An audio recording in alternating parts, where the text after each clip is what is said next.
Poisoned Hollow, written by Susan Specht Oram, narrated by Robin McAlpine.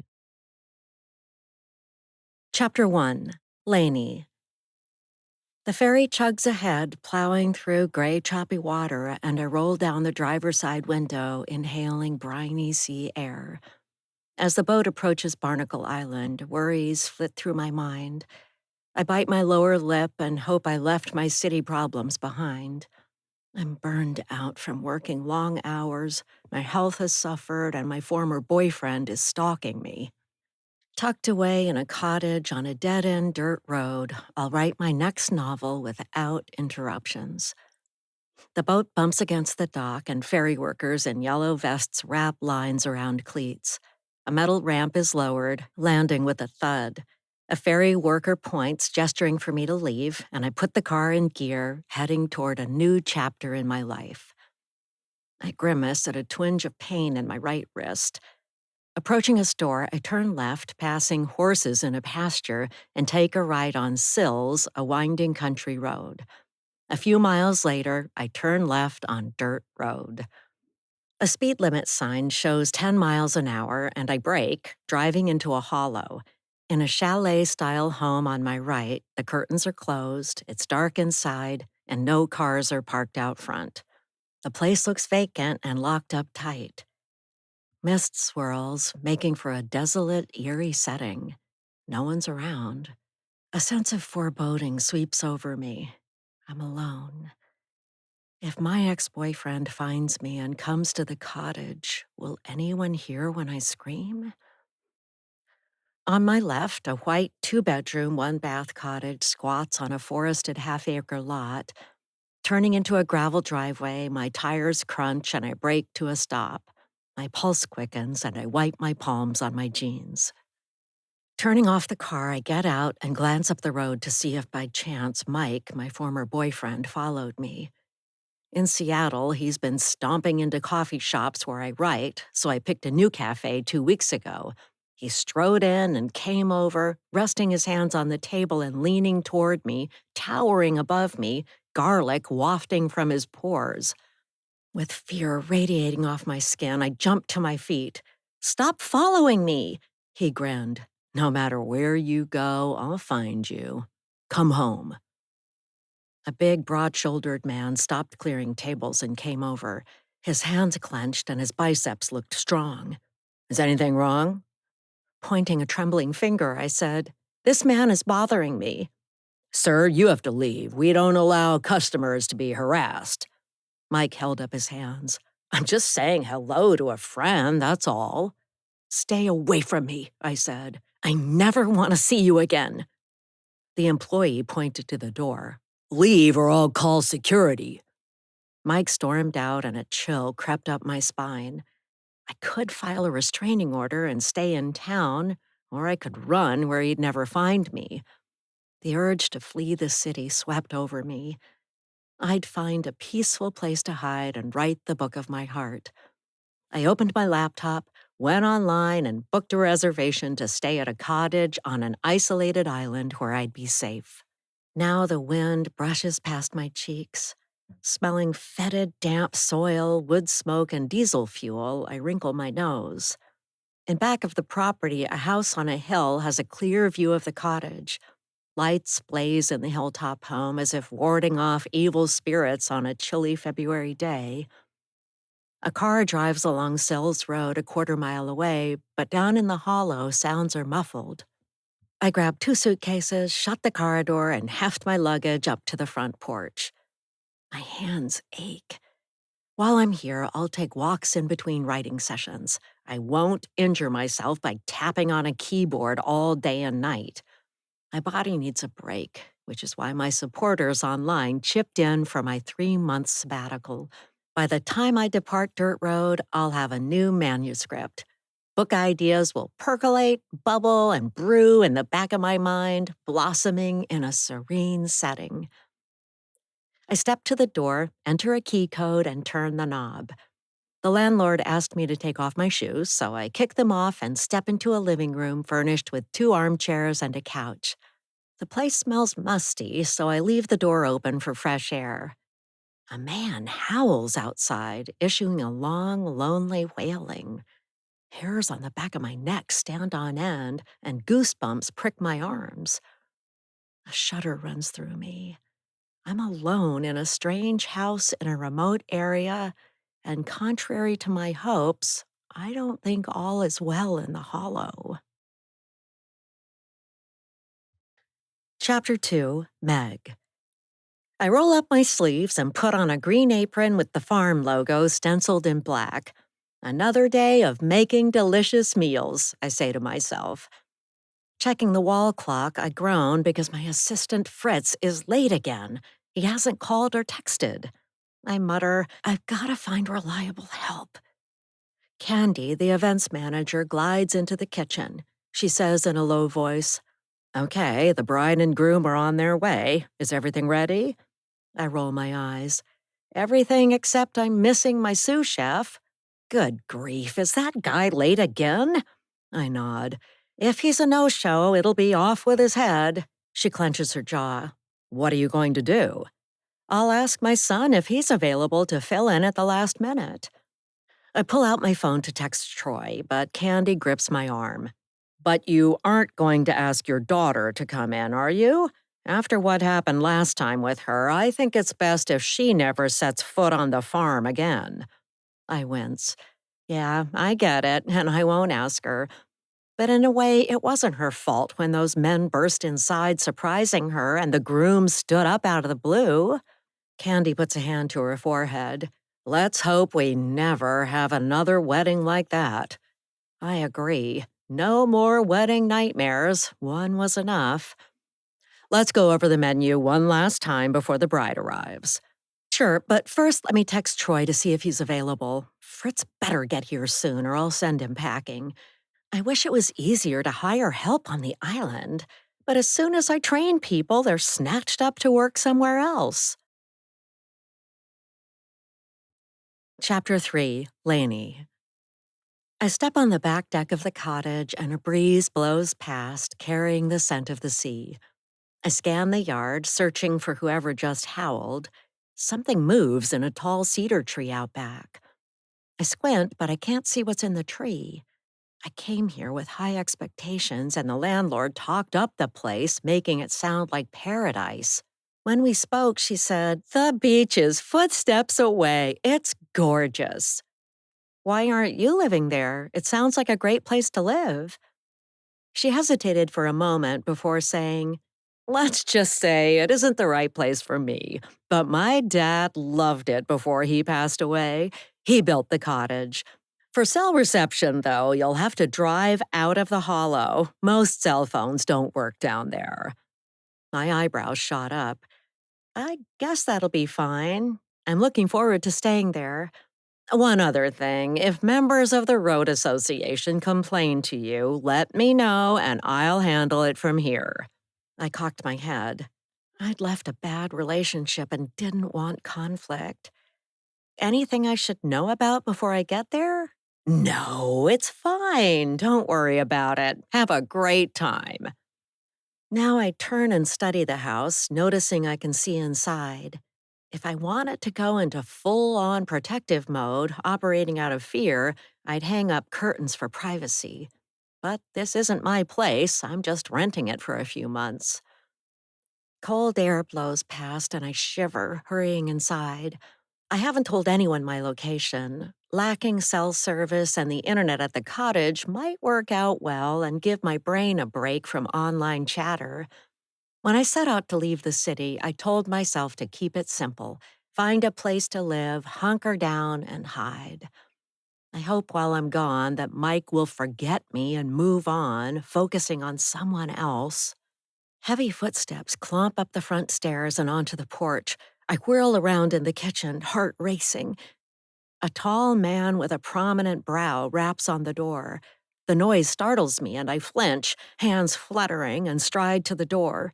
He's wearing a black and white checked flannel shirt and his blue eyes are ice cold. I cross my arms for warmth. Hello, how can I help you? I'm not here for pleasantries. Is the owner planning to fix the culvert? She was supposed to do that months ago. I shrug. I don't know, so you better ask her. I'm just renting. I came here to write a book. He squints at me, tugging on the brim of a blue ball cap. The cottage shouldn't have been built at all. This land was used as a park before her father bought it and built this. A park? I didn't see a sign about that, and she didn't mention it. He scuffs a boot on the wooden planks of the front porch. It wasn't an official park. It was just generally accepted as such. We all used it and treated it as a community green space. I cock my head. But when the property was up for sale, couldn't you all have purchased it and turned it into a park? Why let someone else buy it? He glares, waving a meaty paw. You wouldn't understand because you're not from around here. You short-term renters are all alike.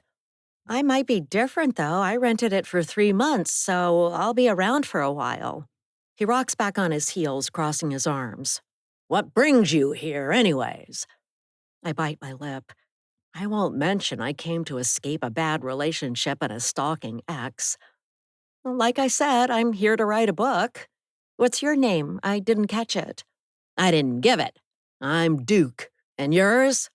I make a name up, not wanting anyone to know who I am. I'll hide behind a fake name while I'm here, especially with this guy. I don't want even the smallest chance of word getting back to my former boyfriend of my whereabouts.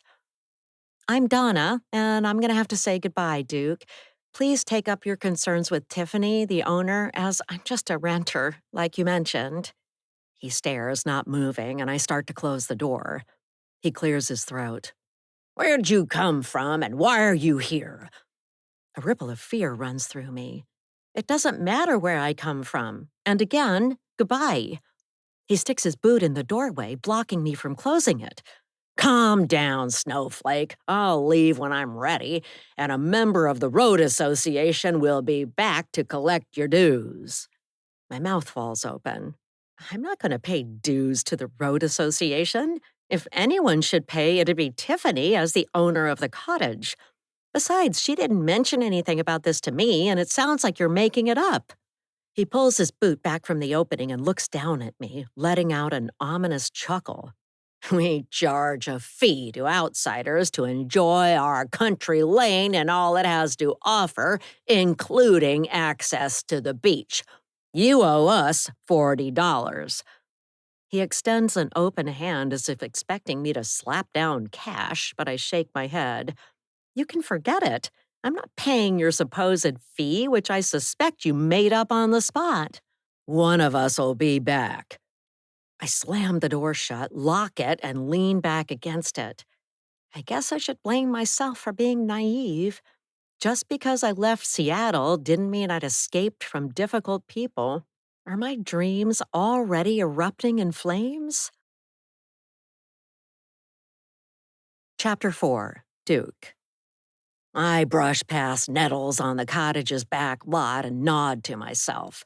I can always tell when someone is from Seattle. Their jeans are a certain cut and their boots are for fashion, not through walking through mud. Her short brown hair was a little too perfect for my liking. Stomping past the well shed, which is shared with another property, I consider putting salt in her water, but shake my head. She'll be out of here soon enough, tucking her tail between her legs and running back to the comforts of the city. The Road Association has a plan in place to make renters miserable.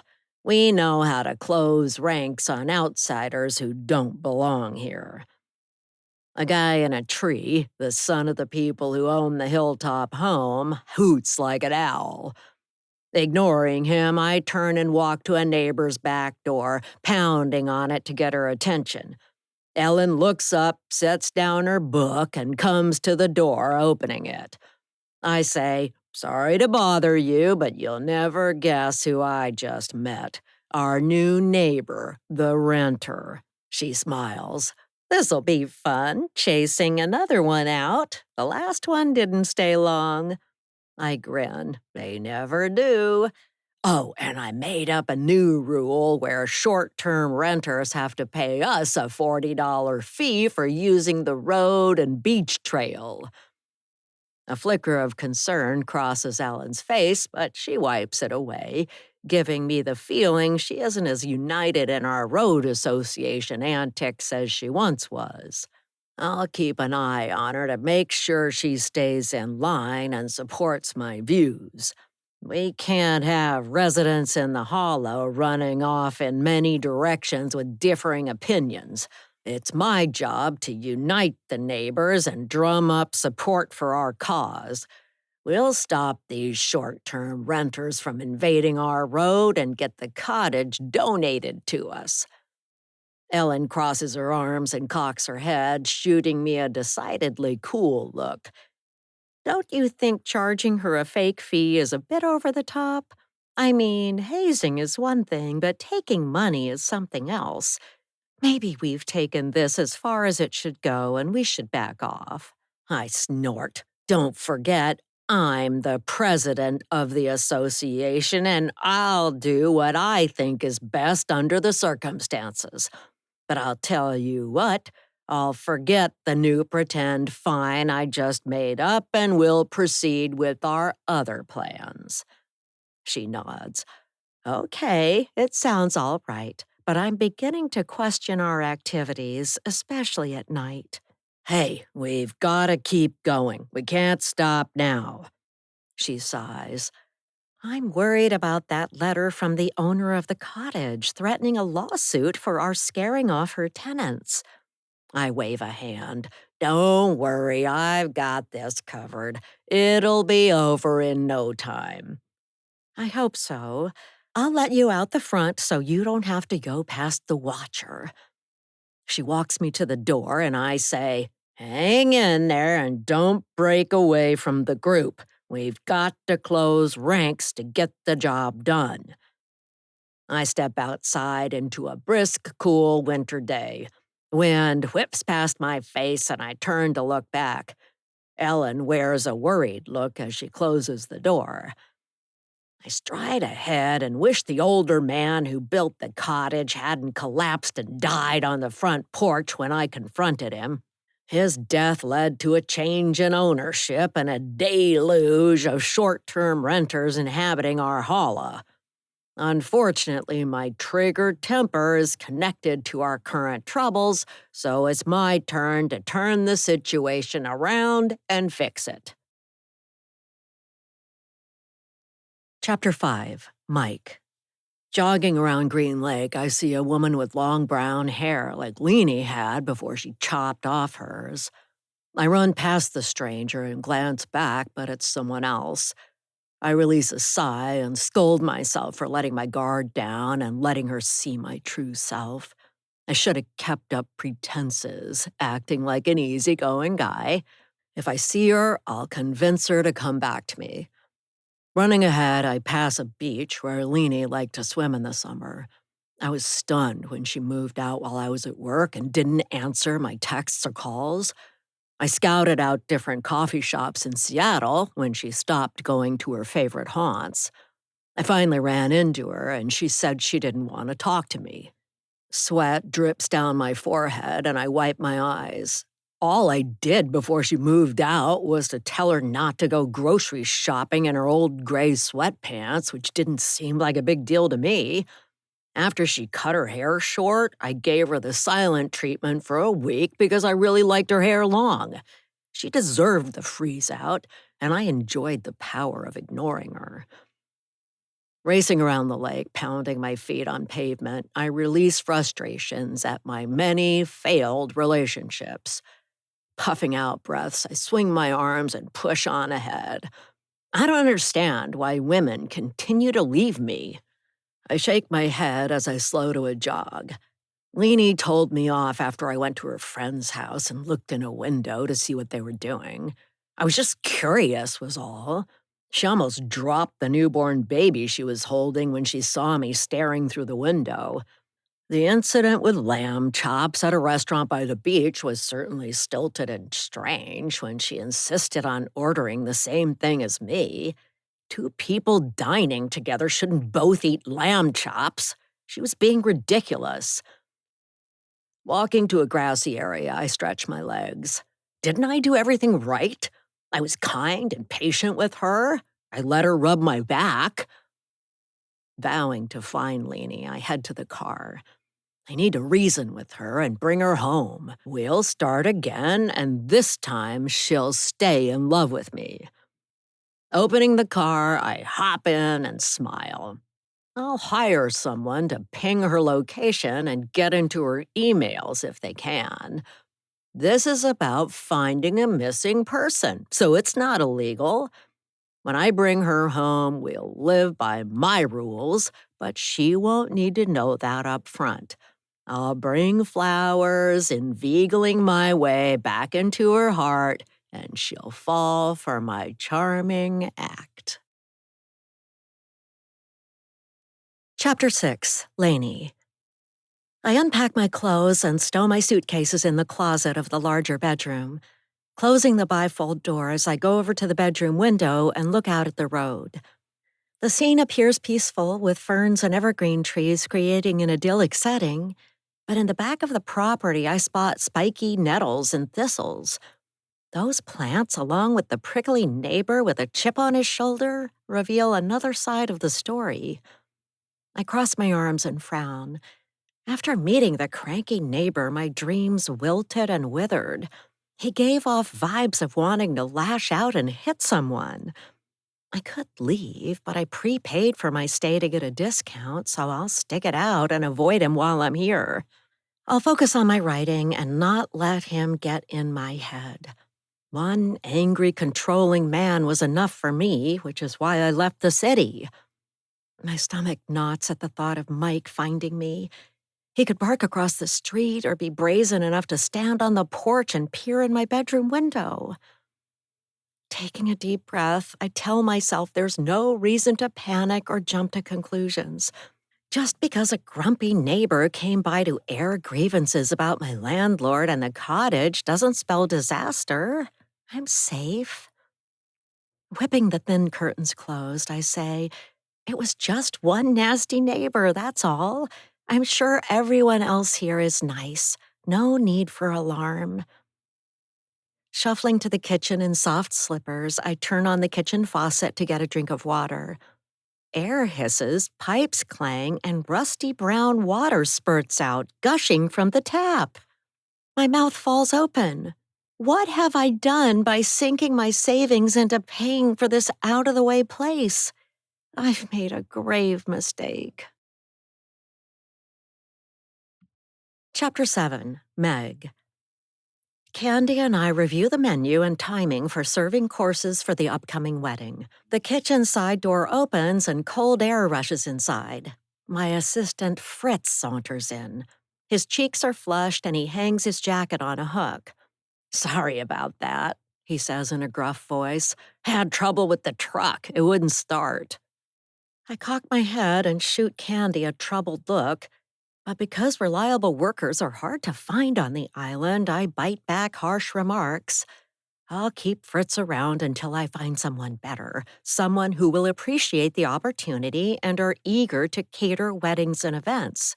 We're in the business of creating joy by serving delectable food and managing well-run events. Scolding Fritz before a wedding would likely mean he'd stomp out and I'd be stuck without help. I say, "Next time, if there is one, text me to say you're delayed. I was starting to panic and thinking you might not show like last week." He puts on a green apron and ties it in the back. "That won't happen again. It was a scheduling mix-up. I didn't know I was needed for that engagement party." Candy purses her lips.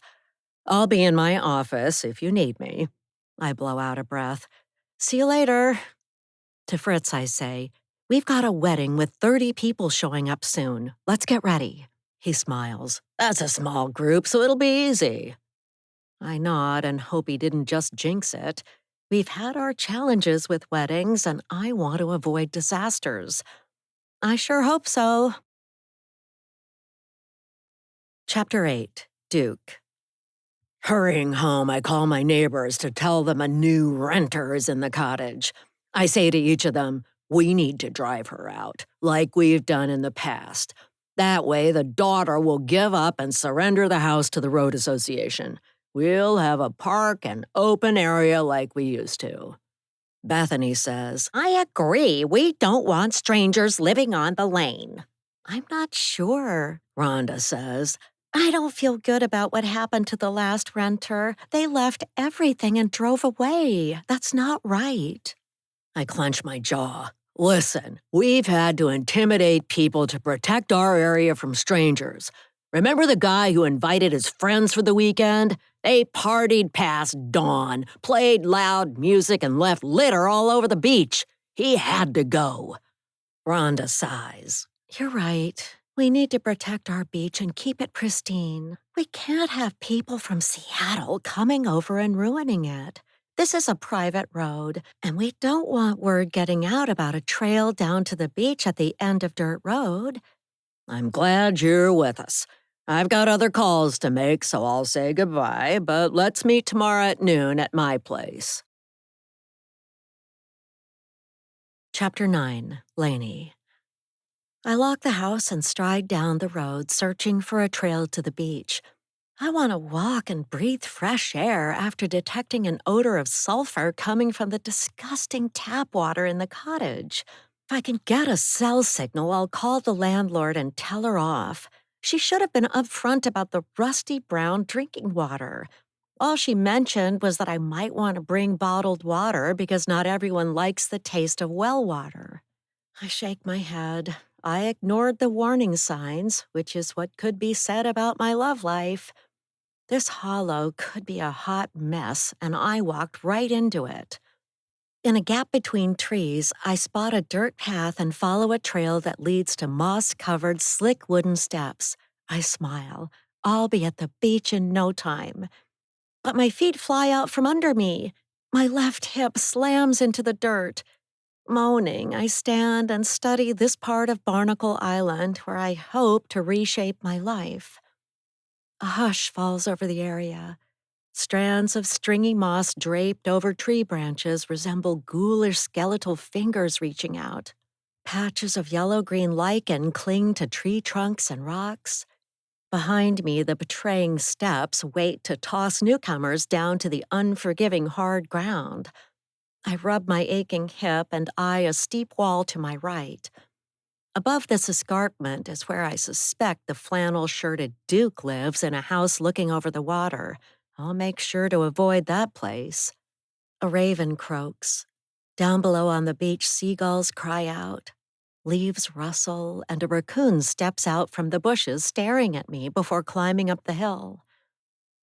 Taking a breath of salt air, I grab a worn rope railing and hold on, going carefully and limping slowly down the path. Making my way to the beach, I come up with a plan. I'll be pleasant to the neighbors and keep them at a distance so they'll leave me alone and I can write. The ground levels out and I step onto a sandy beach littered with driftwood stumps and stray logs. At the water's edge, waves thump, pounding on pebbles. I face an open expanse of choppy water and take a deep breath of sea air. I escaped a rocky relationship with a controlling man who barely suppressed his rage.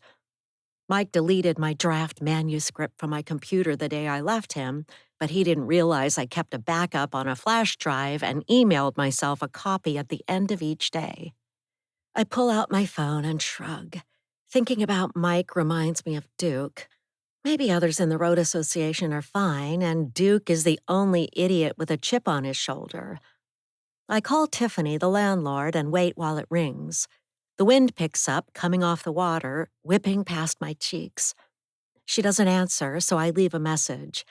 Hi, this is Lainey. I discovered the tap water at the cottage is brown and disgusting. I can't drink it or do laundry or cook. Call me back. We need to fix this. I had no idea the well water would be this bad. Glancing across the water toward Port Townsend, I text the landlord for good measure. Problem with gross water at the cottage? Please call a plumber. Something's wrong. I turn around to walk up the path from the beach and stop to rub my aching hip. I happen to glance up, and at the top of the cliff, Duke stands with his feet planted apart and his arms crossed, glaring at me from his property. Putting his hands on his hips, he calls, Go back to the city where you belong. I almost shake a fist at him, but tell myself it'll only make the situation worse. He strikes me as someone who loves conflict, but I won't be his punching bag. Clenching my jaw, I hike up the hill, breathing hard. On my right, I notice a side trail that must lead to Duke's place. Good grief, people in this hollow need more to do than spy on each other. Residents of Dirt Road could divert themselves by doing something like writing their memoirs like many other retired people in Washington state seem to do. As dusk is falling, I eye the house where Duke lives. I see him trudging past carrying an axe and dragging something heavy in a burlap sack. I turn and rush away, hurrying down the road to the cottage. On the front porch, I take off my boots as the landlord requested. She was worried about people tracking in sand, dirt, and mud on the tan carpet. A man in the woods sings a sad, eerie tune. Hairs on my arms stand on end. Looking around, I swallow and my throat is dry.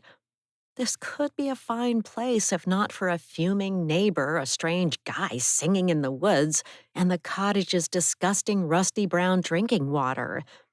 It turns out my place in paradise is a whirlpool of weirdness down a dark hollow on a dead-end dirt road. Grabbing my purse, I lock up, pull on my boots, and head out to buy bottled water. Chapter 10, Troy. I look up from kneading dough in the back of the bakery when my phone buzzes with a text. Whoever wants me will have to wait.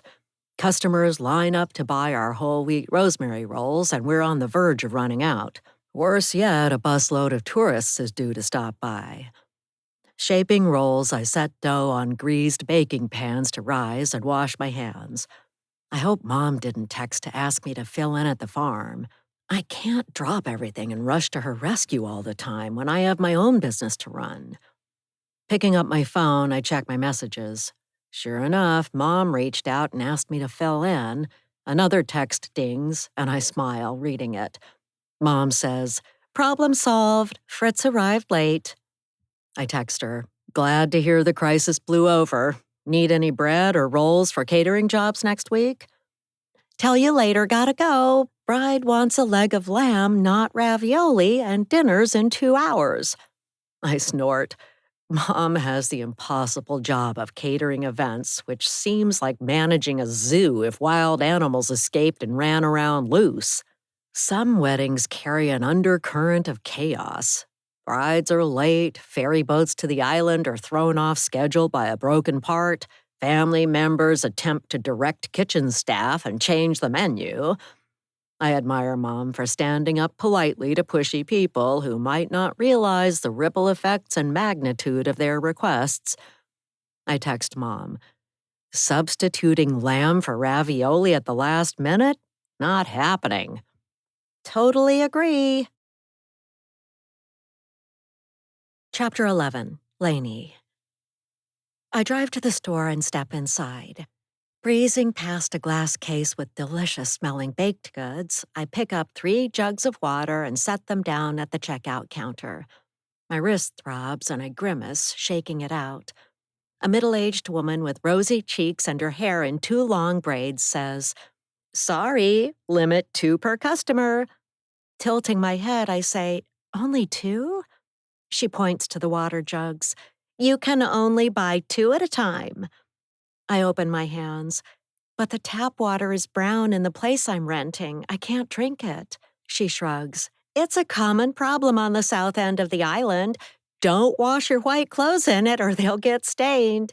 Tannins seep into well water from decaying vegetation, making it tea-colored. We learn to live with it."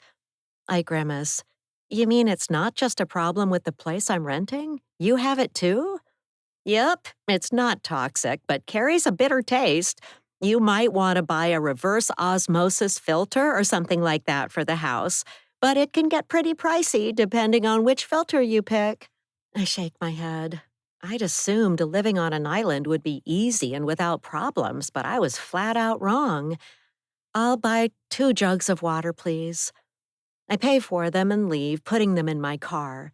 Striding back into the store, I take 2 more jugs off the shelf and heft them to the cash register. She smiles, revealing a set of braces. Really? I nod.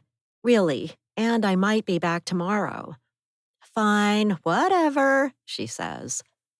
Behind a glass display case, sugar crystals glisten on top of a big blueberry bran muffin. Miniature pizzas with browned crusts, tomato sauce, and cheese make my mouth water. Pointing, I say, I'd like a bran muffin too, and a mini pizza, and a loaf of sourdough bread. She shoves bakery items into a white paper sack, and I pay, thanking her and heading outside. Loading water bottles in the car, my wrist throbs and I wince. A doctor told me it's from overuse and tapping on my keyboard, which is my livelihood. I've tried dictating, but the stories didn't sound like my author voice, so that's not a solution. Standing in the parking lot, I call my landlord, but she doesn't answer. Leaving her a message, I say, please call me. Would it be possible to put in a reverse osmosis filter?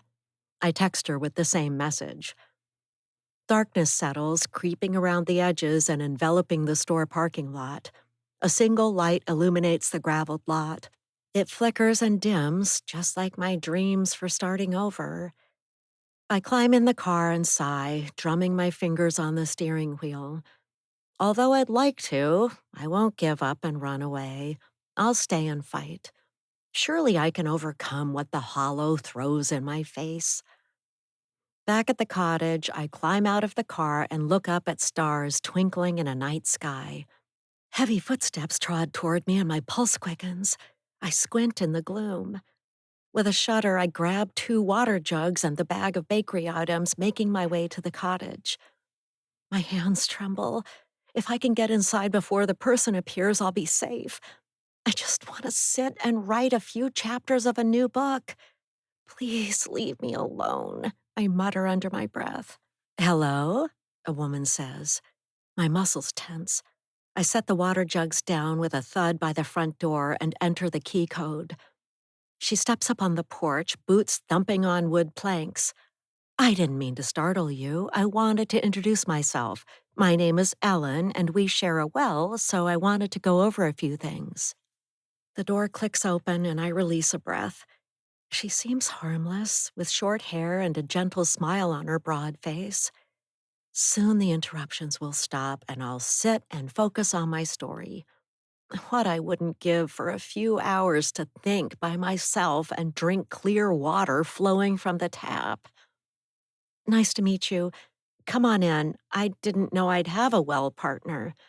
You do, and it comes with many serious responsibilities. I raise my eyebrows and flick on a light. I didn't come to the cottage to take on a yoke of responsibilities. I was given a rare opportunity to have a 3-month break from life's worries by my supporters. A relationship with a well and a well partner, whatever that means, wasn't part of the package I signed up for, but I'll hear her out to be polite. Besides, the situation with the well water stinks and maybe she can fix it. Tap water shouldn't resemble tea, taste bitter, and smell bad. Ellen plunks down on the couch and her gaze wanders over the living room and kitchen areas. She looks to be in her late 60s, and something about her easygoing manner makes me like her instantly. Sitting in an armchair, I pat the arm. Okay, tell me all about it. And there's a problem with the tap water. I'd like to get it fixed right away. She nods and fiddles with her fingers in her lap, and I have the feeling I'm not going to like what she's about to say. Chapter 12, Ellen. I step inside the cottage and glance around. It looks just like it did when the last renter lived here, before we drove him out of the neighborhood and back to the city. He left in his shiny new car with a red kayak strapped to the top, kicking up dust as he fled Duke's threats to drag him to the beach, throw him in the drink, and make him swim for his life. As the renter drove away, Duke chuckled. One less troublemaker in our midst. Maybe now the daughter will give us the land for a park. I run a finger over my dry lips, questioning Duke's campaign to reclaim the cottage. I was aligned with him at first, but I'm feeling uncomfortable with his scare tactics. The renter looks relatively young compared to me, maybe in her late 20s or early 30s. Her brown hair is cut short and her cheeks are flushed. She blows out a breath, giving me the impression my sudden appearance frightened her.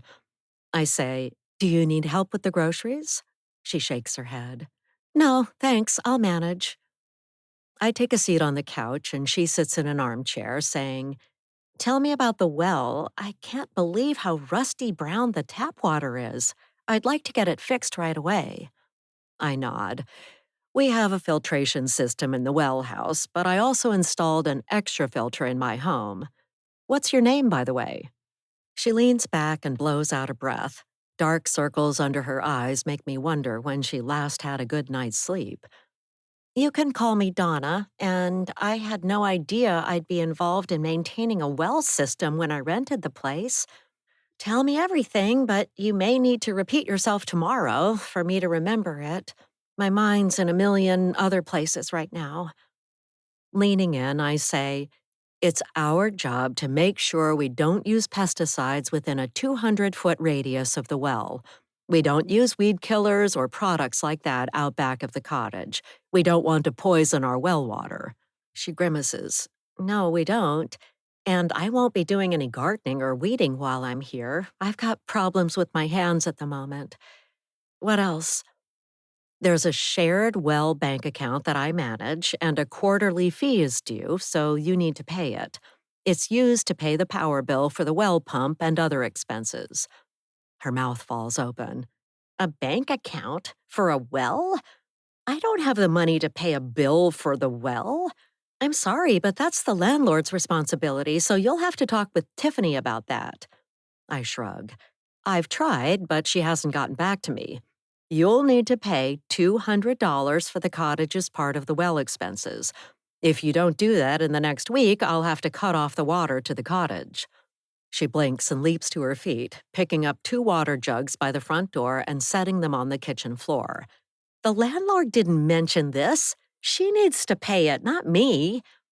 I get up. "You look tired, so I'll let you go.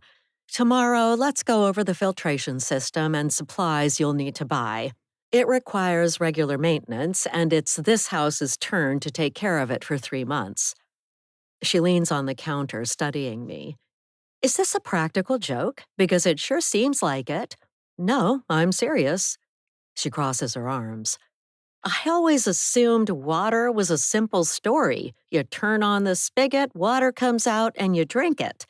I shake my head. "Not here in the Hollow, where we depend on wells. If you don't pay the money and take over the filtration system responsibilities, I'll have to cut off your water supply next week. The rules are clearly stated in the partnership agreement. That'd mean you couldn't flush your toilets or take showers." She groans, massaging her temples. "This is a bit much to take in on my first day. I'll contact the owner tomorrow and we'll get it worked out." Going to the door, I notice specks of dirt on the tan carpet and cringe, realizing I tracked it inside. I rest a hand on the doorknob and say, "Let's meet at 2 tomorrow afternoon at the pump house and I'll go over what you need to do." "I'll see you there. Thanks for coming over, I guess. I hope you'll get a good night's sleep." "I hope so too. Good night." My boots crunch on gravel as I march down her driveway in the cool, crisp air.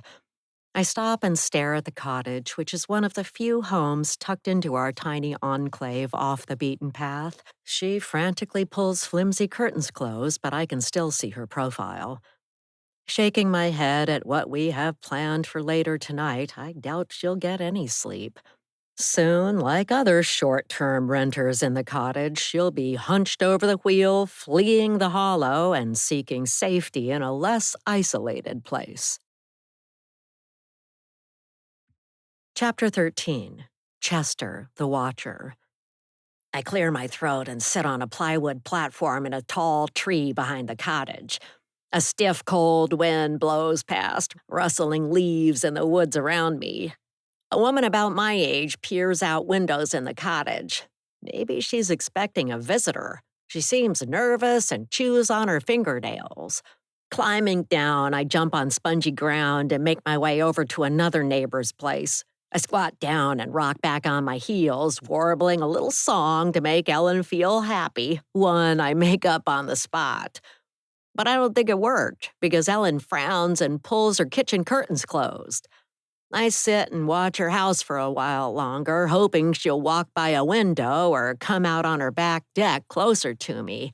I'm bored with living by myself in a big house on the hill, and Ellen is my source of entertainment.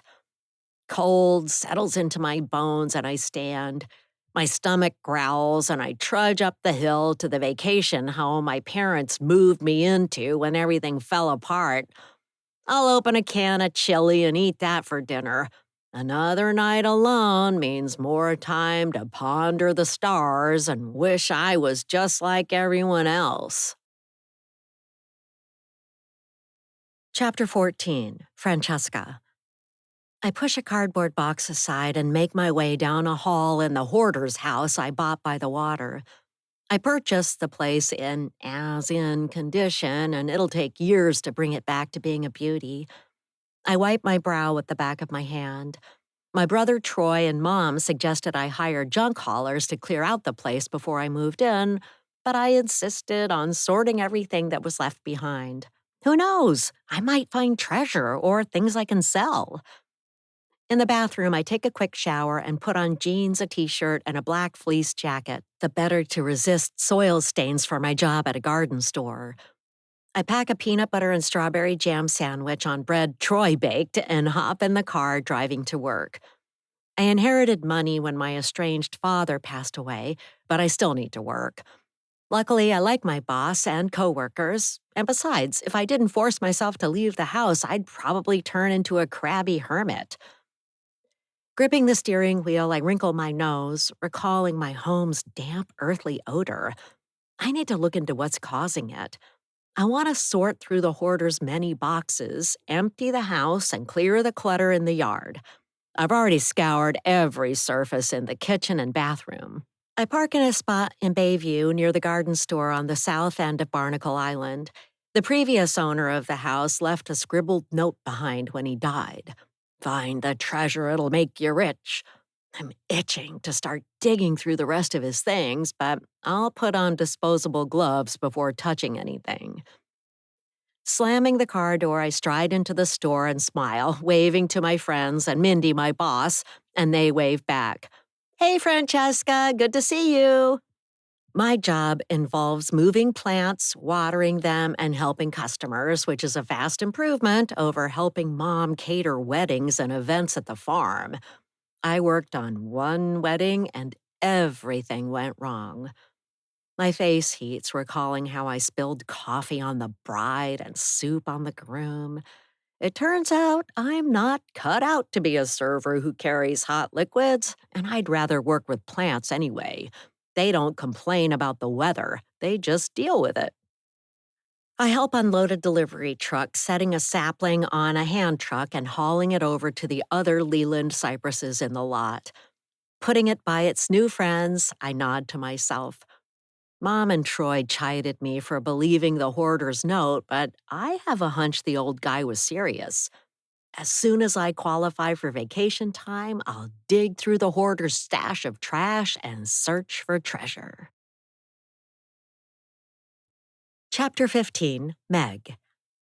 I stare at Candy, trying my best not to vent my frustration by releasing a bone-rattling scream. For hours, I've been preparing homemade fennel sausage, shiitake mushroom, and smoked Gouda ravioli in a tomato fennel cream sauce for the wedding reception as requested by the bride. She selected the menu, and I'm following it. I blow out a breath. "What did you say?" Candy screws up her face. "I'm sorry, but the bride changed her mind. She wants leg of lamb served at the reception, not ravioli. She says that's too many carbs and all her friends are going gluten-free." I whip off my apron and throw it down on the counter. Fritz says, "Anything I can help with?" I throw my hands in the air. "We aren't changing the menu at the last minute. I won't do it. For one thing, we don't have lamb or time to prepare it. Tell the bride my answer is a hard no. Candy folds her arms. Apparently, she's wealthy and can get it flown in from Seattle. My jaw drops. Every nerve in my body flares. Running a hand over my face, I groan. Why do people feel like they can mess with the menu at the last minute? I hate this. Look, I've got everything set. Gesturing to trays of delicious raviolis, I sigh. Fine, I give in. It's her wedding and her money. Tell her to fly in the lamb and I'll serve it. But it has to be prepared properly and up to my standards. Candy nods. She already ordered it from one of the top restaurants in Seattle, and she's getting it delivered by helicopter to the back field. What? When's it coming? In 15 or 20 minutes, I believe. My pulse races. I say, I hate last-minute changes to the menu. It throws everything off. If she mentioned lamb when we finalized the menu, I would have prepared it. I suggested we offer gluten-free pasta, but she turned me down. I've had it. I'm going to take a walk and try to calm down. I storm outside without my coat. Cold wind slams into me, but I charge ahead. My body is overheating from burning fires of frustration. I stride toward a cistern where someone died at a wedding gone wrong and look up at scudding, low-hanging gray clouds. They're hovering so low I feel like I could reach out and slice them with a meat cleaver, parting them to see the sun hidden up above. I clench my jaw and mutter like a mad woman about flip-flopping brides. Don't change your mind at the last minute, for heaven's sake. Think about the ramifications and ripple effects on the chef and the staff. I pause and shake out my hands, hoping to release some of my stress. My adrenal glands must be in overdrive right now from the menu mess fracas. My body vibrates with tension. With her sudden lamb decision, the bride set off a stick of dynamite and exploded our carefully set plans, dissolving and crumbling my calm demeanor. I take a deep breath to calm myself. The air carries the scent of loamy, rich soil with strong undertones of fresh manure. The pull of work calls me back to the kitchen where we have much to do, and I turn back to the building, heading for a kitchen side door. But before I can reach it, the bride hurries over to me, holding up her white low-cut wedding dress with many glittering sequins. In a pleading voice, she says, I'm sorry if I made your job more difficult by changing the menu at the last minute and flying in lamb. I tilt my head. She's far nicer about the change in plans than I expected, and it is her big day after all. I smile. I hope it'll be delicious. Her beautiful red lips form a gorgeous full smile. You can serve the ravioli too if you want. All right, then we will. Have a perfect day. I'll get back to work. She beams. Thanks, I appreciate it. This is going to be the best day of my life. I can feel it. I cross my fingers for her, hoping her dreams will come true and they'll live happily ever after. Because I know firsthand how fairy tale weddings can end in disaster. I was married here years ago at the farm before he up and left without word one Christmas Eve. But we must hope and dream and build futures, acting as if they'll never unravel. Living with hope is what makes our hearts sing. Letting go of my dark past and irritated attitude, I charge inside and decide to make the bride's wedding dinner the best it can be. She deserves delicious food and heaps of joy, just like we all do. Chapter 16, Lainey. When Ellen leaves, I grab the last jug of water from the porch and move it inside. Intoxicating aromas waft from a bag of baked goods on the kitchen counter. I vacuum up clumps of dirt from the tan carpet, and my stomach growls. Placing a moist, dense bran muffin on a plate, I pour a glass of bottled water and sit down at the kitchen table.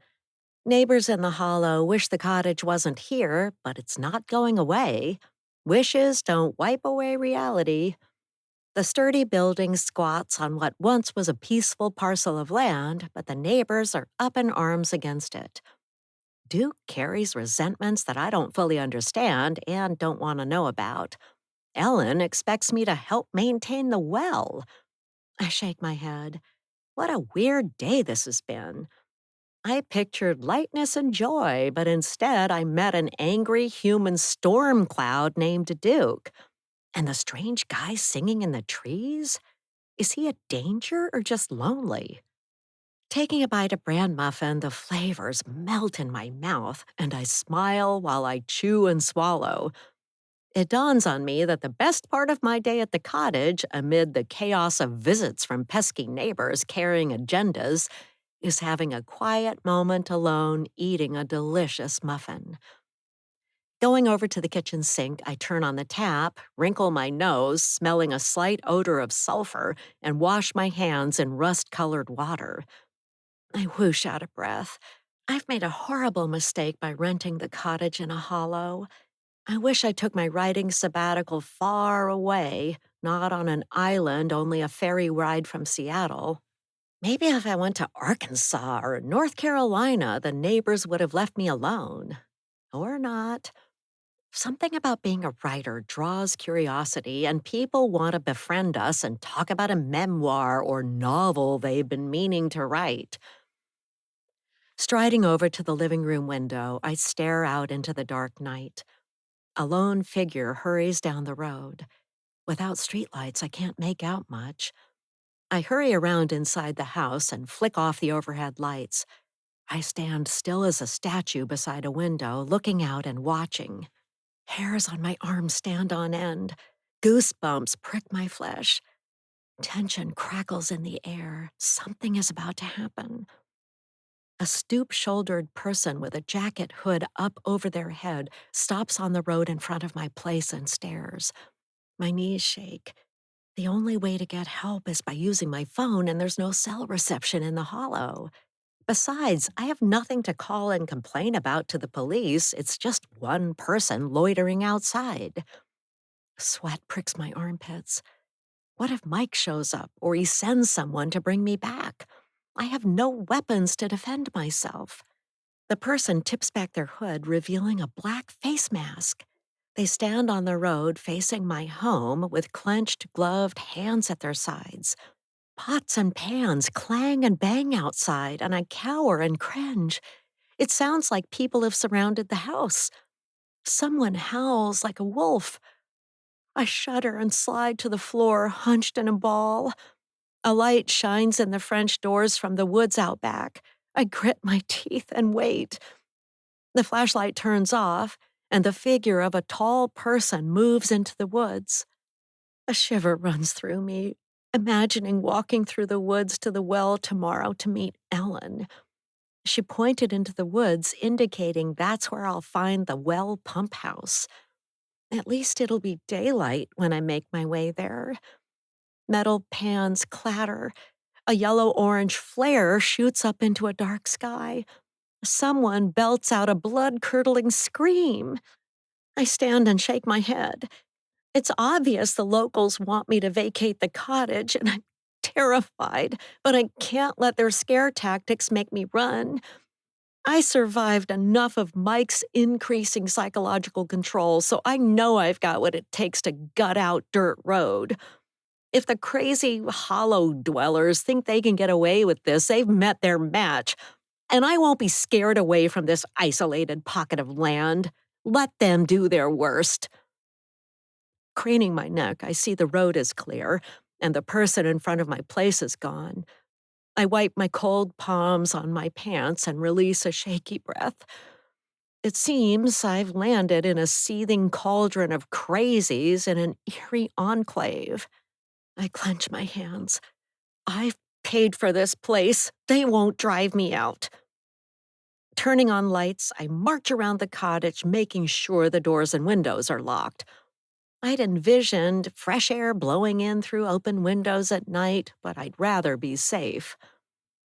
I sit at the kitchen table, open my laptop, and stare at a white page, ready for words to flow.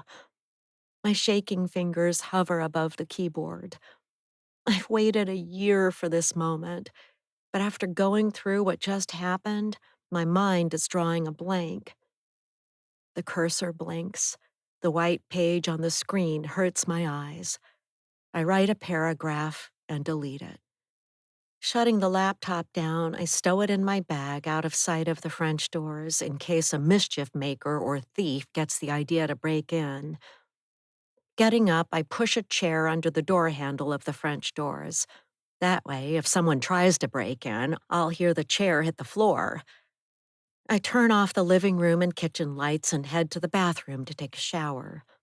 Red-brown water gushes out of the shower head, but I step in the shower, letting hot water flow over me. I'll endure this weird time in a strange place. If I hold out long enough, the neighbors might give up. I turn off the water and dry myself with a brown towel. The once white porcelain toilet bowl is stained murky brown from the well water. I flush it, but rust-colored liquid seeps back in, filling the bowl. With a shudder, I pick up a scrub brush and a cleaning agent, scouring the toilet, but make no progress in bringing it back to factory white. I climb into bed and rest my head on a pillow. Tomorrow, I'll talk to the landlord about the well fee, the horrible brown water, and the threatening, insane people who live in the hollow. My skin itches and I scratch my arms. Sitting up, I turn on a bedside light and stare at a red, prickly rash on my hands and wrists. I must have brushed up against poison oak when I went down to the beach. I release a groan and reach over, turning off the light. Pulling up the covers, I whisper, "This is only day one. It's gotta get better." I close my eyes, ignoring the itching sensation on my skin, and fall asleep, dreaming of monsters surrounding the cottage, closing in. Chapter 17. Duke. Slipping around to the back of the cottage, I release a blood-curdling howl. A guy in his late 20s who lives up the hill howls back, issuing a pathetic sound, and hairs prickle on the back of my neck. Man, he is strange. Chester spends most of his days sitting on a platform up in a tree, watching us. I frown at how he crouches outside neighbors' windows looking in. It's one thing to sit in a tree on his property, but not all right if he's staring in windows.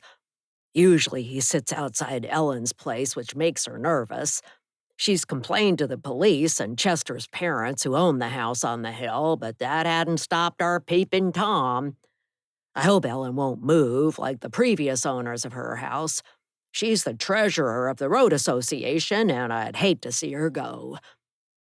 Aiming my flashlight at the cottage's French doors, I grin when I see the renter cowering inside in a ball of fear. We're making progress. Like the others, she'll soon bolt back to the city. Short-term renters don't belong here. We should post a sign saying, "Locals only, private road." Neighbors surround the cottage, taking up agreed-upon posts and bang pots and pans together. A guy who owns a window blinds company grins at me and lights a flare. It hisses and whooshes up, lighting up the night sky. We scream, venting vitriol at entitled city folks who come to our hollow and consume too much water from wells, flush too often, shower too long, and play music too loud. They're draining our resources and ruining the road. They bring their big city chaos with them when they roll down the road, so it's only right we throw it back in their faces. I wave to my neighbors and head home. Tromping to my house on the bluff overlooking the water, I smile. It was a good night's work. Chapter 18. Meg. In the morning, I drive to work and shrug off my coat, hanging it on a hook. I stride into the kitchen at the farm and eye the sparkling clean countertops. Today, we have a heavy pass hors d'oeuvres retirement party for a local banker, and I have a million things to do. I put on an apron, tie it in back, and roll up my sleeves. Candy glides in, smiling. Hey, I've got a great idea. I smother a sigh. Her ideas usually generate more work for me. She leans against the counter, crossing her arms. Do you have time to talk about it? My gaze skitters over the kitchen. I need to get to work. Now? She shrugs. It'll just take 5 minutes. Let's grab coffees and chat. Because she's my friend, I say, sure, I'll get you a latte and meet you in the dining room. Be right there. She beams. Great. I think you'll love what I have to say. I prepare her creamy latte and sprinkle cinnamon on top just how she likes it. Making a double espresso for myself, I take the white porcelain cups to the dining room and set hers down before her. Sliding into a seat, I tell myself to listen and keep an open mind. Outside, wind moans, making an eerie sound. Yellow daffodils sway back and forth as if dancing in a stiff breeze. A tantalizing aroma of espresso wafts from my cup, offering the promise of time relaxing with a friend and a hearty jolt of caffeine.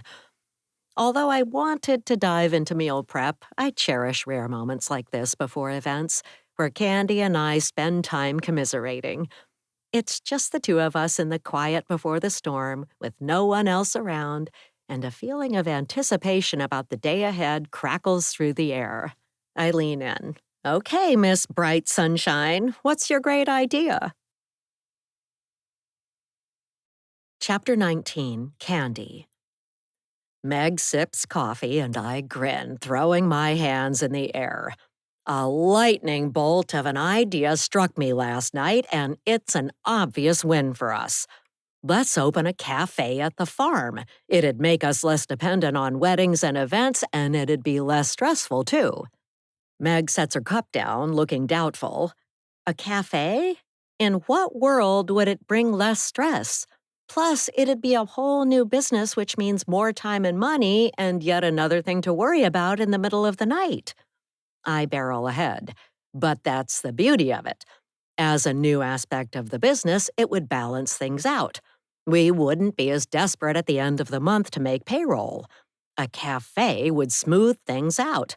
It'd be the third leg of the stool to be more secure.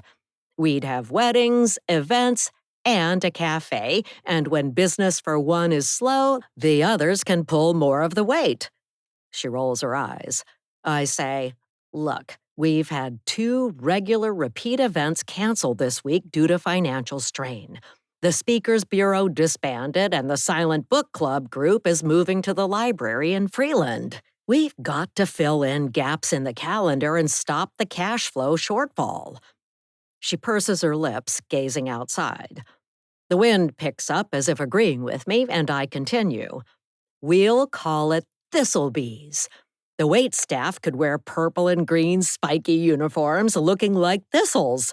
Doesn't that sound great? Meg's eyes open wide and her lips curl into a smile. Customers could get poked in the eyes with uniforms like that. Are you joking? Because the name sure sounds like it. I grin. The name is memorable, and we have thistles on the island, so it fits with the local flora and fauna. I giggle and put a hand over my mouth. We could have special days where one of the wait staff wears a deer costume, or they dress up as stalks of lavender waving in the wind. Meg laughs. Come on now, you have to be pulling my leg. Are you seriously suggesting we call a cafe Thistlebees? I take a sip of my latte. It's better than farm bees with yellow and black checked napkins and a bumblebee theme or something lame like that. Believe me, this'll work, and you can serve quiche all day like Gigi's Cafe in Millersville does. They only offer quiche and scones on the menu, so we could do that. Gigi's place is always packed. We'd be rolling in the dough. Meg wrinkles her nose. I don't have to imitate other restaurants to bring in customers and build repeat business. Besides, your idea sounds like a lot of work and longer hours. I'm tired just sitting here thinking about it. I tap a manicured fingernail on the table. Word will spread. People who stop at the farm cafe will see our fabulous facility and want to hold events here. Tourists will pop in when they're driving around the island for the day. They'll grab a bite to eat, fall in love with the setting, and decide to book the place for their wedding. Bigger will beget bigger will beget bigger. Meg frowns. But we have enough on our hands without adding a cafe. We need more business, and this would solve the problem. Everyone's tightening their purse strings lately, and it's hitting us hard. She sighs. I see caution signs ahead, but I understand what you said. We do need the money, and a cafe could help us get through difficult times. A soup and sandwich menu with some desserts would keep prices down. And by the way, I don't think farm bees is a bad idea.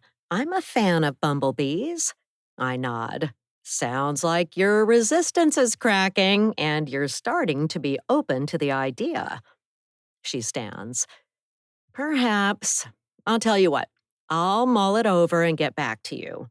You've put a lot of thought into this, and I'm glad you talked with me before presenting a proposal to the board. Thanks. I appreciate it. I rise and pick up my coffee cup. That's why we make a good team, with our different points of view. I'll check in with you later about it.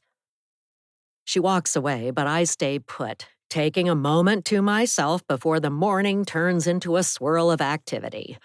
A gust of wind buffets the building, and tall grasses and decorative containers sway in a steady breeze.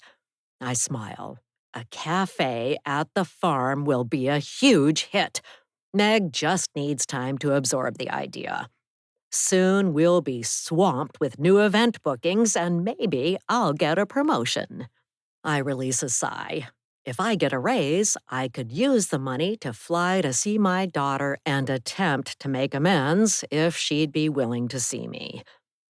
My throat grows tight with tears, and I wipe my eyes. My empty cup shows flecks of white, frothy foam and coffee dregs, and I place it on a tray. When it comes to my daughter, I'm a cracked, empty cup. I make my way to my office, and my cell phone rings. I clear my throat, dab my eyes, and take a deep, calming breath, answering it. The farm, how may I help you? I'm interested in booking an event there with a group of mystery writers. We heard about what happened at the wedding when someone died. Is it possible for someone on staff to speak with us about where and what happened? Our members would like to hear about it firsthand and see where it took place. Yes, I'm sure we can accommodate your request. I was on site that day, and I'd be glad to speak to your group, but some of the details are troubling. We don't mind that. I'm sure our group would appreciate hearing all the gory details, so that sounds great. Are there other staff members who could speak to us, like the chef or a waiter or waitress? I roll my eyes. Everyone's interested in death and our wedding nightmare, which we never want to repeat. I'll check and get back to you on that. What dates were you thinking about? For lunch or dinner? We'll be coming from Millersville, so a lunch will be best so we don't have to drive home in the dark after dinner and drinks. I tilt my head. Millersville? Have you ever eaten at Gigi's Cafe? Of course, everyone in town eats there. What's your favorite item on the menu, out of curiosity? The scones, along with the homemade jam the Secret Sisters make? Secret Sisters? That sounds interesting. It is. The whole town was buzzing with the news that two strangers who didn't know each other turned out to be related, and they both run small businesses in town. Wow, how interesting. I'll have to get up there, hang out at Gigi's, and maybe meet the sisters. Well, one of them isn't around much. She runs some sort of private security company and does investigations, I think. She declined to meet with our group and wants to stay under the radar and all that. I open my laptop and check the calendar. That's very interesting. Thanks for sharing that. Now, about your event, are you thinking of holding it next month or in a few weeks? Next month will be great. We're expecting our usual group of 15 members, but we might have more given the setting, where a crime took place, and with special eyewitnesses as speakers. My cheeks blaze with heat. I dislike public speaking and being the center of attention, but I'll do it to bring in more business. We set a date, and I say, "Sounds great. I'll email you menu options. We're looking forward to seeing your group." Hanging up, I set the phone down on my desk and rub my throbbing temples. Anything but public speaking, please. I'd walk through fire first, stepping on red-hot coals. But because my job calls for it, I'll play my part. An idea occurs to me, and I bite my lower lip. We could call the cafe Where It Happened, or Murderous Row, or The Cistern, or It Ends Here, or Pre-Wedding Jitters, or The Knot, or Betrayal Cafe, or worse yet, Farmette. Possible names for the cafe tumble through my mind, and I jot them down to discuss with Meg later, after her initial negative reaction softens. We could be sitting on a potential gold mine, given recent publicity around a wedding gone wrong on the premises, and we might as well profit from it. Chapter 20, Troy. My phone dings and I wash my flour-covered hands. Checking my phone, I see a text from my mom that says, "Call me when you have time." I pop in the front of the bakery to be sure the two people working the front counter don't need help.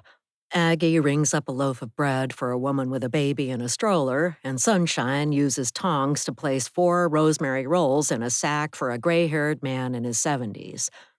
His orange suspenders catch my attention, and I smile at him. "Hey, Frank, good to see ya." He grins and tips his ball cap. "Good to see you, too. Nettie and I just love your rolls." "Thanks." Going back in, I put on oven mitts and open an oven, pulling out baking pans with loaves of bread. I tip the crusty golden brown bread onto wire racks to cool.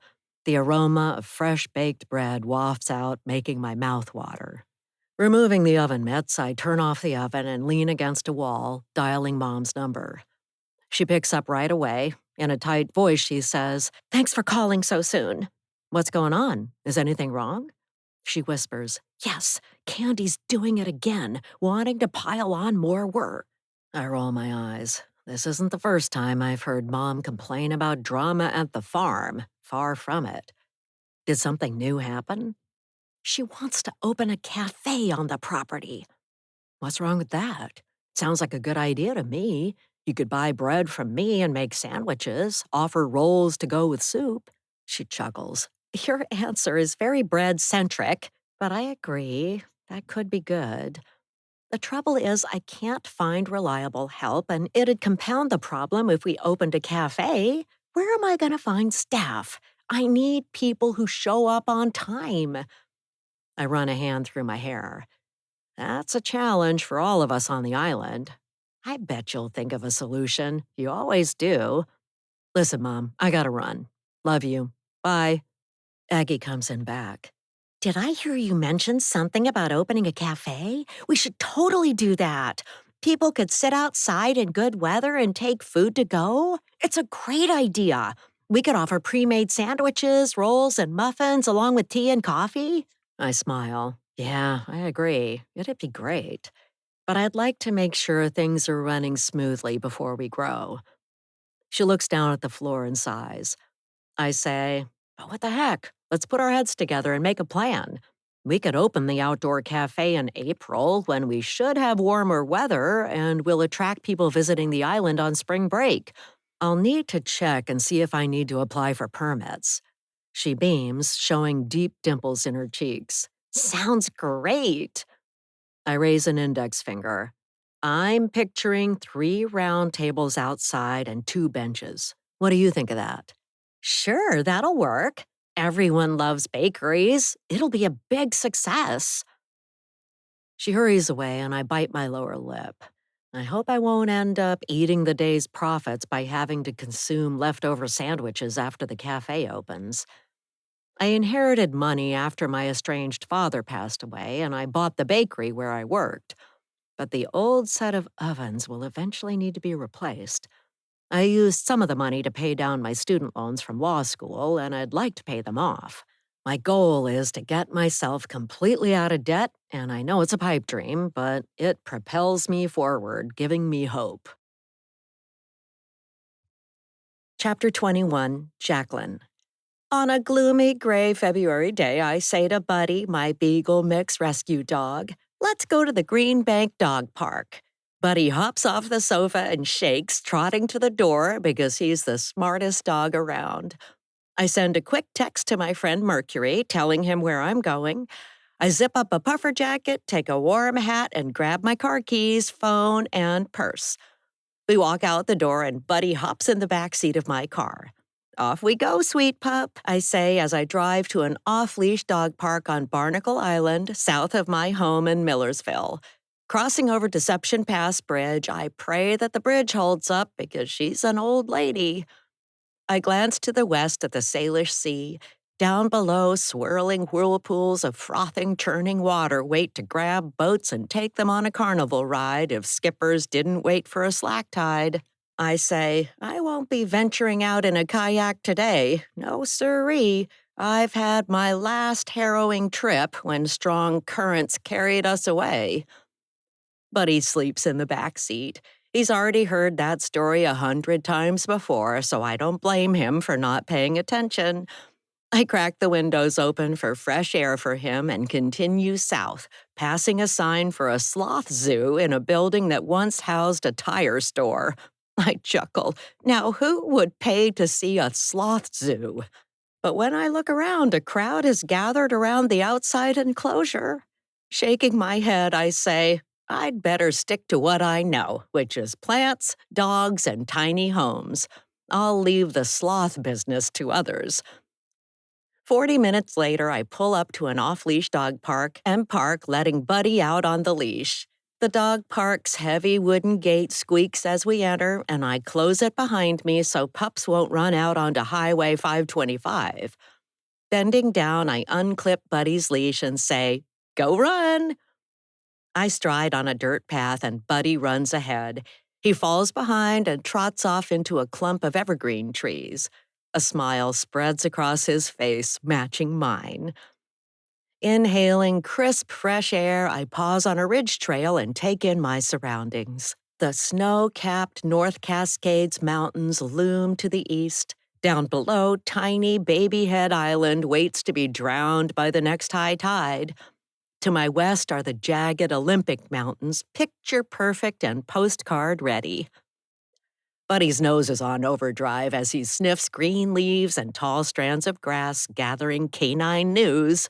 I continue on a dirt path up a hill. When I don't see him, I turn and clap my hands, calling for him. Buddy pops out of a stand of evergreen trees and breaks into a run, charging toward me. His eyes are bright and his tongue hangs out. I grin, seeing a look of pure joy on his furry face. I pat his back and praise him.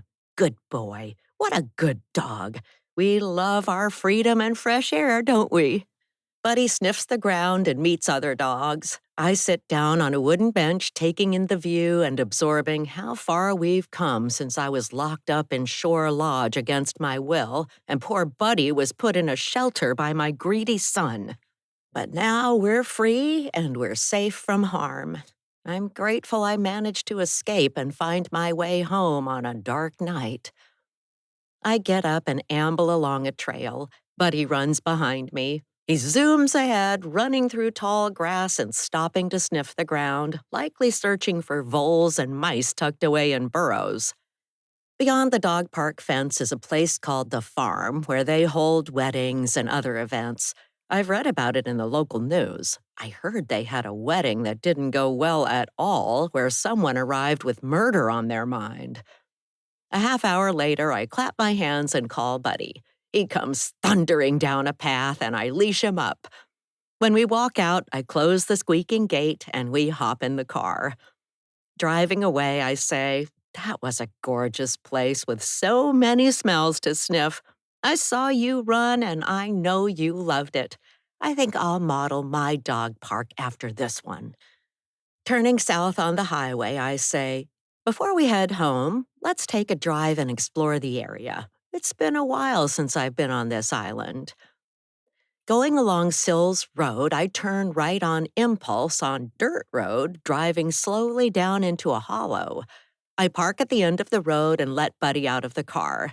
He stops to sniff the ground, and I hold the leash, taking a deep breath and detecting smells from brackish saltwater and low tide's fetid remains.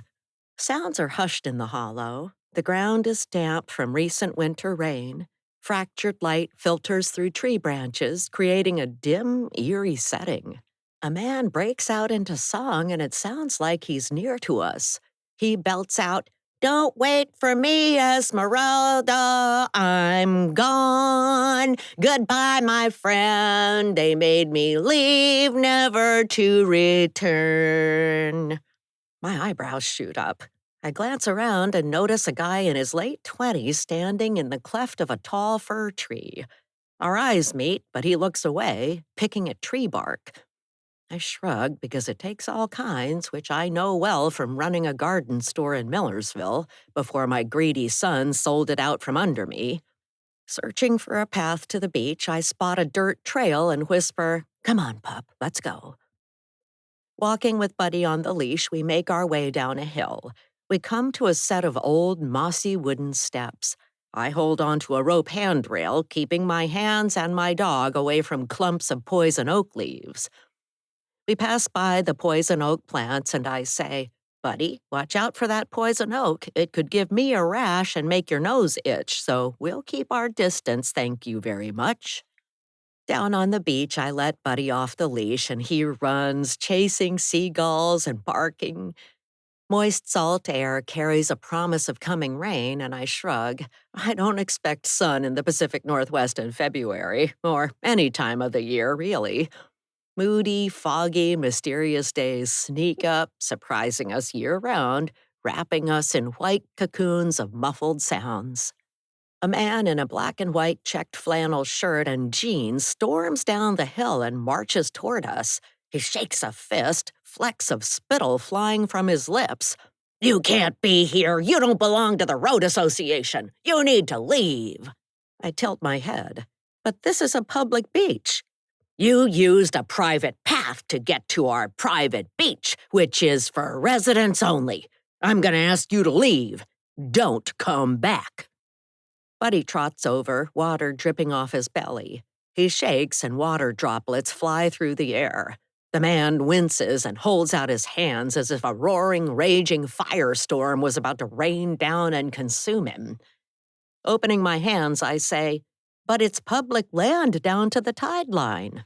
The man frowns and grumbles, mumbling under his breath, "We should have bought it from the state back when we could." He turns and stomps away, disappearing into the trees and up a hill. When he's gone and the coast is clear, I blow out a breath and shake off a feeling of foreboding sweeping over me from the unfortunate encounter. There's something creepy about the people down in this hollow. Apprehension roosts on my shoulder, croaking in my ear. Who are these people and what's wrong with them? I toss sticks for Buddy on the beach to allow time for Mr. Grouchy Bossy Pants to make it up the trail and crawl home to whatever dark hovel he climbed from. I don't want to run into him again. Eventually, Buddy stops fetching sticks, and the seagulls are smart enough to stay away, knowing they'll be chased. Time to go. I leash up my dog, and we follow a path up the hill, carefully climbing slick, moss-covered steps and avoiding poison oak plants. A sensation of being watched pricks at the back of my neck. I stop to catch my breath, glancing around. On a bluff to my right, the venomous vigilante neighbor stands staring at me with his hands on his hips. His furrowed, bushy, dark eyebrows resemble furry caterpillars on the verge of transforming, about to take flight.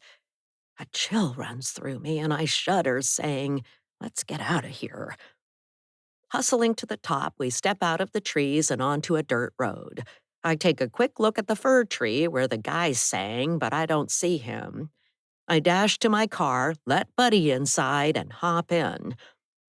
Driving away, I adhere to the posted 10 miles an hour speed limit and say to Buddy, who smells of wet dog, "We won't be back here, that's for sure. This hollow is home to odd, unfriendly people, and one visit is more than enough for us." Turning north on Sills Road, I grip the wheel tight and drive as if my life depended on a swift escape from Mr. Beach Patrol's wrath. And who knows, maybe it does. I know from my distressing stay in Shore Lodge's locked ward that devils reside inside every person. I head with haste for Highway 525. We'll cross over Deception Pass Bridge and arrive in Millersville, where we'll be tucked away in my yellow bungalow, safe from a frowning man's focus. Home sweet home, pup. We're on our way, and it won't take long. He looks up. Don't worry, my little butternut squash. We'll be home soon for your first DINNER.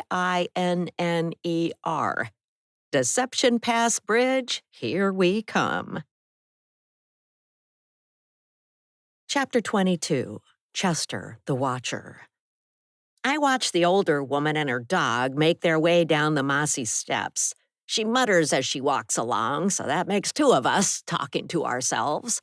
Maybe I'm not as crazy as everyone says after all. I pick at the bark of a tree and frown. Dad and Mom show up with groceries, lecture me about taking my medications, and run off the next day as if chased by a nightmare. Letting out a sigh, I shake my head. There's no way I want to take the meds. They make me half of who I am. I might as well be stuck in an empty oil drum after swallowing the pills because everything becomes far away and muffled. I don't feel like myself. There's no joy in my heart. I'm just an empty cloud with no highs or lows, just a mere wisp of who I was at my best before my diagnosis.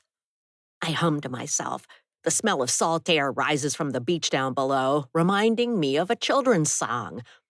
I like this new spot in a tree closer to the beach.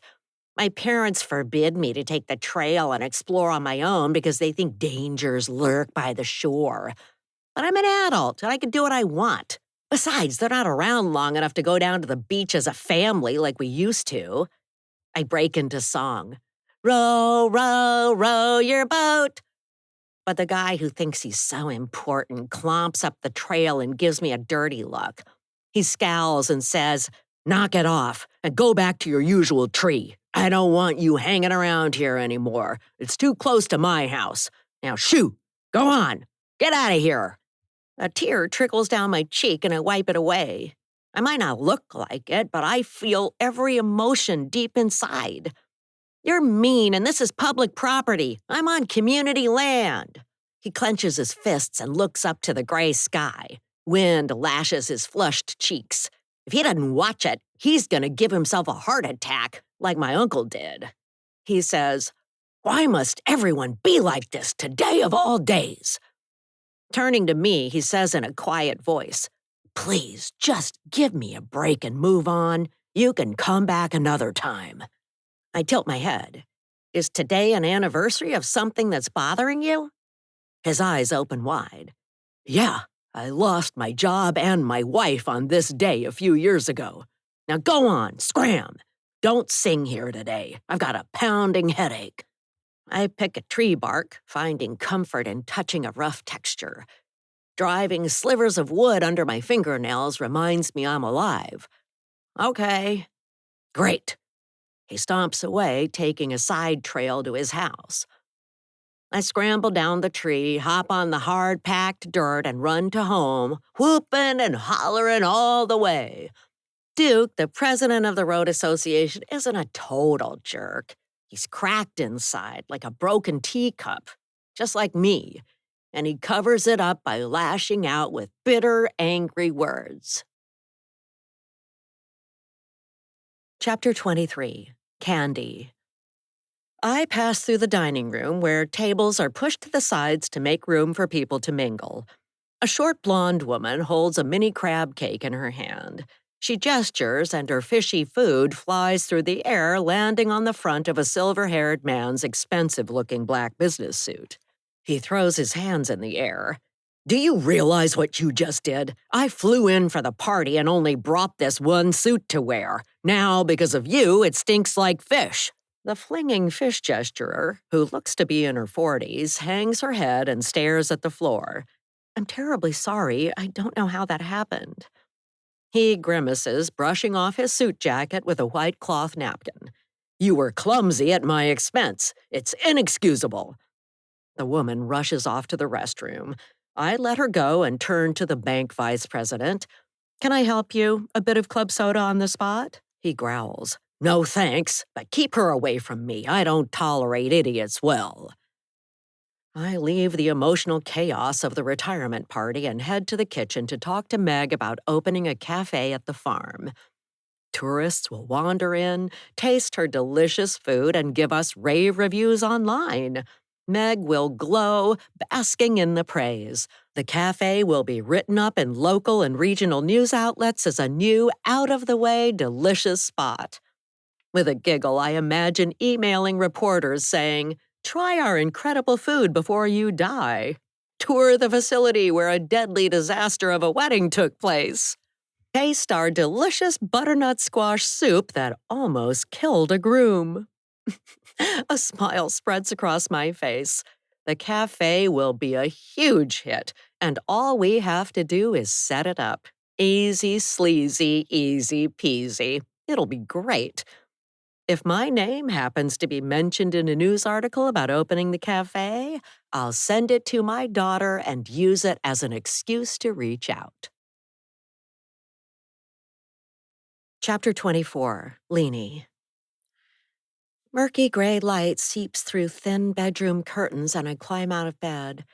Pulling on sweatpants and a sweatshirt, I shuffle in soft slippers to the kitchen. My pulse quickens and my sleepiness evaporates when I spy a yellow note taped to the outside of the glass on the French doors. Stepping close, I wince and read, "Go home." In smaller letters below that, someone wrote, "You can run or hide in the hollow, but will you survive?" I open the door and grab the note, crumpling it in my hands.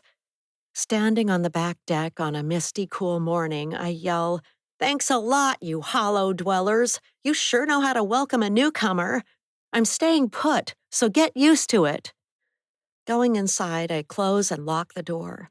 I toss the crumpled note in a trash bin under the sink and sigh as I pour water into the coffee maker and push the brew button.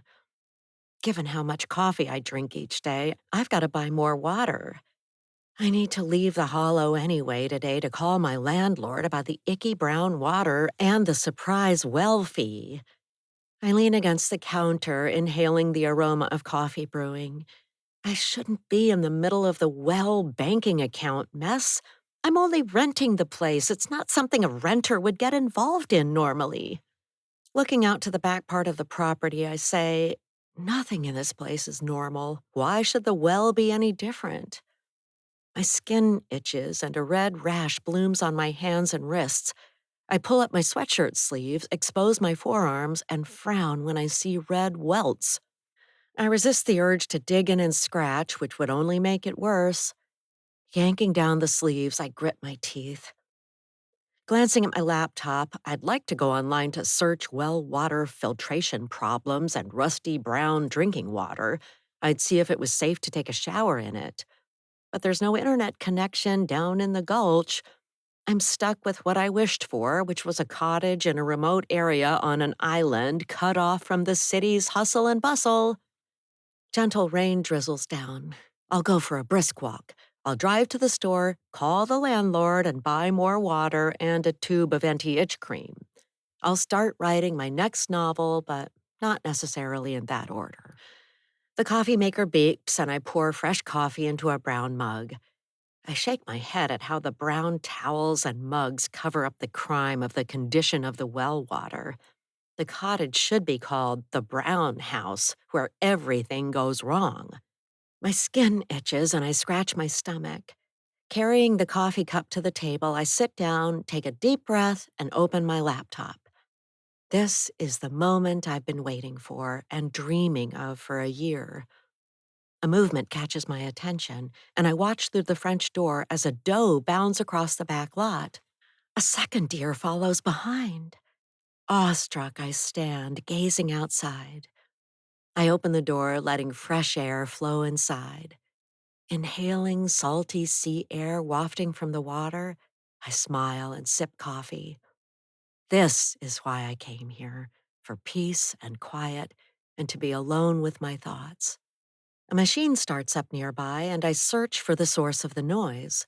A green, small bulldozer appears to my right, coming from what might be the property line. Smoke billows out, spewing exhaust that makes me cough. Issuing a piercing beeping, the little bulldozer backs over a berm in back of the cottage. A middle-aged, bearded man with a brown knit hat works the levers, and the machine chugs ahead, knocking over a stake in the ground. He nods to me and heads toward a green two-story house located on an adjacent lane closer to the water. My pulse quickens and I frown at him. I don't own this property, but his bulldozing and people banging pots and pans last night dredges up an urge to protect the place I'm living, even if it is temporary. The man on the machine glances back at me and glares before driving onto an adjoining property. I charge inside, shut down my laptop, and set the coffee cup on the counter. I pull on my jacket, step into my boots, and lock the doors, hurrying out to confront the bulldozing, knit-capped neighbor. I don't own the cottage, and I shouldn't let it bother me, but my nerves are shot from last night's harassment. And I suspect Mr. Bulldozer's little stunt just now was just one more part of their weird, wrong-headed campaign to get me to go away. I clench my hands and stride along a lane. My skin prickles with a bubbling, boiling rage. The rational part of my mind warns me not to get ticked off. I know I'm overreacting after escaping my relationship with Mike, but back off, people! Stop bothering me and stop messing with the little cottage. I march on, ready to set him and the others straight. They're harassing me and meddling with the cottage, and I won't be mowed down or flattened by their efforts to scare me away. Chapter 25. Window Blinds Guy. I drive my Bobcat over to my house and turn off the machine. Sure enough, the new renter comes running over, just like I expected. Poke a wasp nest and they fly out, as Duke likes to say. I wipe my brow with my shirt sleeve, and she appears in front of me. Her face is flushed, she scratches at her wrists. I bet she caught a bad case of poison oak when she went down to the beach yesterday. I smirk. We left poison oak plants in place to discourage strangers from using our path. Our private beach access path is for residents only, and that's a big part of why I bought my lot and built my home in the hollow. We do what we must, like send short-term renters away to protect our slice of heaven by the Salish Sea. She says, "Hi, I just rented the cottage over there, and I may be mistaken, but it looked to me like you bulldozed dirt on the cottage's property and ran over a property marker. You know, the wooden stake with pink and blue streamers? Why'd you do that?" I shrug. "Looks like you ran into poison oak." She cocks her head. "Pardon me?" Clearing my throat, I spit on the ground. She cringes and takes a step back. I say, "I heard you went down to the beach. The owner of the cottage should have told you our beach is private, just for full-time residents of the Hollow, not for people like you. Don't go down to the beach." Her brown eyes fix on me and she crosses her arms. "I was told beach access comes with renting the place." I shake my head. "Not according to the Road Association rules." She squints. "Where can I get a copy of these rules?" "Those are for paying members, not for short-term renters like you." Putting her hands on her hips, she says, "Was that a property marker you mowed down just now?" I nod. "Sure was. That septic field was built on my property. I deserve to get 12 feet back that was stolen from me when the property was surveyed and the cottage was built. It's time to correct past wrongs." Her jaw drops. "Are you saying you might have run over the septic field with your bulldozer just now?" "Yep, it's my land and I can do what I like with it. Besides, it's not a dozer, it's a bobcat." "But if the septic system breaks, I won't be able to flush the toilet." "That's your problem, not mine. I was fine until that cottage was built. The property should have been given to the community for a park. But the new owner, the daughter of the guy who died there on the front porch, hasn't responded to our emails, calls, or letters. She rents it out and ignores us. We neighbors in the hollow dislike people like you who flit in and out, drain our resources, and have no regard for permanent residents." She opens her hands. "It's not my fault it's a short-term rental. I didn't know this place was a boiling cauldron of contention." Her eyes narrow. "Were you one of the ones yelling and banging pots and pans last night? Because if you were, I don't appreciate it. I'm human, just like you, and I deserve a measure of kindness and respect, and a good night's sleep." I shake my head. "I don't think you'll find that here. And you've come to the wrong place if your self-esteem is low and you need a clap on the back or a hug.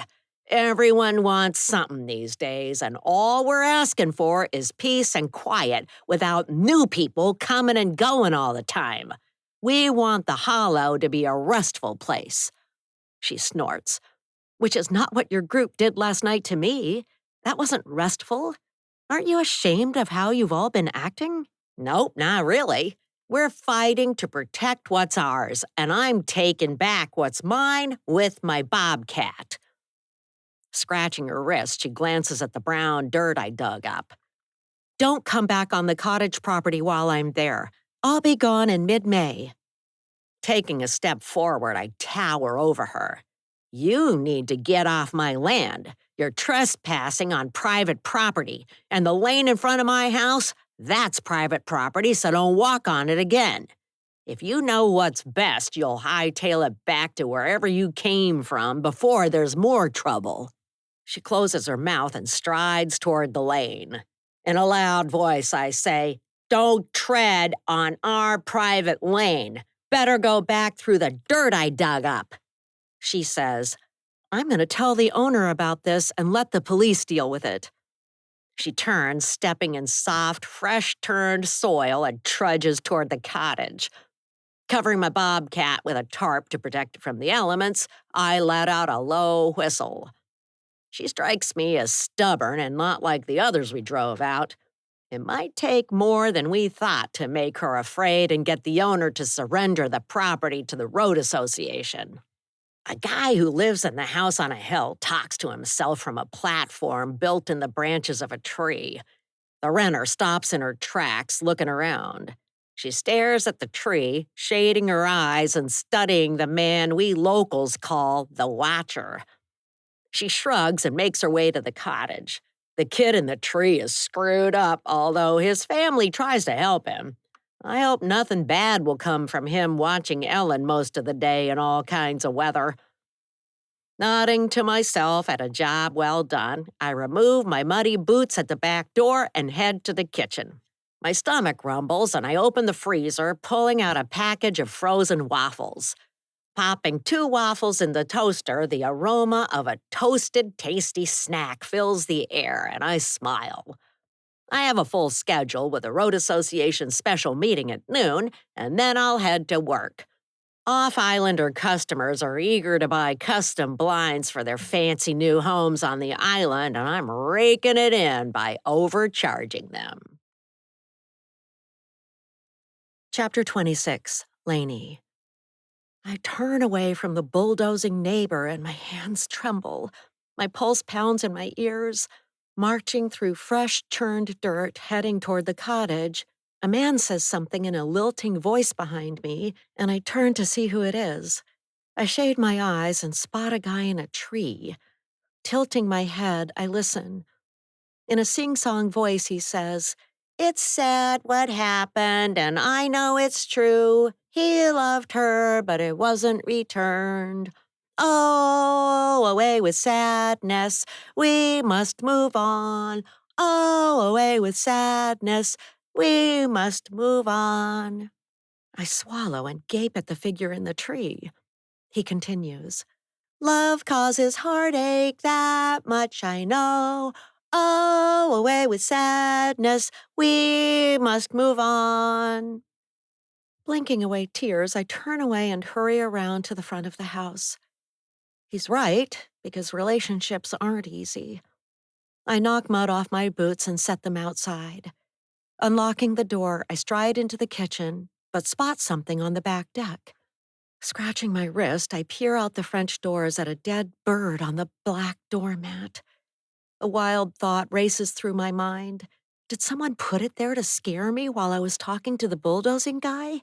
I cringe and notice a smudge on the glass, so it must have flown into the door and fallen. My eyes dart around the room. The confrontation with the bulldozing neighbor and hearing a man in a tree talk about love has put me on edge. Inside the cottage, everything looks the same as I left it. A deep crevasse of paranoia is opening in my mind, and if I don't watch out, I'll dive into it head first and be trapped. Pouring a cup of coffee, I plunk down in a chair at the kitchen table. Opening my laptop, I begin to tell a story, letting my fingers fly across the keyboard. The lamb chop incident. We sat at a picnic table outside a beach cafe on a sunny day in West Seattle. Briny air blew past. A waiter brought us glasses of water and iced tea while we studied the menu. When the server came to take our order, I smiled and pointed to the menu. I'll have the lamb chops, please. Mike leaned back against the wall and furrowed his brow. He frowned. You can't have those because that's what I'm ordering. The waiter's hand froze mid-air, jotting down my order, and he watched for my reaction. I shrugged and said to the waiter, I'll have the lamb chops. They sound good. Mike glowered and changed his order to fish and chips. I sipped iced tea and wondered why in the world two people at the same table couldn't order the same food. It was odd. It was weird. Apparently, he had some sort of strange rule that existed only in his head. He didn't utter a word as we ate, and we walked to the car in silence. On the ride back to town, I glanced at his clenched jaw and quickly looked away. A sense of ominous foreboding filled the air. I shrugged and made light of it in my mind. Couples didn't have disagreements about lamb chops or what they ate. I was sure this was about something bigger, but I didn't know what. The gloom in the car weighed on me, and I crossed my arms.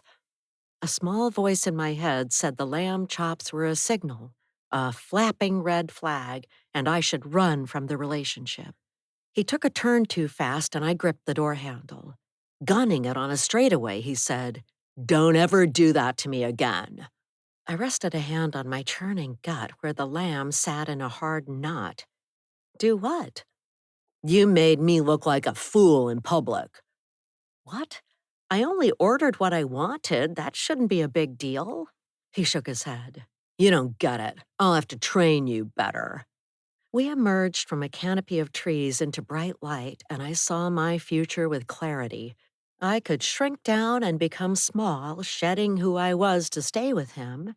Or I could break away from the prison of controlling rules he was building around me and flee before my spirit was crushed. Drawing a deep breath, I decided to leave him, and I made a plan. Now a car door thuds, bringing me back to the present. My fingers pause on the keyboard. Gnawing on my lower lip, I worry about my safety. I whisper, Leave me alone, Mike. Don't look for me. Let me be. Heavy footsteps tromp up the front steps and onto the porch, coming closer. I stand, my knees trembling. Going to the front door, I look out at a tall man whose back is to me. He's looking around, studying the street.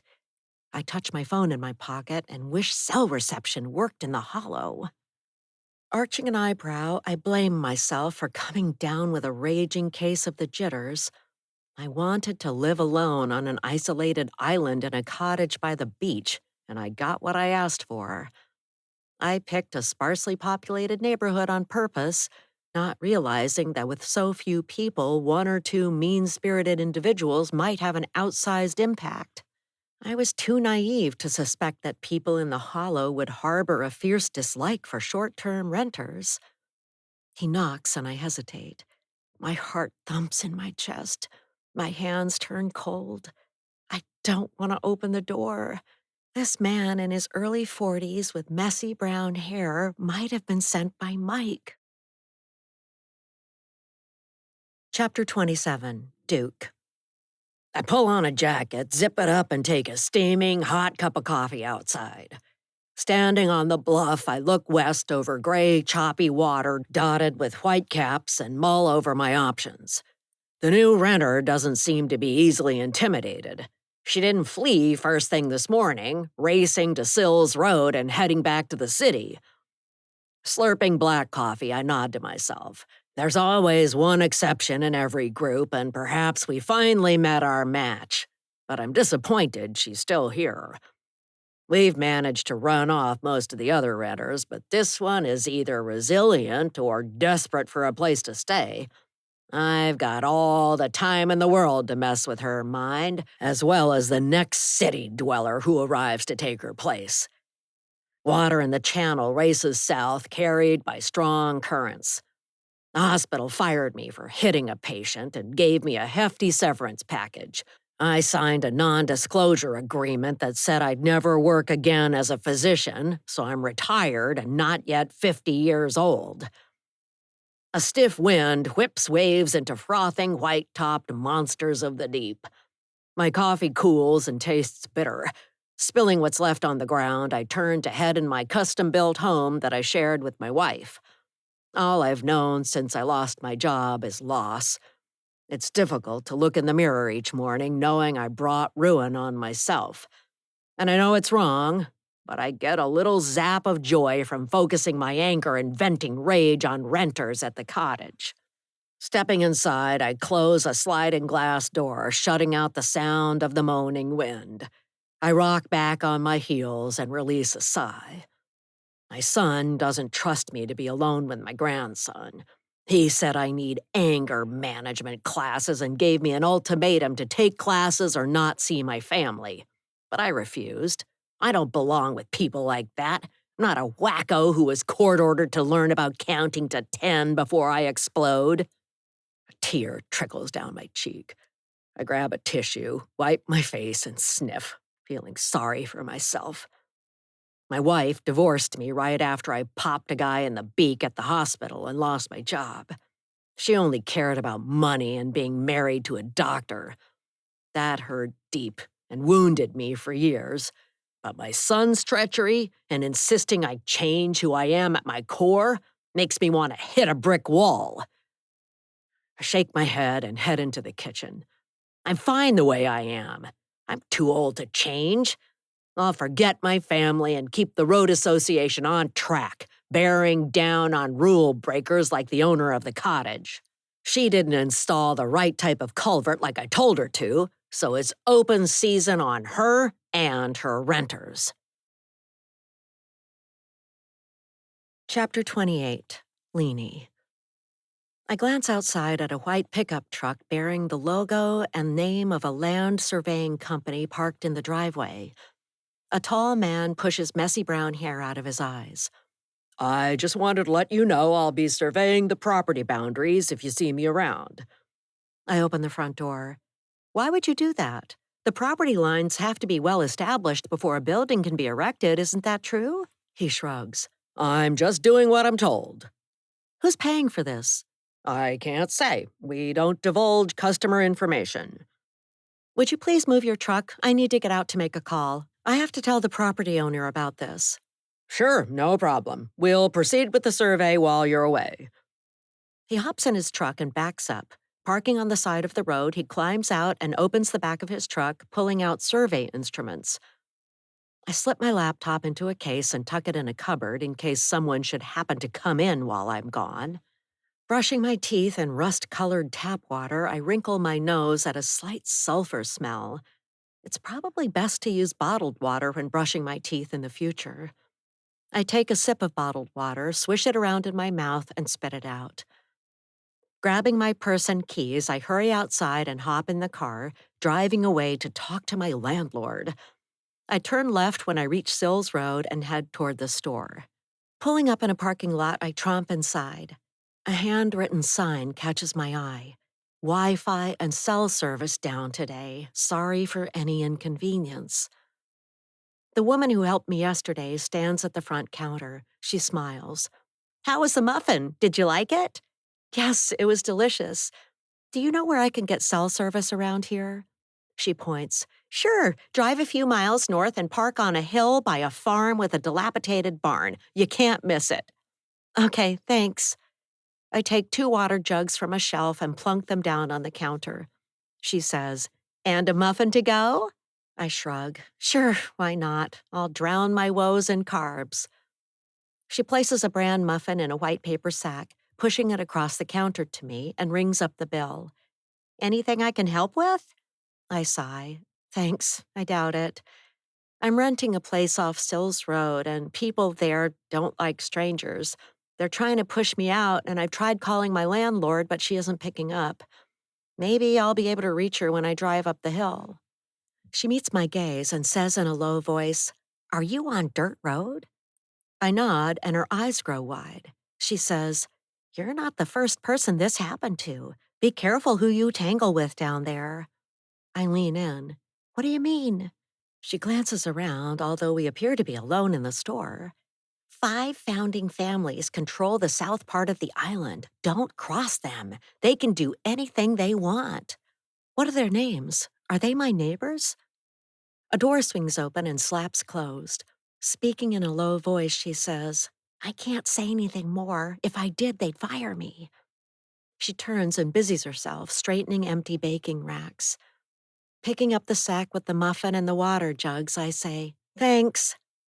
I push my way outside, inhaling fresh air. A steady breeze brushes past my cheeks, and I load purchases in the car. The bran muffin is a reward for putting up with weird people in the hollow.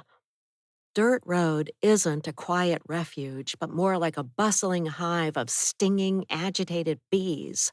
I've got to find a way to focus on my writing and ignore the chaos swirling around me. Chapter 29, Leanie. I drive up a hill and pull over by a big old barn with worn, weathered boards. Taking out my phone, I call my landlord. She picks up right away and says, The well water at the cottage can be discolored from time to time. It was disclosed in the rental agreement document you signed. I eye the barn, which is leaning over and looking likely to tumble down, like my life now. I didn't bother to read each page of the document. My eyes glazed over seeing single-spaced blocks of print, and I closed it at page 5 and signed electronically that I agreed to the terms. I say, I wish you'd mentioned it. I'd have brought more water. Is it okay to shower in it? Yes, but people with sensitive skin might not like it. I scratch my calf and wonder what else I missed in the long document. The neighbors seem furious that I'm there. Have they intimidated other renters who left because of harassment? A few, to be honest. I think you should have mentioned that local residents are seething mad about renters in the cottage. I came here for peace and quiet. I don't need angry people getting in my face. Late last night, they gathered outside the cottage, howling and making noises, trying to scare me. Today, there was a dead bird on the back doormat.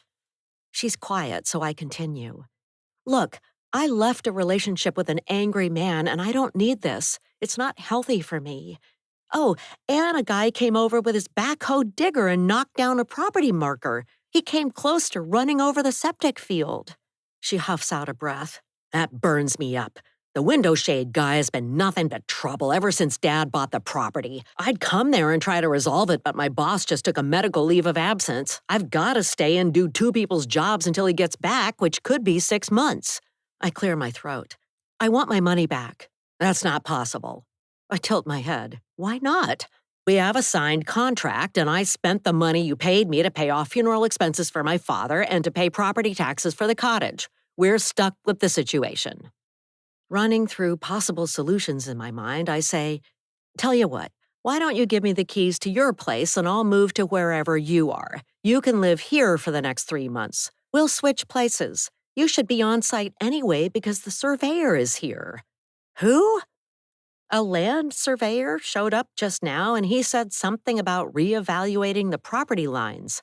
I don't know who hired him, but the neighbor with a backhoe said you're using part of his property. He's in a house that's painted green. She says in a tight voice, "That describes many homes, but unfortunately I know who you mean. He's the window blinds guy. I wish I could come to the island now and straighten it out, but I can't. Keep me posted and let me know what's going on." I say, "Wait, before you go, the well partner says a well fee is due?" She hangs up, and I stare at the phone. If I owned the cottage, you better bet I'd jump in my car and get here as soon as possible. I wouldn't hang up and expect the renter to handle it. Pressing my lips together, I glare at a leaning old barn. I won't bend to the will of the mean-spirited neighbors who want me gone. I'll turn this around and get a book written out of my stay in a horrible hollow. A thought flits past, and I drum my fingers on the steering wheel, watching a hawk soar in a gray, cloudy sky. I wish I could hire a lawyer to get my money back from the landlord, but I'm not wealthy, and I didn't read the agreement before signing it. My supporters pay each month to read draft chapters and books before they're published. When I mentioned to subscribers I was approaching burnout and needed a break, they chipped in so I could take time off to heal. And that's how I landed myself in this hot mess. I put the car in gear and head to the cottage with a lump in my throat. I made a bad choice by picking the place. I thought I was lucky to have a 3-month break in a rural area, but I should have questioned why the cottage was so affordable. Tapping the steering wheel, I blame myself for being an idiot. When I spoke with the landlord by phone before signing the contract, she did mention in passing that one renter broke the lease and left in a hurry. She didn't say why, and I didn't think to ask, but now I know that part of the puzzle. Driving along a smooth, paved 2-lane road, I release a sigh. I want peace, not threats and shrieks at night. And the guy who sings in the woods is odd, too. Nothing is normal in the hollow, but I fell for a false vision I spun like cotton candy, imagining an easy life by the beach. Glancing west toward the water, I grit my teeth and drive, picturing launching myself into the Salish Sea and sinking to the bottom, giving up. It'd be a relief not to defend myself against local lunatics frothing at the mouth, wanting me to flee. On top of that, I worry that Mike will manage to find me. A horse munches on grass in a pasture. When I was with Mike, I felt alone. When we were out for dinner once, he told me to ask him for permission before I spoke to our waitress. My mouth fell open and I knew I had to escape the suffocating relationship, but it took time to set up a plan to extricate myself. When I mentioned to a friend that Mike told me to ask for permission to speak to waitstaff, she set down her coffee and pursed her lips. "I bet it was all a misunderstanding on your part. You can't leave him over something like that. He's good looking and kind, and he's got a good job. He's perfect. Stay with him. I'm sure he didn't mean it." I was silent for a beat, shocked she didn't see the movie playing out that I saw. She smiled, leaning in. "What's the positive in all this?" My mouth dropped open. "Pardon me? What's the bright side?" Stunned by her aggressively sunshiny point of view, I squirmed in my seat at the coffee shop. In a low voice, I said, "You don't know him. He's different when we're alone. You haven't seen the side of him I have.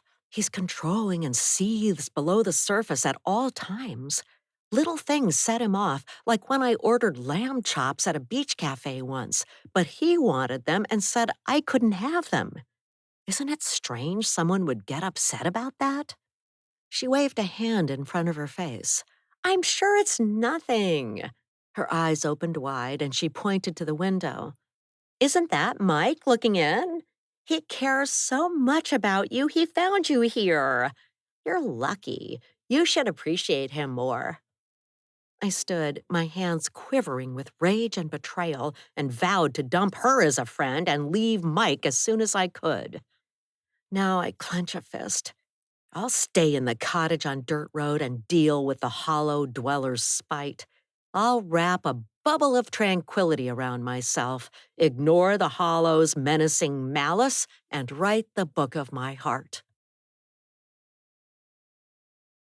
Chapter 30, Meg. Leaning against the counter, I gulp down a glass of water and say to my assistant Fritz, "Thanks for washing the pots and pans. I guess we had a flying crab cake today." A woman flung it by mistake onto a man's suit jacket, causing a ruckus. "At least it's not our fault the crab cake took flight," he grins. "Serves him right for wearing a suit. No one does that on the island. Hey, would it be okay if I left a bit early today? I need to get my truck fixed." Tapping my lips, I consider, "But you got here late today." Fritz shrugs. "My truck wouldn't start. I needed a jump." "Sounds like you need a new battery." "Yeah, I think so." I hold up an index finger.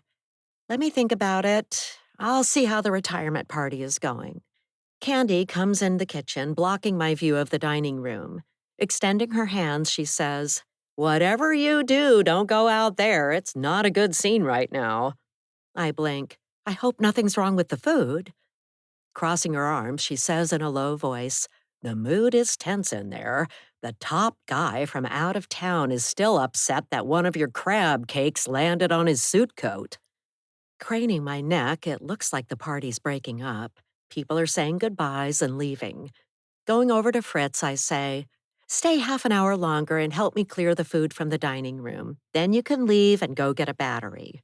He nods, scratching his cheek. "Sounds good. I appreciate it." But be on time tomorrow. We've got a super intense wedding where the bride and groom requested less soil disturbance, high vibration, wildlife forward food.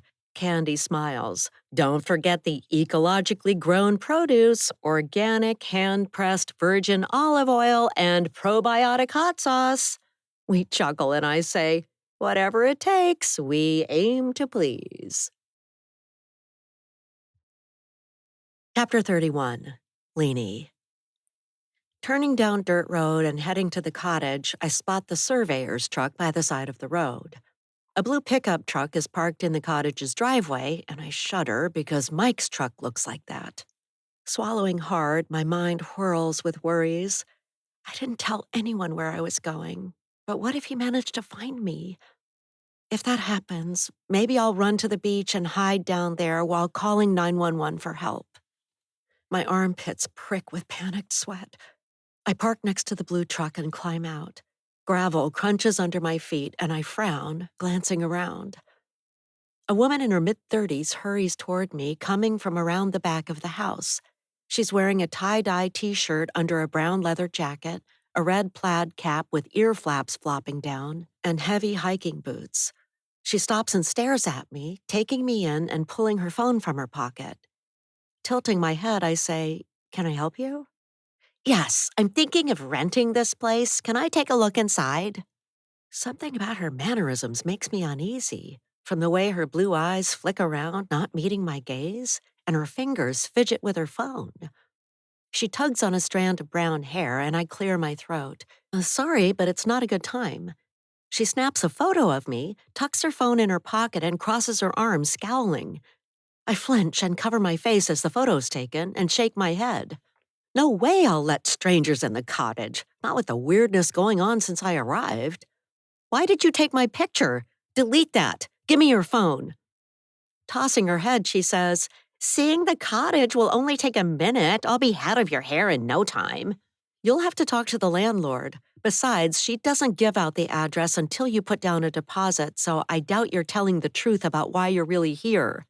She aims her phone at me, snaps another photo before I can stop her, and furiously texts someone. I reach out a hand. "Hey, don't take my picture without asking permission. Delete that now. What did you just text?" Shoving her phone in her pocket, she says, "Wouldn't you like to know? I'll see you later. And I can tell we won't be friends." which is fine with me.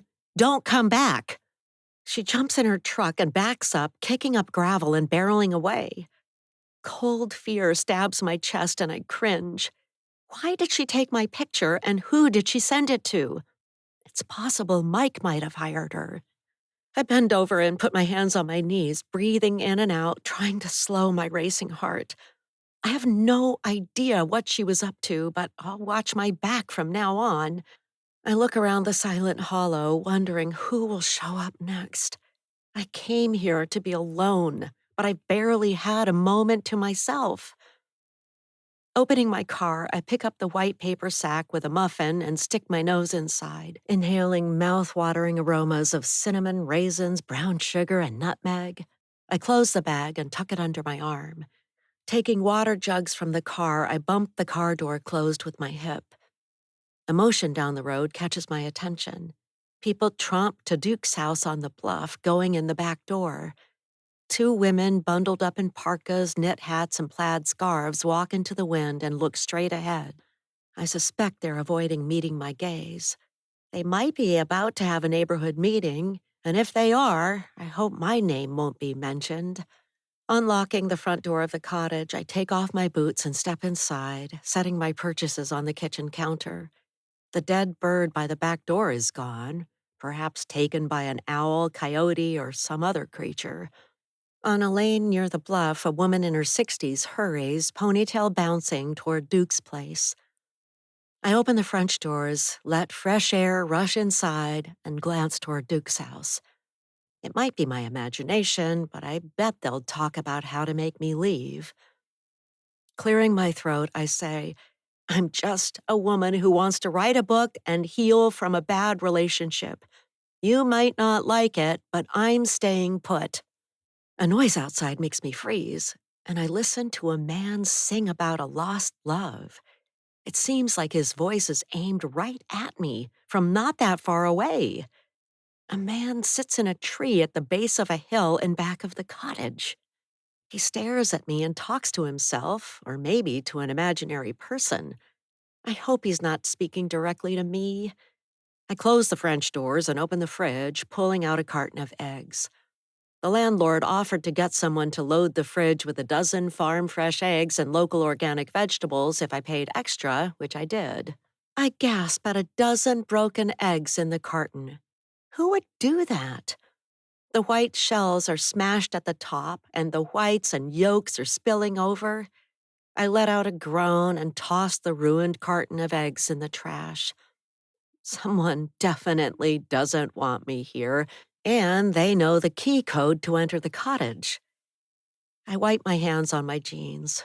I'll ask the landlord to change the entry code so strangers can't slither in while I'm out or sleeping. The idea of people coming in and sneaking around with malicious intentions makes me shudder. Hairs on the back of my neck prickle with a sense of being watched, drawing me to the French doors. Looking outside, my pulse picks up. A man about my age leans against the base of a tree in back of the cottage, staring at me. I hurry around the house, checking door and window locks. My heart thumps, and I tell myself to stop cowering. Once fear gets a grip, the tentacles spread until it takes over your life. I heat a cup of coffee in the microwave and sip it, standing with my back to the fridge, hiding from his view. But the coffee tastes bitter and a bite of muffin is bland. Blowing out a breath, I say, that guy seems like the only one who isn't at Duke's clandestine neighborhood meeting. I could go talk to him and maybe learn something about what's going on. I put a canister of pepper spray in my pocket and pull on my jacket, hat, and boots. Locking the door, I walk around back. I amble along with my hands at my sides so I look like I don't pose a threat. My phone is in my jacket pocket, and although I don't have cell reception here, if I text 911, it might go through and the police will come. He averts his eyes, staring at an evergreen tree to his right. I approach and hope I'm not making a fatal mistake by being friendly. I wish I'd asked Ellen, the well partner, about this guy. I stop 10 feet away from him and shove my hands in my pockets, gripping my phone. My mind barks, telling me not to put myself in possible danger. I should go back to the warm cottage.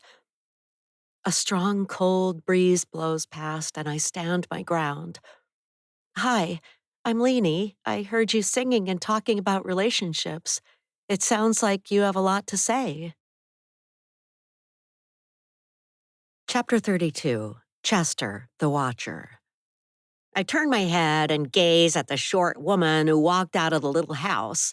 She's about my age, maybe in her late 20s. Nobody in the cottage ever speaks to me. They shake their fists and yell, telling me to go away. Some have called the cops, who contacted my parents.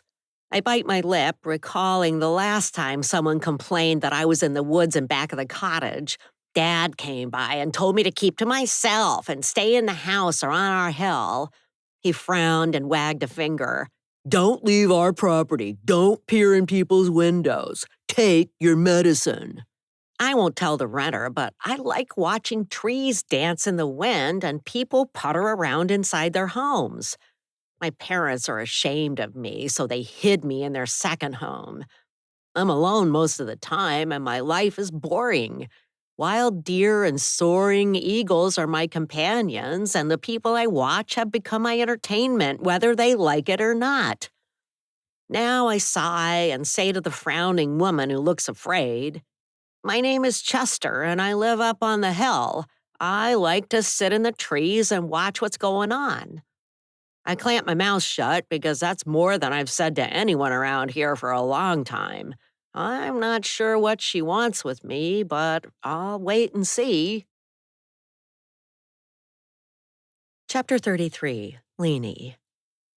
Chester leans against a tree and doesn't look my way.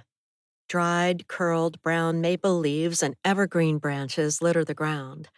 I stand with my feet planted apart on leaf-strewn, spongy soil, ready to run. I'm curious to learn about who he is, the singer in the tree, and I suspect he might help me better understand Duke and the other neighbors so I can shut down their interruptions and write my book. Clearing my throat, I say, Nice to meet you. Have you lived here very long? He studies a patch of thistles and nettles with prickly spikes poking up from the ground. Yeah, my parents made me move here after high school. Every now and then they come by to deliver groceries and check on me, but then they leave. Do you know many of the neighbors? No, not really. I don't think they like me. They act like I'm not here and pretty much ignore me. I nod.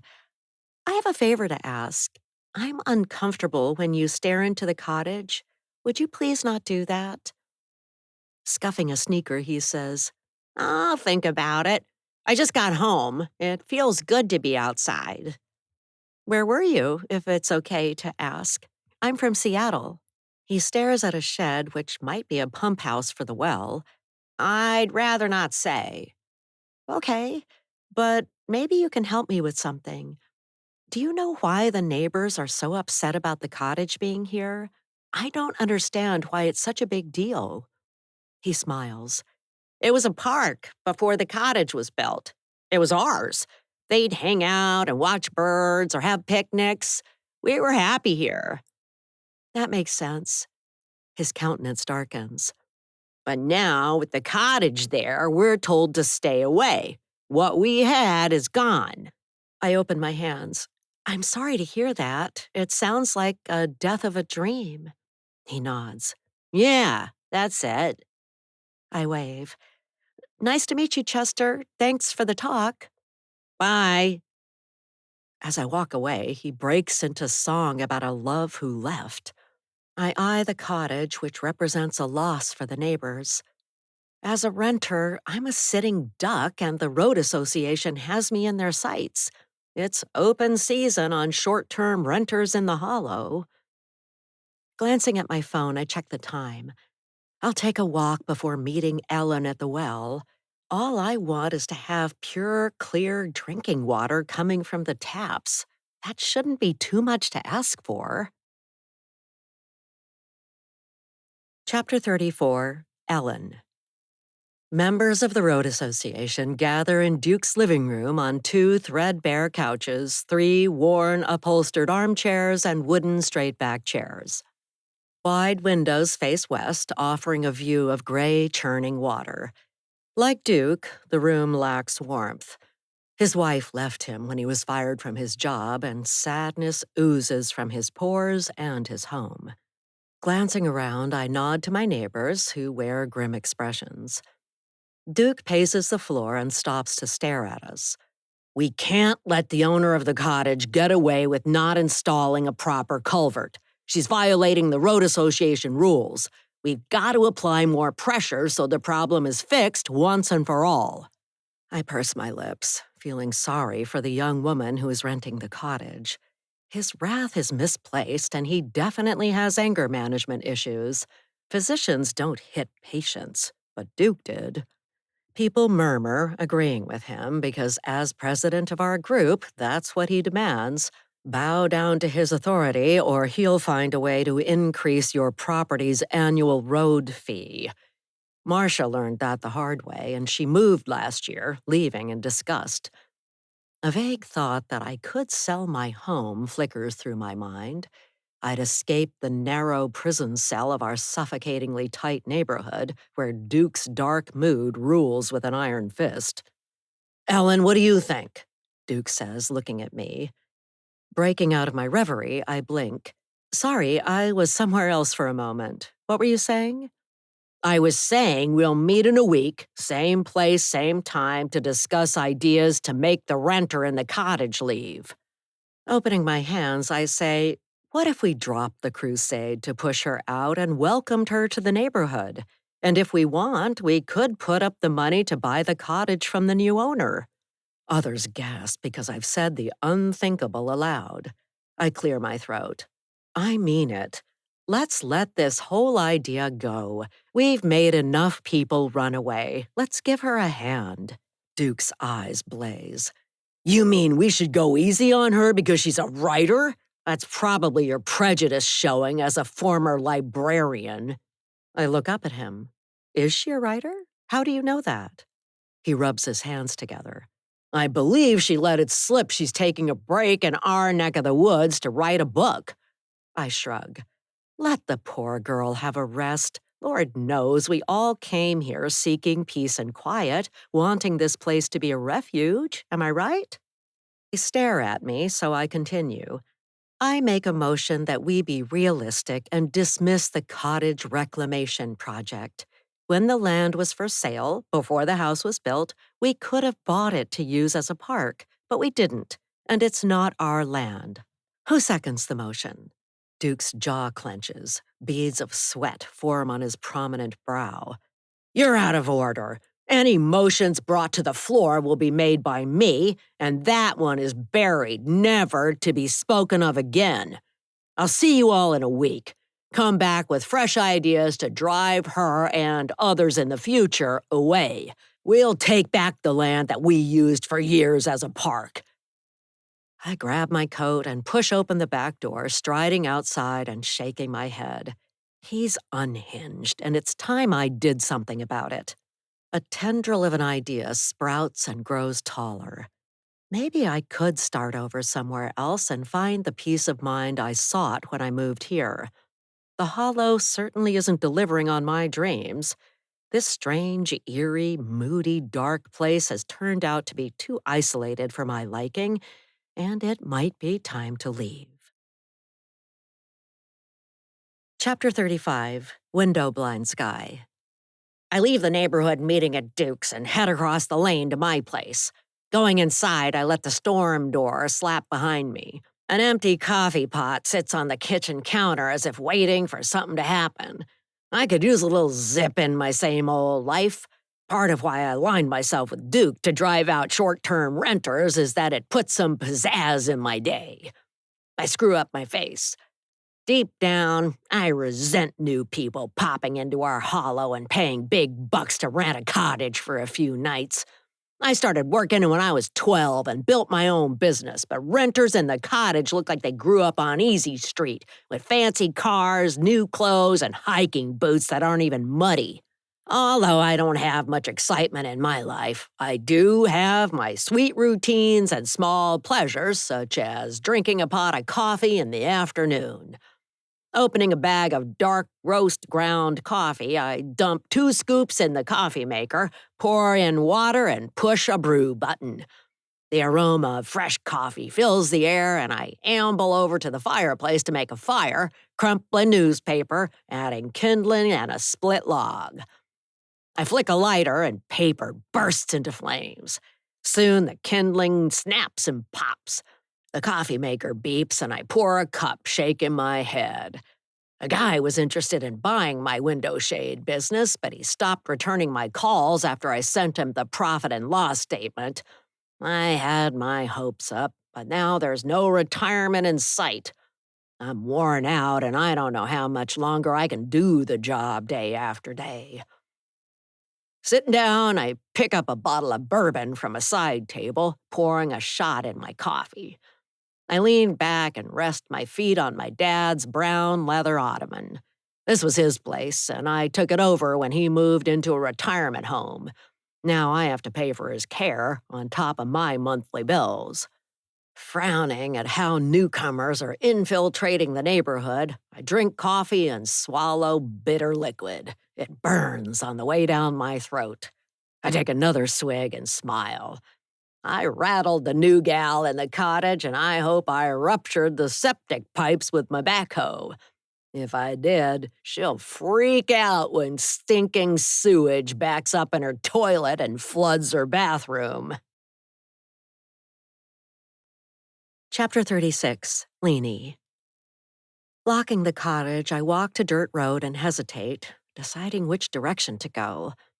To my left is the path to the beach, but I'm not in the mood to slither down a hill and avoid poison oak plants, or face Duke's glaring gaze from his post on a bluff.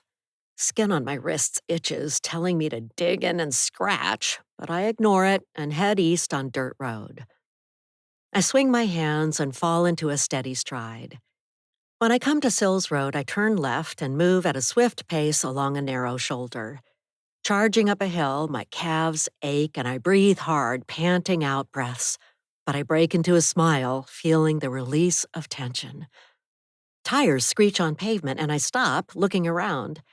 A blue pickup truck barrels around a corner ahead, driven by the unfriendly visitor at the cottage earlier. She waves her cap at me out her open window, seemingly impervious to the chilly gloom. Driving down the hill, she hoots and hollers. My pulse races. I clap a hand to my chest and my mouth drops open. She drives off and I whoosh out a breath. Birds chirp as if a maniac in a pickup didn't just disturb the peaceful country quiet. I pull out my phone to check the time. I've got to hustle back to the property to meet Ellen and learn about the well, which is one relationship I didn't want or expect to have. Chapter 37, Ellen. I cross my arms and tap a toe, leaning against the well house and waiting. The new renter comes racing around the corner. Her face is flushed and she's breathing hard. She wipes her upper lip. "You're late," I say. "Sorry about that. A crazy driver on Sills Road rattled me." You get the slow ones who are out for a day's drive in the country, but don't get me started on the speed racers hugging curves. We get all types. Don't walk on Sills Road. It can be dangerous for pedestrians, with drivers not paying attention. Okay, that doesn't leave many places to walk. I shrug. No, we're kind of limited in the hollow, with not many places to walk except for the beach. She looks at the pump house. So, what do I need to know about the well? I open the door and point at gauges and pipes. There should be a manual in the cottage on the well filtration system for you to study. We're well partners, and this is your month to take over. I expect you to maintain it to the best of your ability. Our drinking water depends on it. She points to a 50-pound sack on the ground. But does it involve lifting things like that? Yes, the renter sighs. I want to help, but my right hand gives out when I lift things sometimes. Before coming here, I visited a friend and almost dropped her baby. My mouth drops open. That's certainly concerning. She continues. When I bend down, I often get dizzy. I'm sorry to go on about my troubles. I'm sure you have your own issues. I nod. I do, with arthritis. Not to mention, the young man from the Hill House stares in my house at all hours of the day and night. But about the well, this is important. It's not like living in the city. She raises her eyebrows. Believe me, I know. It's way different here. I had no idea what it was like before I rented the place. Being stuck down a dirt road in a hollow, it can get intense at times. So please, go find and study the well manual and learn how to maintain the system, or we'll end up with contaminated water. Do you understand what I'm saying? She says in a shaky voice, Yes, I understand. What about the money that's due to the well bank account? She swallows. I didn't get a chance to ask the landlord. I'll bring it up the next time I talk with her. That's all for today, and we're done here. Any questions you have should be answered by the well maintenance manual in the cottage. I'll get right on it. Don't touch anything in the pump house unless you know what you're doing. Read the manual. I stride home and wonder why I'm living hundreds of miles away from my grown daughter. She has small children who'd benefit from being around their grandmother, but for some forgotten reason, I marooned myself on an island for retirement. Maybe it's time for me to flee the hollow and move closer to family. Chapter 38, Leanie. I walk away, leaving the well house behind and marveling at how the hollow attracted intense individuals with distinctive, distilled, and in Duke's case, demented personalities. By not reading the rental agreement before signing, I threw myself into a toxic stew. It's my fault I'm in this mess. Kicking off my boots on the front porch, I unlock the door and hurry through the house, worrying the egg breaker might have come back and hidden themselves. I fling open closet doors, look under beds, and hold my breath as I open the shower door. No one lurks there, but with weird things happening in the hollow, my active imagination is on overdrive. Dusting off my hands, I set out to find the well owner's manual. I'd rather be writing than learning about a well system, but I want to drink clean tap water. Opening the door to a utility room, I flick on the light. The small room is illuminated by a bare bulb, and a water heater sulks in a dim corner. On a dusty shelf, I discover a 3-ringed binder labeled Well Owner's Operating Manual. Trudging to the living room with the binder, I plop down on the couch and put up my feet. Red patches of skin itch on my wrists, hands, and forearms, and I groan, wishing I'd bought a special salve. Gritting my teeth, I lean back. All I want to do is write, but I have to deal with ever-present neighbors and learning about a well. My imagination is a butterfly, flitting from flower to flower in search of perfect plot elements, fully fleshed-out characters, and optimal word choices. Instead of luxuriating in quiet, focused calm, leaving my mind free to roam, I'm smack in the middle of an angry hive of stinging bees. Good luck getting writing done under these conditions, with so many competing distractions. I open the binder and read about high levels of iron manganese and an oxidizing filter. My eyes glaze over as I scan sections with information about a sediment filter, reverse osmosis, and a UV disinfection system and water softeners. Closing the book, I glance out back. I'm here to relax and write, not begin a close relationship with a complicated well system. If I were to make a mistake by adding the wrong thing at the wrong time in the pump house, it could harm us and cost money to correct. My actions could taint the drinking water, so I'll tell Ellen she'll have to handle the system by herself. Someone raps on the front door, startling me. My gaze flicks to the front window, where Duke is cupping his hands, peering inside, and I groan. What now? I mutter to myself. I grab my coat and hustle out into a cold breeze. Shivering, I zip up my jacket, step into my boots, and lock the door. Turning to Duke, I say, "Hello, can I help you?" He points to the surveyor's truck. "This cottage was built too close to the property line. The neighbors suspected as much, and now we have proof. Tell your landlord she needs to move the building 6 feet back from the road." I tip my head back and laugh. I've entered a theater of the absurd where strange requests are made. Opening my hands, I say, "Look, I'm just renting this place. Contact the landlord. She'll deal with it." He furrows his brow. "She isn't responding to my texts, emails, or calls." Stepping off the porch, I recall the broken eggs and wonder if Duke has the entry code to the cottage. I say, "I spoke with her earlier today, so just keep trying." He clomps down the porch steps, leaving clods of dirt behind. He says, "Exactly how long do you plan on staying here?" I shrug. I booked the cottage for 3 months of peace and solitude. By the way, do you know who has the key code to the cottage besides me? His fingers flutter to his jeans back pocket. "No, why?" "Just curious is all. See you later. I need to talk to Ellen." He cocks his head. "She went to the store. I saw her drive past my place a few minutes ago." His left eye twitches and he studies his shoes, making me suspect he's lying.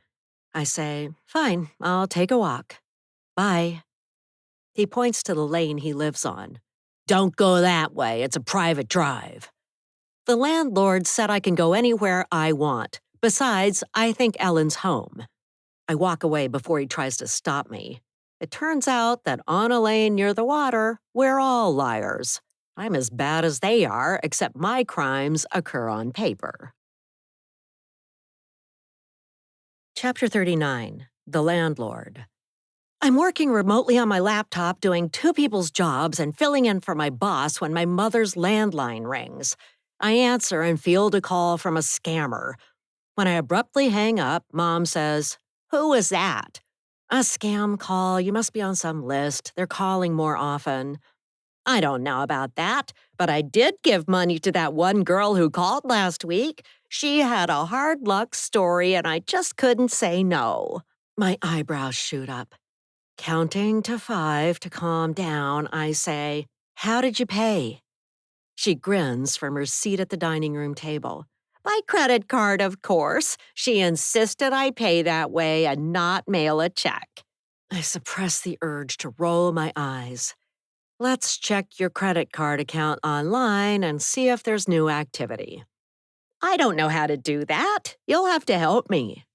My hands form fists as frustration surges through me. In her mid-90s, Mom should not be living alone in her home, but she insists she's fine and refuses to move. I nod. "I will. Let's check." Half-hour later, we're seated side by side at her desktop computer and we log into her credit card account. I gasp, seeing a list of new charges filling the screen. Mom rests a warm hand on my knee. "What are those for? I didn't use the card except to help the girl who called. She was in trouble and needed money for a plane ticket home to New Jersey." Putting my cold hand on hers, I say, "Mom, she was pretending to be in trouble. She took advantage of you." Mom cocks her head. "But she needed help." Scammers are good at pretending to be in trouble and pulling at your heartstrings to make off with your money. Let's call the bank and get this straightened out. Mom frowns. "Did she take more than her share?" I nod. "Yes. We'll call the fraud department and protest the charges." "How much do they amount to?"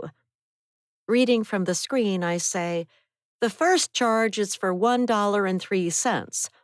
Mom shrugs. "That's not much. Don't get upset about it." Pointing at the screen, I say, "It gets worse from there. That was likely a test to see if the charge would go through. The next one is for $128. There's another one for $652. It goes on from there." Mom sighs. "I believed her. I trusted her. I can't believe it."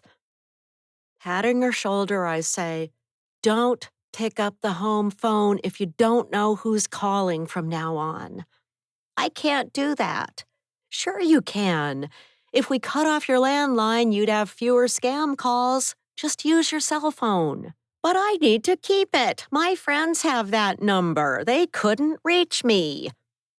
Pressing my lips together, I make a note to bring up her moving to a retirement community near me after the dust settles from this new disaster. She isn't able to manage her household bills or the home maintenance. I visited her a month ago, and during a sudden rainstorm, water streamed inside through the bottom of a window, but she didn't want to fix it and didn't know who to call.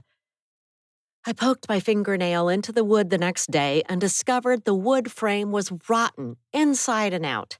She's neglected paying bills and for home repair, and it's time I took action. We call the bank, disputing the charges. They cancel the card and say they'll send out a new one. The last time Mom lost her credit card and a new one arrived in the mail, she didn't know how to call the phone number on the sticker in front to authorize it. A new card might never be used, which in my mind would be a good thing, given Mom's memory loss. She's not over the edge with full-blown dementia, but partway there, making it difficult to pick up pieces from a broken mind and a partially shattered life. I hang up the phone and say, "Let's take a break. I have some calls to make." "Okay, fine." Going in the family room, I shut the door and call my tenant at the cottage, but she doesn't answer. I leave a voicemail message and set down the phone, massaging my throbbing temples. I bite my lower lip and mull over my options. I should board a ferry to Barnacle Island to resolve issues at the cottage, including fending off a land surveyor someone hired to possibly take part of my property away. But Mom desperately needs my help here. Pulled in different directions, I wish I could run from Mom's home, quell problems at the cottage, and return to my quiet life where drama each day doesn't cough up fur balls of ugly surprises. Chapter 40, Ellen. I stand at my kitchen sink, looking out into the woods and pouring coffee from a mug down the drain. When I bought the place, I installed a special water filter in my home so I don't have rusty brown drinking water like renters in the cottage.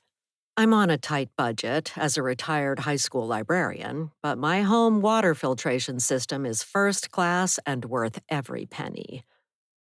Washing a mug in clear, clean tap water, I recall when the man who built the cottage asked me for advice about how to handle the rust-brown tap water and stains on his porcelain sink. Although Duke had warned me not to help the new neighbor, I said, "Tannins seep into the soil from leaves on the ground and they get in the well water despite our filtration system. So I installed a powerful water filter for my home, and you might want to do that too." He grumbled about costs and ambled away, mumbling to himself.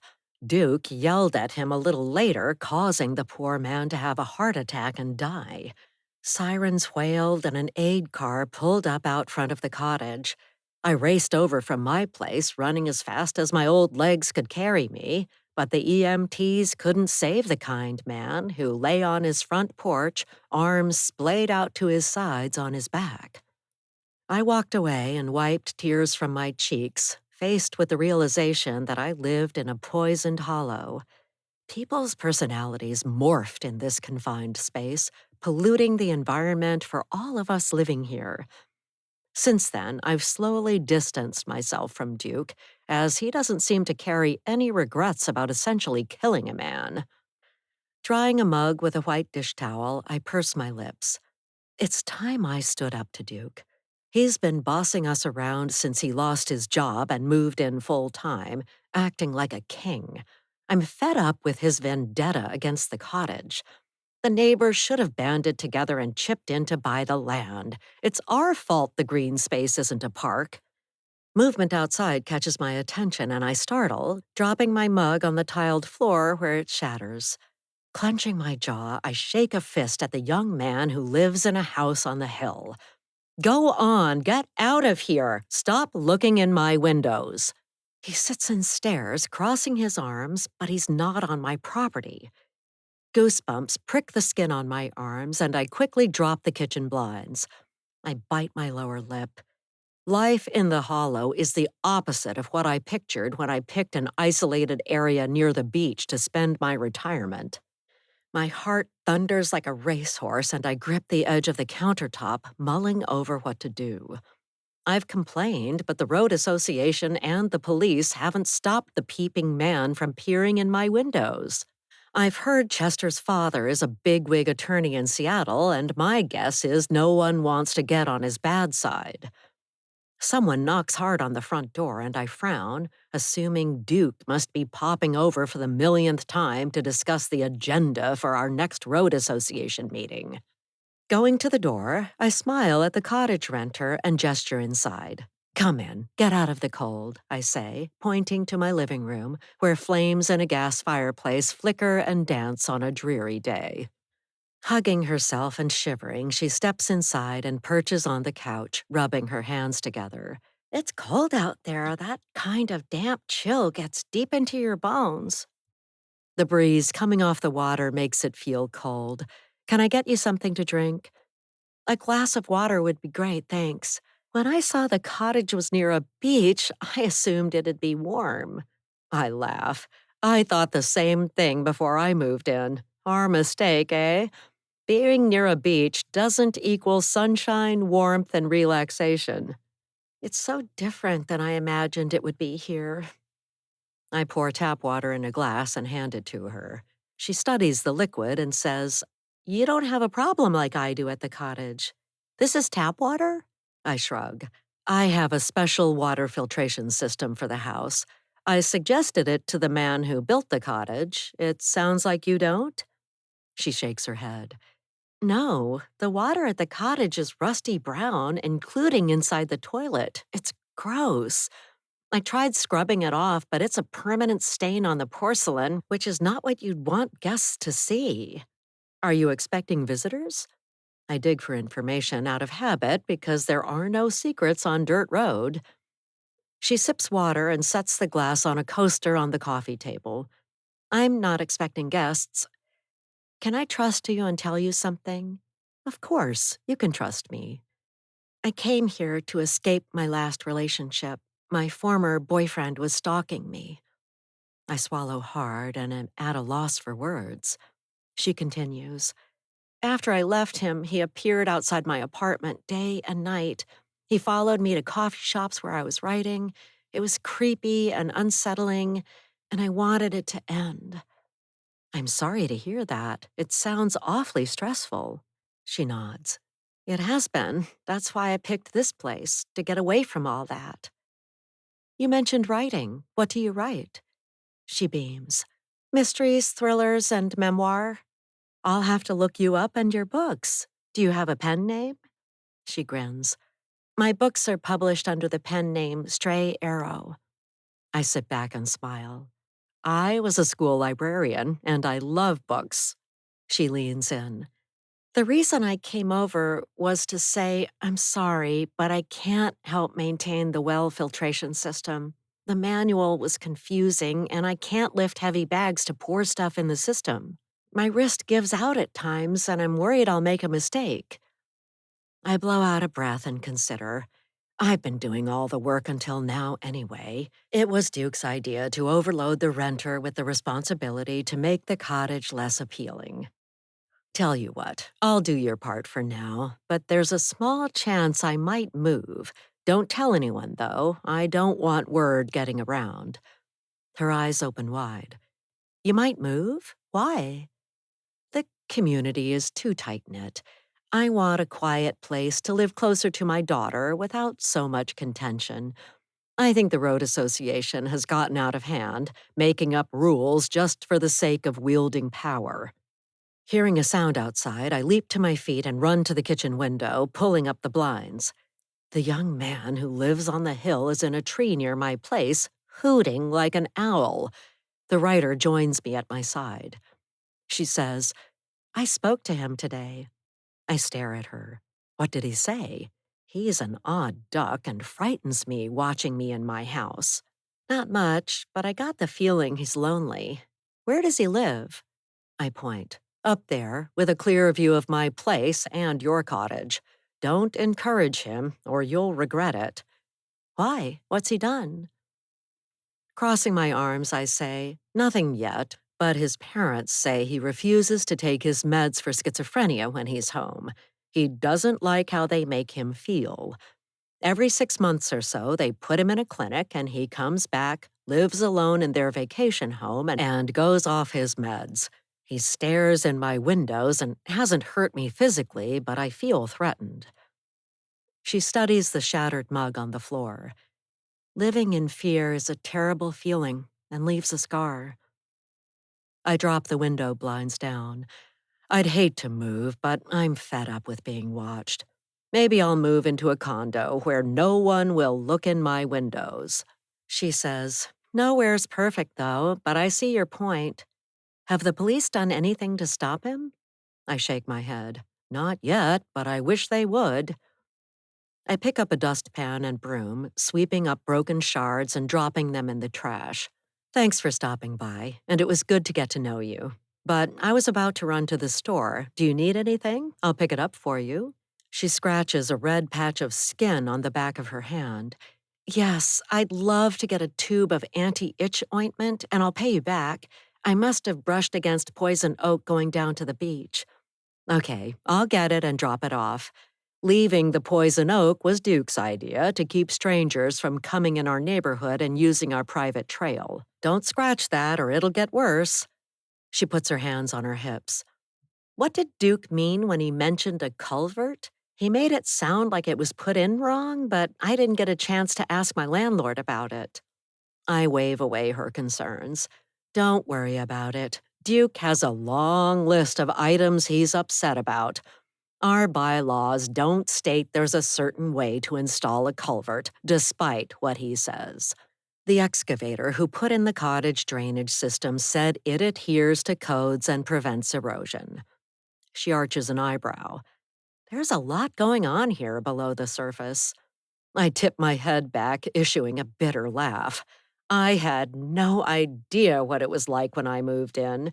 And surprise, I'm stuck in a hollow with an angry maniac running the show. Chapter 41, Meg. The retirement party at the farm wraps up, and people hurry out into the wind. I finish cleaning the kitchen alone because Fritz left early, but Candy's on site, and we'll leave and lock up together, as we often do. A face appears at the kitchen door window looking in. I flinch when a girl with stringy hair pounds on the glass and sticks her tongue out at me. Cringing, I grab a heavy rolling pin and run outside. Brandishing my weapon, I yell, "Be gone and don't come back!" The girl scampers away, running into the woods. Shivering in the cold wind, I rub my arms and hustle into the kitchen, locking the door.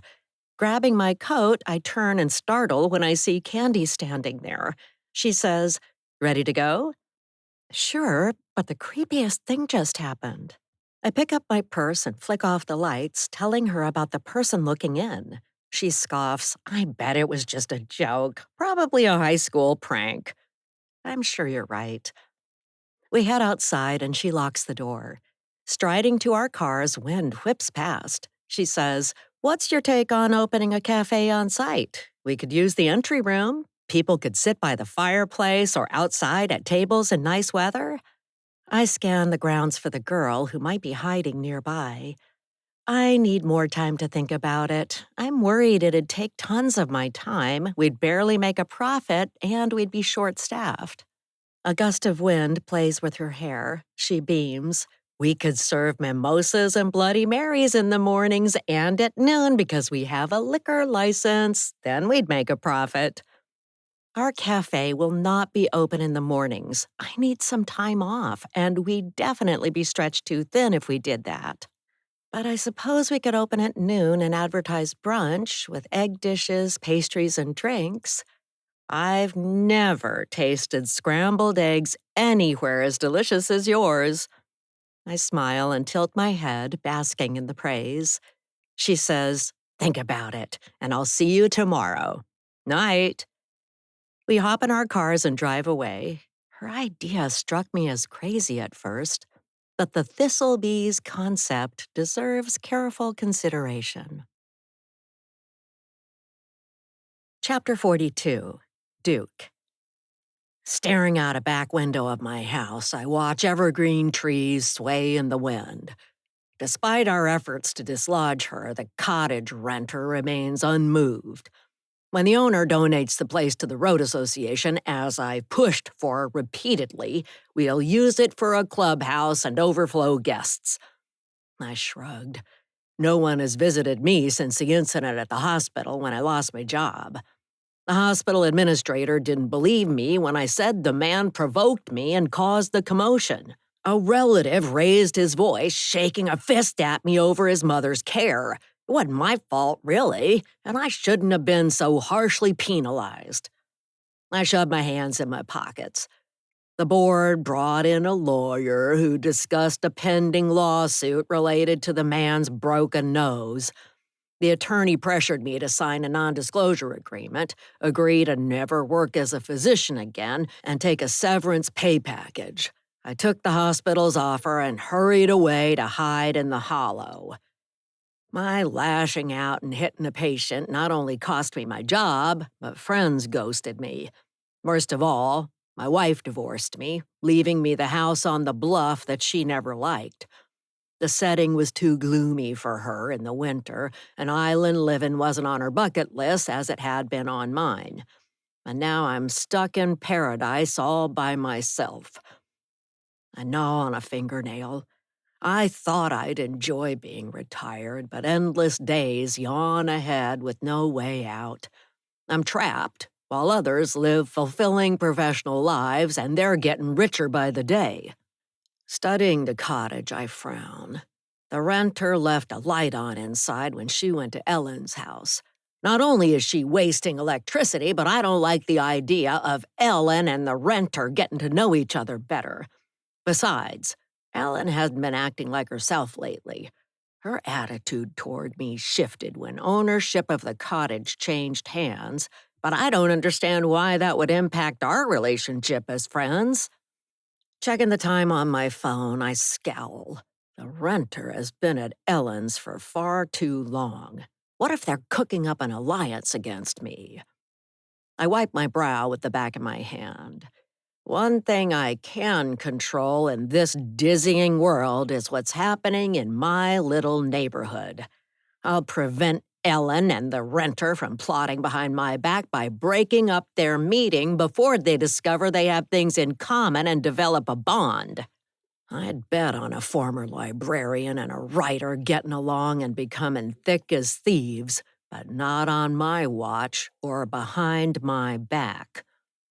I pull on a coat, step out into the wind, and pull my knit cap down over my ears. Walking down the lane, I glance at the cottage on a large lot to my left. I frown, recalling our unsuccessful bid to scare the renter last night. That ruckus should have driven her off, but she's still here. She isn't like the others, who were easily intimidated, so we'll have to refine our game plan. Chapter 43, Leanie. Ellen walks me to the door and says, "I've enjoyed getting to know you. How long are you staying?" 3 months, I say, pausing at the threshold, resting a hand on the cool metal door handle. A gust of wind whooshes past and the house shudders. The storm door rattles in its frame and I flinch at the sudden noise. She shrugs. "Sorry about last night. I hope we didn't frighten you too much. We were just fooling around, like we do when new renters arrive." My mouth drops open at how casual she is about bullying me in the night. She gives off a lemony citrus scent, and I wrinkle my nose. Cocking my head, I say, "I'm surprised you'd harass an innocent person. I was scared out of my mind, which didn't help my mental health and burnout issues." She swallows and looks down at the floor. I say in a sarcastic tone, "So, great. Thanks for piling on and adding to my stress. Every survivor needs more trauma, don't you think?" Her lips quiver and she glances at her watch. "I'm sorry about that, but I'd better get going to the store. I'll drop off your ointment." She glances outside and raises her eyebrows. Duke is charging toward us and I turn to face the devil in the hollow. Instead of a duke, he acts like a king, dictating how others should live, and I'm fed up with his popping up and interfering. I'll shut him down so I can concentrate and write my next book. He comes to the door and furrows his thick, dark eyebrows, clearing his throat. I cross my arms. Don't try to scare me tonight or ever again because it won't work. I'm staying in the cottage whether you like it or not. Ellen waves a hand, shooing him away. She's right, and I've got to run to the store. See you later. Bye. Giving Ellen a brisk nod, I step out of her home and push against stiff wind, marching down a lane. When she drives past, Duke waves his arms to flag her down, but she looks straight ahead and drives away. He glares at her taillights and hurries into his house, slamming the door. I slow my pace and smile at a deer wandering across the lane. I'm in a picture-perfect postcard setting, but Duke and Mr. Bobcat have ruined paradise. I'll burrow into the cottage, ignore the nasty neighbors, and write. But as I turn the corner onto dirt road, I stop and stare at the cottage. Toilet paper is wrapped around 2 bushes in front and the porch. My muscles tense, and I charge over, grabbing pieces of white toilet paper and throwing them in a pile. On the doormat, a note written in black marker says, "Get out or we'll make your life miserable." Picking it up, I face the road, holding up the paper. Go ahead, try your best, but I won't leave. I'll be here for 3 months no matter what. I rip the sign into shreds, unlock the front door, and kick off my boots, muttering to myself, just ignore these idiots. In the kitchen, I drop the torn note in the trash.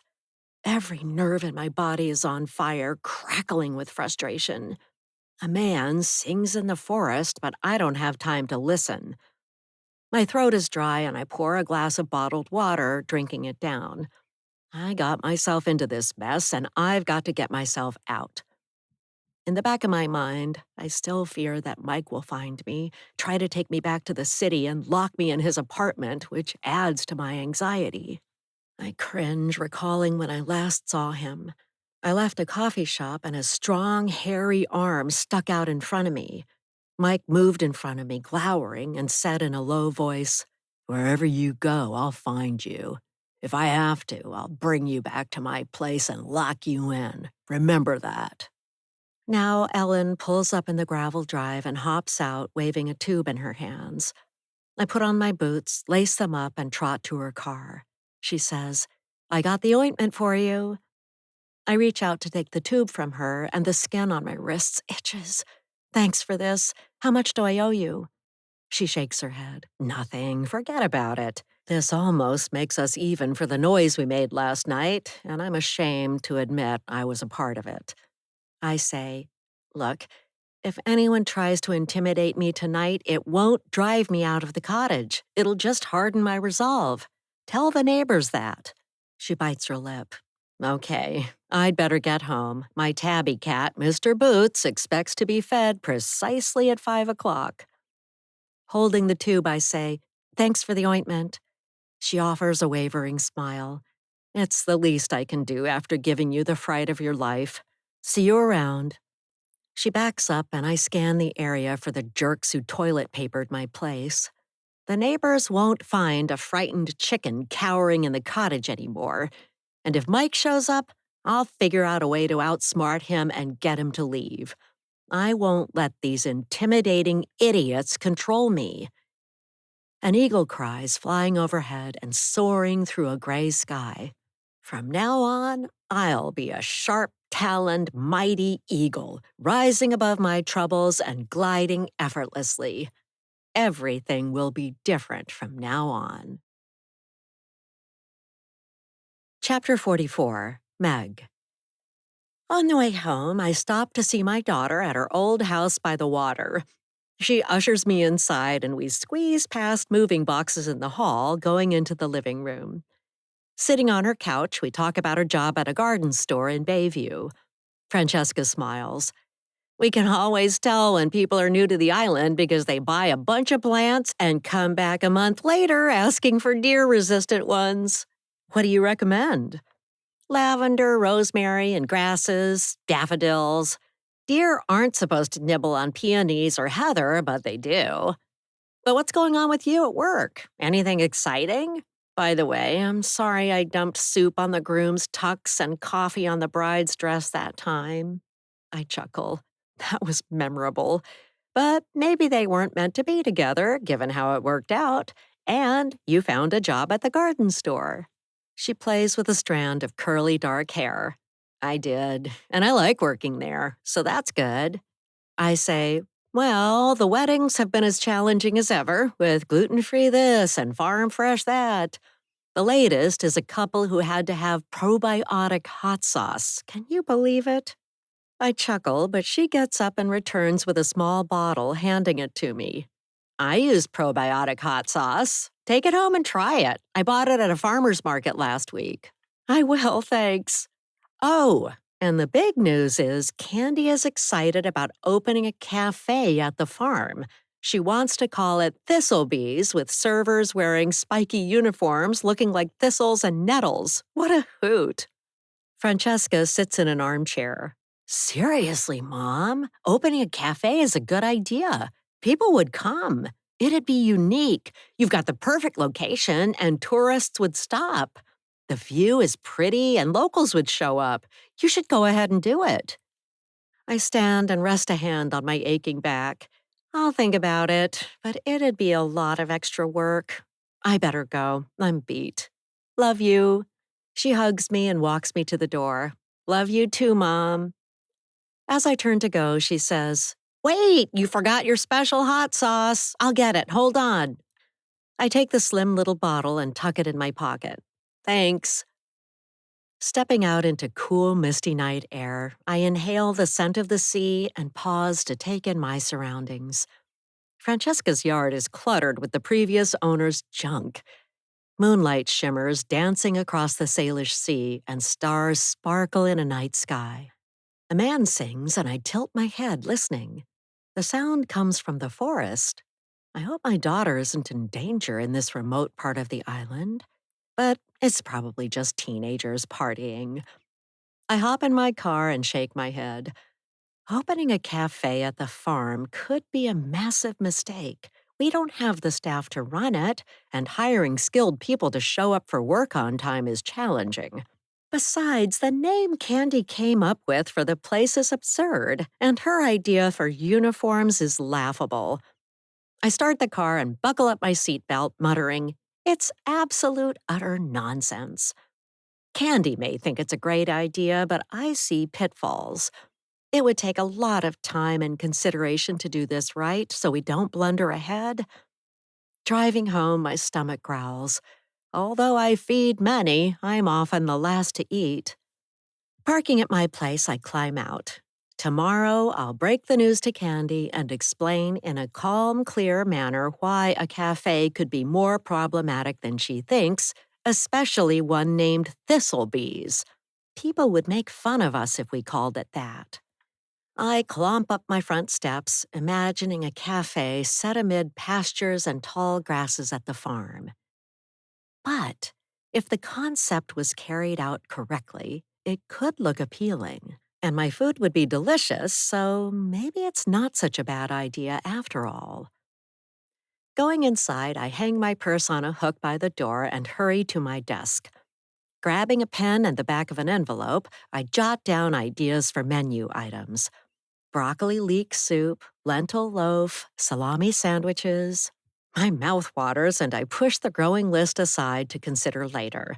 I slap together a sliced turkey and provolone sandwich on a rosemary roll baked by my son, adding a dash of the hot sauce. It'll pair nicely with a glass of chilled white wine and a good book. Chapter 45, Lainey. With my stomach growling, I head into the kitchen and heat a mini pizza from the store in the toaster oven. I slide it onto a plate and sit down. Taking a bite of melted cheddar cheese, black olives, and sun-dried tomatoes on fresh baked bread, my taste buds dance with delight. I finish eating and wash dishes, wrinkling my nose at the well-water's sulfur smell. I sigh and shake my head. It's disgusting. but I came here to hole up and write so I won't wimp out and run.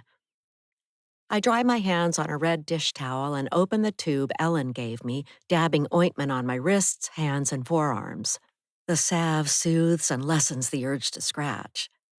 Going to the French door as I glance over at Ellen's place. Chester leans against a tree and faces her house. It looks like he's watching her. I bite my lower lip, feeling sorry for Ellen. She sounded like she was afraid in her own home, which can't be good for you. Living in fear can gnaw at and erode your mental health, as I know from living with Mike. A chill runs through me with the memory, and I shiver, putting on a down vest. But I pull out my laptop to dive into a story, pushing away any thoughts about Mike. I'll make the best use of this precious time. I open my laptop and stare at words echoing from the past, taking me back in time to when Mike and I arrived at his place after the lamb chop incident at a beach cafe. My phone dinged with a text from a friend. I started to text back, but Mike frowned, shaking a finger at me. I don't want you calling or texting people when we're home. You spend too much time doing that.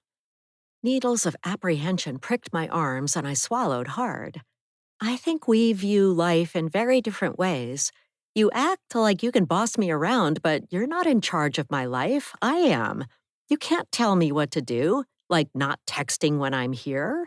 Your attitude towards our relationship is very worrisome and it's making me anxious.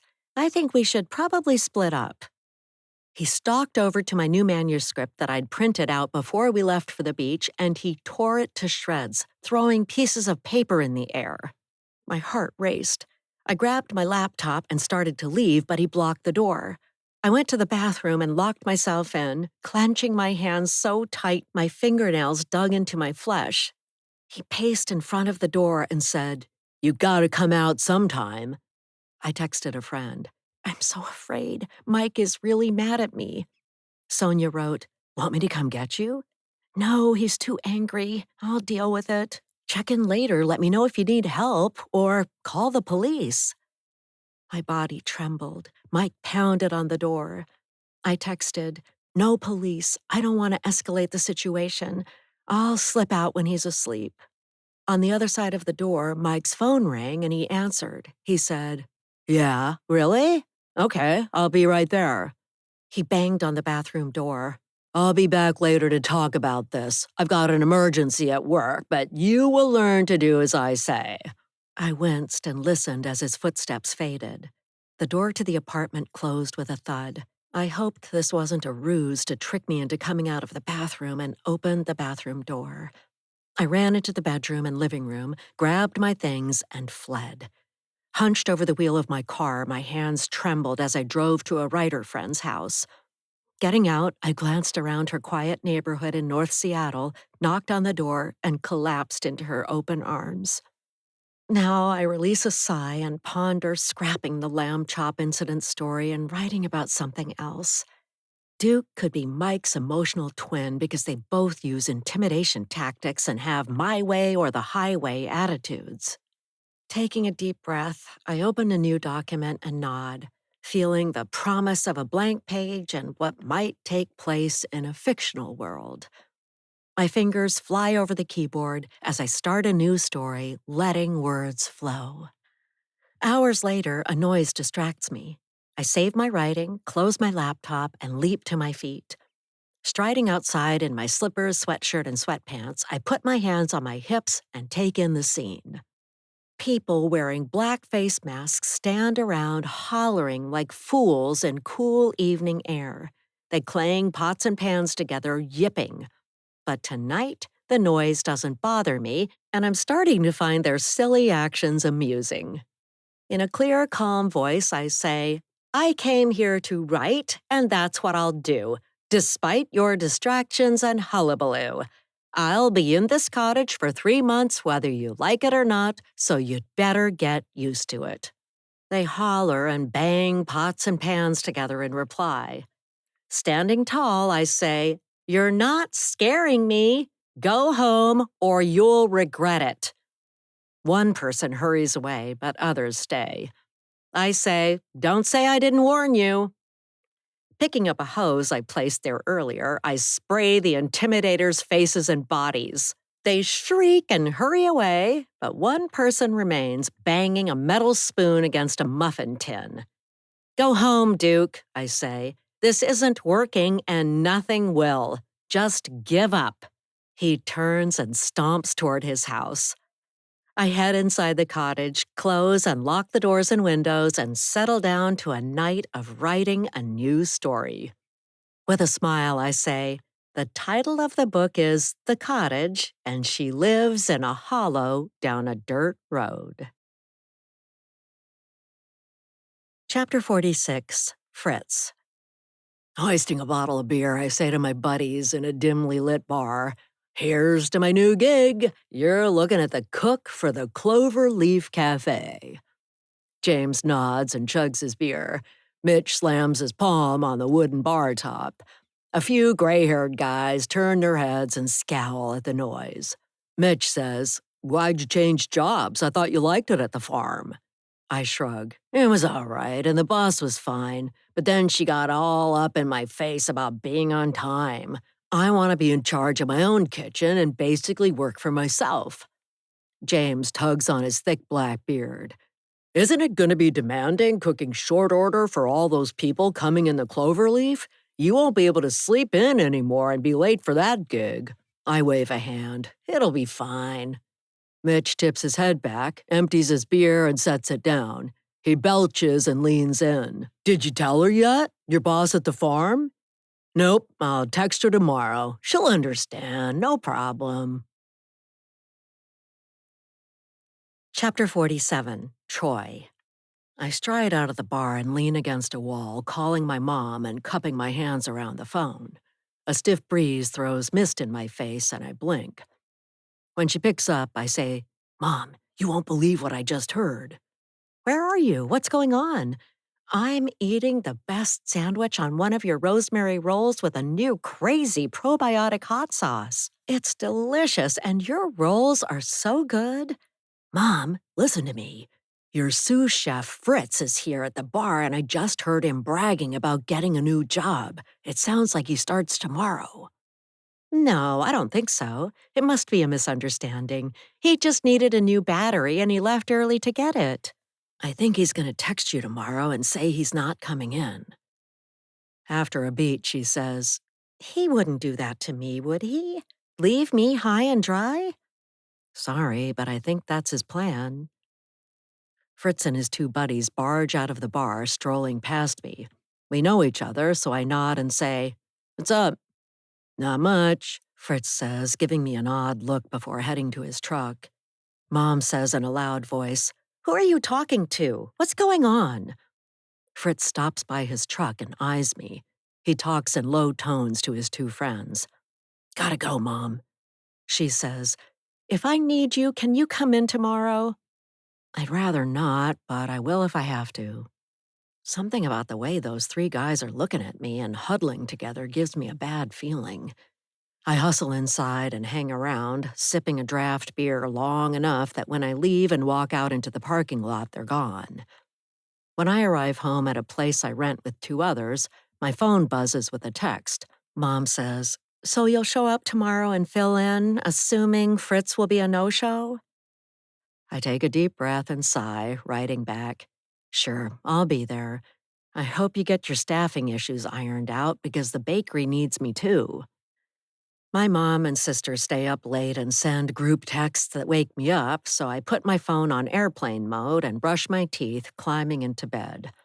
My arms ache after a day of running a bakery. My body is exhausted, but I wouldn't give it up for all the hours of lawyering I might have billed. Resting my head on the pillow, I whisper, "She's gotta hire someone who sticks around. I can't do it all." Chapter 48, Duke. I pour a snifter of brandy and sit facing the water in my living room. I'm making a plan to search online for information about the renter and probe for weaknesses. She mentioned she came here to write a book, but I'd like to know more. Taking a sip, the brandy burns on the way down my throat. Wind howls, lashing into evergreen trees, and branches swish back and forth. Beyond the bluff, frothing white-capped waves move swiftly down the channel, illuminated by moonlight. I cock my head when I can't find a thing about the renter online. She's a clean slate, which is pretty unusual. Staring out the window, I nod. Perhaps she's hiding behind a pen name. Tapping on the keyboard, I come up dry. The woman renting the cottage is a ghost with no life online. Maybe she gave us the wrong name to keep her identity secret. I shut the laptop and pace the floor. Who is she and why is she here? Something doesn't sit right with me, and the road association needs to be able to trust every person residing in our hollow. A knot of dread twists in my gut, and I rest a hand on my stomach. I hope she wasn't sent here to look into me by the patient I hit in the hospital. If the family initiates a civil lawsuit, the hospital won't cover my legal bills. I'd be on my own with no one to turn to, and it'd make me an old man in debt.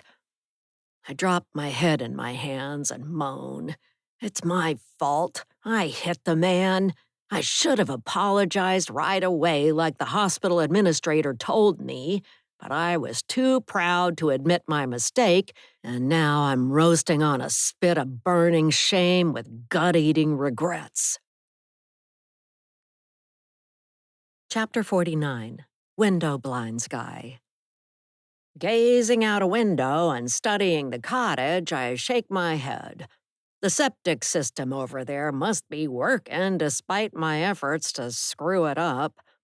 I haven't seen the renter running out screaming about an overflowing toilet or the sinks backing up. Putting on a jacket, I zip it up, slap on a ball cap, and head outside. I hop on my bobcat and start the engine, letting it warm up. Backing up, I turn the wheel and head for the cottage's septic field. Apparently, I didn't do a good enough job the other day when I thought I ran over some of the pipes. The machine rumbles beneath me and I move ahead, studying the ground and deciding where to cause the most destruction this time.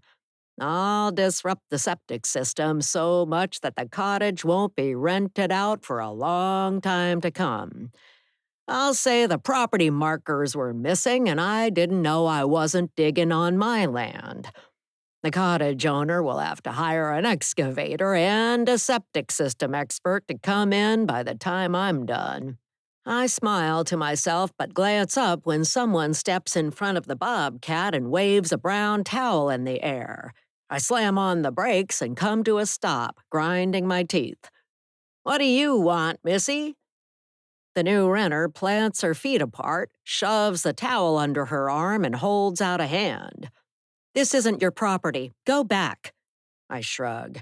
"I can go wherever I want. I'm just out for a ride." She points to my house. "Go home. I won't let you tear up this property, and stop trying to steal 12 feet of land from the cottage along the road and where it borders with your land." I say as spit flies from my lips. "I'll do what I want, when I want, and where I want, so get out of my way. If you don't, you'll get mowed down and hurt bad." Ellen comes over and steps in front of the bobcat. In a stern voice, she says to me, "Go home now. If you do, I won't tell the road association about this or call the police. This is your last chance." Wind, carrying the scent of the sea, plays with strands of the renter's short brown hair. The smell of salt air normally brings a smile to my face, but not now. I don't stand a chance with these two aligned against me.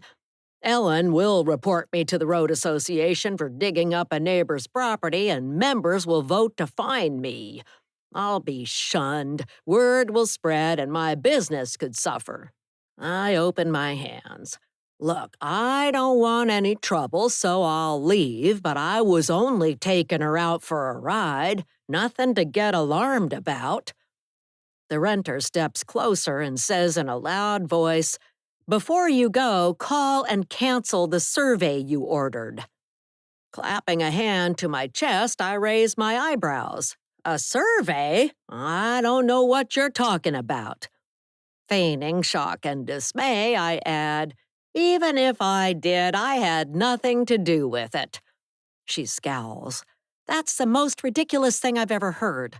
I bet you wanted 12 more feet from the cottage's land. You stand to benefit from an altered survey. Call the company now and cancel it.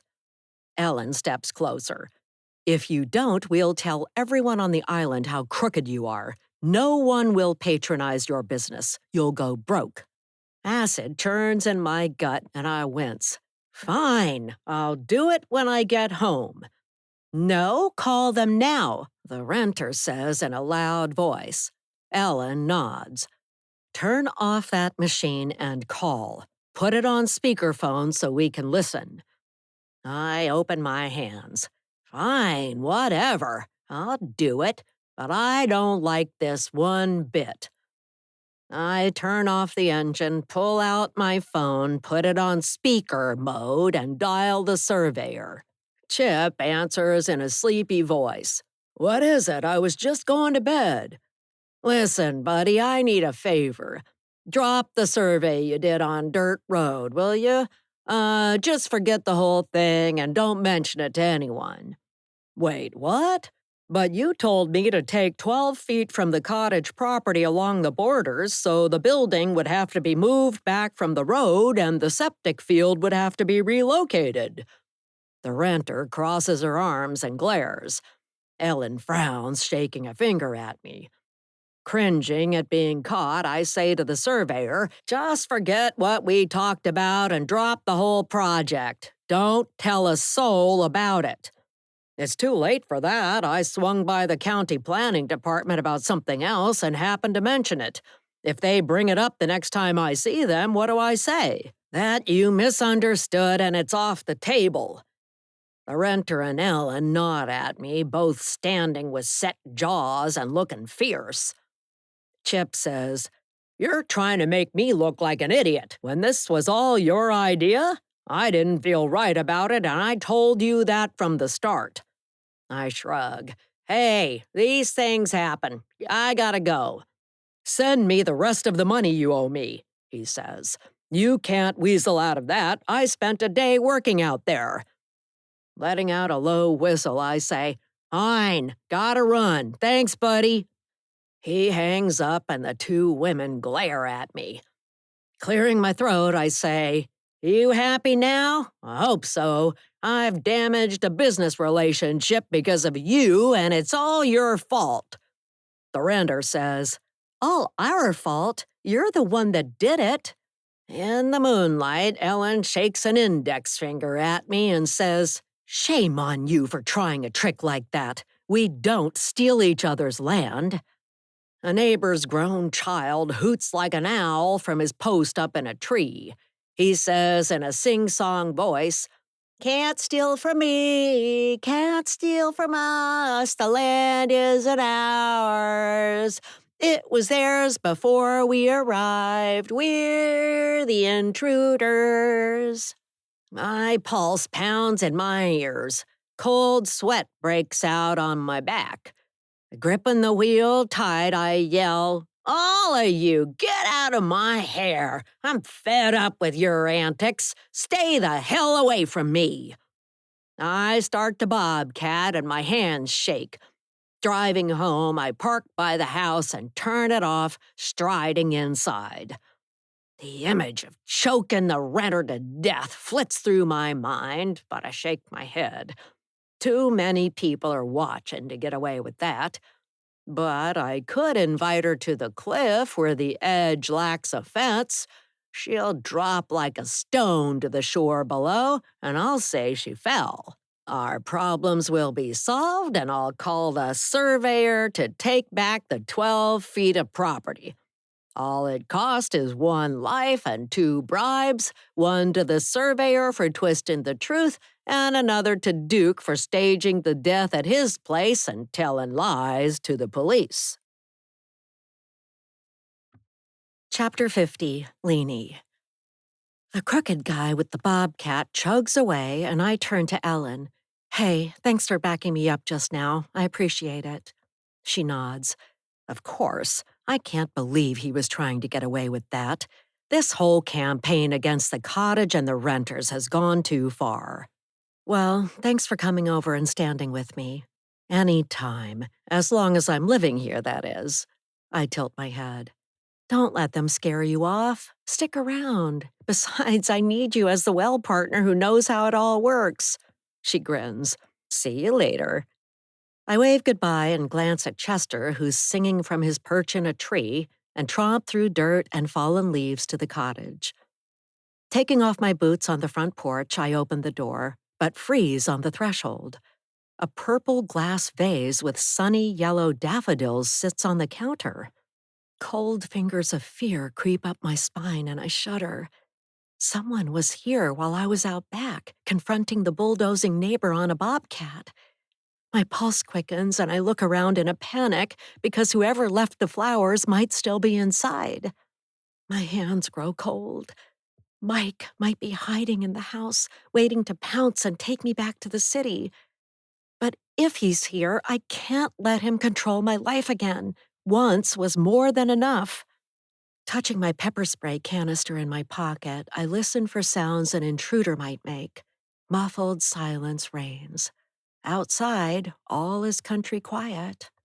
I tiptoe over to the bright yellow flowers, which feel out of place in a dark hollow. Leaning over, I read printed black letters on a white card. We hope you enjoy your stay. I swallow and my throat is dry. The note could be creepy or left by an innocent person. Why didn't the person delivering the daffodils leave them on the porch? Whoever it was must have seen me standing by that man riding the bobcat. They knew I was right outside, but they entered my home anyway. Hurrying around, I check every closet and nook where a malicious person might hide. Finally, I give up and slap my hands on my thighs, releasing a relieved breath. I've got to get the landlord to change the door entry code so strangers won't come in when I'm here or out running errands. My stomach growls with hunger, and I open a can of chili, pour it in a bowl, and heat it in the microwave. I hum a tune and try to lift my spirits. Pleased we confronted the nasty neighbor with a bobcat and won. Taking a steaming bowl of chili to the table, my gaze rests on my phone, which lacks cell reception. I chew and swallow, tasting hints of cumin, chili powder, beans, ground beef, and tomato sauce. When the bowl is empty, I look out through the French doors into the woods. I should feel safe here, but traces of fear trickle up my spine. Grabbing my phone, I double-check to make sure I disabled the Find My app so Mike can't track my phone. I nod and set the phone down. By leaving the city, I've escaped his stalking, but instead I'm swimming in a river of discontent with my neighbors. I run a finger over my lips and realize I'd better be ready in case, if by some small chance, Mike finds me in the cottage. I need to prepare for the worst and have a plan to protect myself. I stand and clench my hands. If Mike comes to the hollow, I have a horrible feeling one of us will die, but I won't let it be me. I'll survive no matter what happens. Chapter 51, Troy. I climb out of bed and drive in the dark to the bakery at 4 in the morning. No one else is out at this hour. My tires hum on the paved road and light rain falls. The windshield wipers keep me company, swishing back and forth. Going in the side door of the bakery, I grab an apron, put it on, and get to work, making and baking rosemary rolls, cinnamon rolls, and loaves of bread. At 7 o'clock, I hurry to the front door and turn the closed sign to open. Customers come in, wiping rain from their eyes. Others wear ball caps and rain jackets with the hoods up. I joke about how if we were smart, we'd be in Arizona, living it up in the sunshine instead of getting webbed feet. Aggie breezes in just before 10 o'clock, taking over the front counter, and then I head to the farm to fill in for Fritz. A thick shroud of gray mist muffles sounds, and I turn on the headlights, driving slowly to what is becoming my second job of helping Mom. I could use a second shower of the day, having rushed around and pitted out in the back of the bakery, but that'll have to wait. I promised Mom I'd be there, so I'll show up. She would have texted me if her plans changed. I park my truck in a back lot at the farm in an area reserved for employees and stride into the kitchen. Hey, morning, Mom. Did you hear from Fritz? Did he text you yet? Mom adjusts her green apron, retying it in the back. No, but he's often late. I should have fired him, but I kept hoping he'd change. I cock my head. I don't think that works out too well, expecting someone to change, which reminds me of Dad and how he didn't change and grow to love living on the island. She comes over and gives me a hug, patting me on the back. Despite the fact that I'm taller than her, I feel like I'm suddenly a forlorn child missing his absent father, the one who evaporated and left us with wounds. Taking a deep breath, I step back and say, assuming Fritz is a no-show, what's the program today and what's on the menu? Mom breaks into a wide smile. We have two events. First, we've got a lunch for 15 with a women's book group and a fabulous menu. We're serving crab salad with blanched asparagus on the side. I nod. Fresh or canned crab? She narrows her eyes. Fresh, of course. They're cooked and we just need to crack them open. Folding my arms, I say, who will crack these crabs and take out the meat? That's a lot of work. She points at me. You will. I groan. Then I need to get started. What about the other event? A group of cabinet makers touring artist studios on the island asked for wine, beer, and cheese platters at 5, followed by a dinner of steaks, baked potatoes, and broccolini at 6, and a 3-layer chocolate cake for dessert. The cake sounds good. After I crack crabs, want me to bake a cake? Nope, I made it yesterday, and it's beautiful. But did they specifically ask for broccolini? That seems odd. She shrugs. It struck me that way too, but it's what they wanted.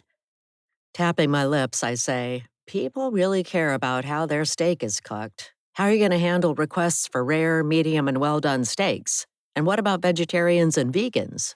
No problems there. I've got the individual orders, and I'll cook the steaks exactly how they want them. The leader of the group said no one is vegan or vegetarian. They all eat meat. Great. How many in the group? 20. Cocking my head, I say, it might be good if we prepared a few vegetarian options just in case. Want me to do that? Nonsense. I believe what the person in charge said. No need to do extra work. They'll all eat steak and love it. Mom takes a bunch of asparagus from the refrigerator. I put on an apron, haul cooked crabs in the shell from the fridge, and pick up a mallet. Cracking a shell, I pull out crab meat and toss it in a stainless steel bowl. Crab juice runs down my arms, and the salty, fishy smell reminds me of when I went fishing with my father before he left us when I was little. On the boat, I felt a tug on the fishing line and planted my feet on the boat deck, yanking up and reeling in the fish. Dad said, "You've got a live one. Reel it in for me, boy." The rod and reel flew from my hands, disappearing into frothing waves.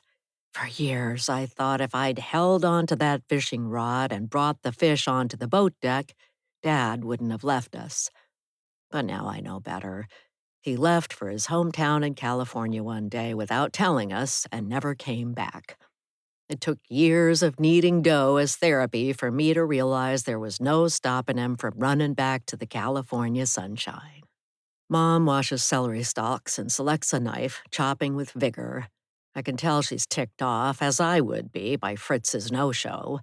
We glide around each other, working in a seamless fashion. She says, Fritz hasn't called or texted, and he's super late. I appreciate you being here. Thanks. You bet. I heard him say he's the new cook at the Cloverleaf. Mom wrinkles her nose. That place? This is a far better place to work than that, don't you think? Yeah, but he'll be his own boss there. I can understand the appeal. Mom washes romaine lettuce at the sink, which she'd normally ask me to do. She must be stewing inside. Her phone dings with a message, and she dries her hands, checking it. Bingo! You were right. Fritz texted to say he's quitting as of this moment, and he's sending a friend to take his place. He quit by text and thinks he can pick his replacement? He's got a lot of nerve. Mom purses her lips. Do you think I'm a bad boss? Is that why I have so much turnover with the kitchen help? Hey, you're not a bad boss. I bet it's the laid-back attitude on the island. There aren't enough people to fill the open position, so it's easy to move on and find something new. She huffs out a breath. I guess we'll see who Fritz sends and check them out. I nod. Good, 'cause I can't keep filling in the gaps. I have the bakery to run, and I got up at 3 this morning to go to the bakery before coming here to help you. She comes over, patting my back. I'm sorry my troubles have spilled over onto you. I'll fix it soon. Thanks for being here.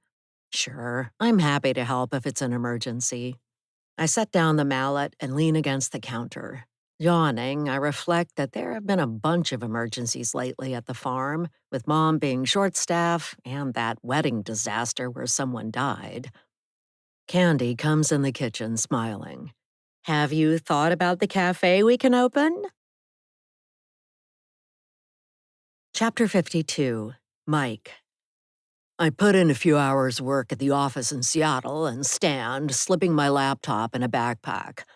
Going down the hall, I stop at my boss's office and knock on the door. When she looks up, I say, I'm heading out to work from home the rest of the day. Remember, next week I'll be taking time off for vacation. She fiddles with the rim of her yellow-framed glasses. Oh, that's right. Have a great time. Where are you two going? I shrug. We're not sure. We'll see where the road takes us. Have fun. Tell Leanie hi from me. Will do. I stop at Green Lake to do a 6-mile run, which involves 2 laps around the lake. Rain drizzles down and the air is cool. I zip up my jacket, slap on a ball cap, and climb out of the truck to do some stretching exercises. Setting off, I jog around puddles on the paved path. Beads of moisture weigh heavy on bent blades of grass. Dark storm clouds hang overhead. Shaking out my hands, I jog around the lake for the first 3-mile lap, slowly picking up my pace. I haven't told my boss yet that Leanie left me. I have too much pride to bare my soul like that, especially at work. The truth is, Leanie shouldn't have left me because I treated her exactly the way my dad did with Mom, and she didn't complain. Dad told me a woman needs a steady hand to guide them. I did some sleuthing and found a guy who got into Leanie's emails.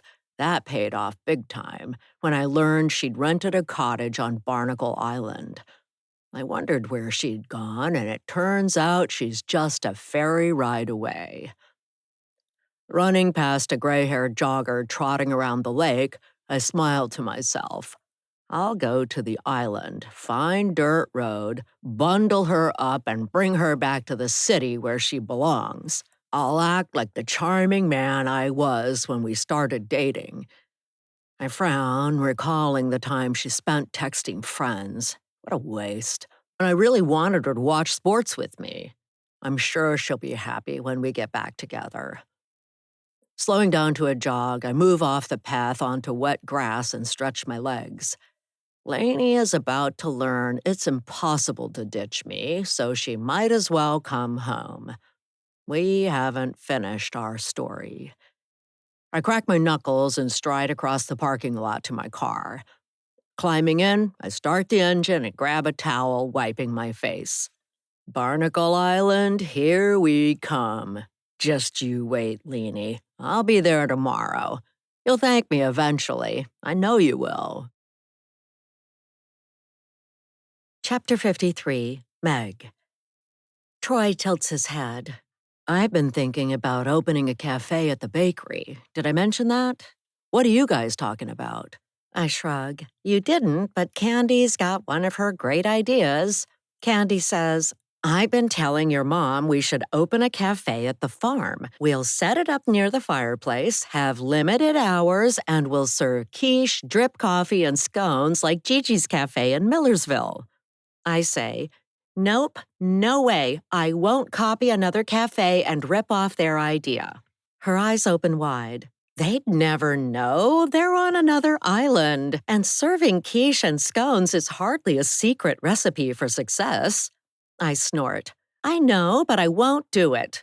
But we could offer a different kind of limited menu to make it easier on the kitchen, like grilled bacon, cheese, tomato sandwiches, and tomato soup. Lots of hearty soups and salami sandwiches. We'd keep it simple, soup and sandwiches all the way.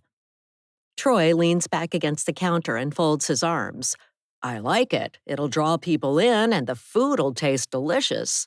I rest a hand on my hip. You know, we could sell your bakery items here so we wouldn't have to do the baking. That would work if you don't charge us too much. Mom, I wouldn't do that. Candy looks at us. Did you tell him about the name I came up with? I chuckle. No, you tell him. Then we have to get back to work. Candy beams. I thought of the name Thistlebees for the cafe with matching server uniforms. Troy grins.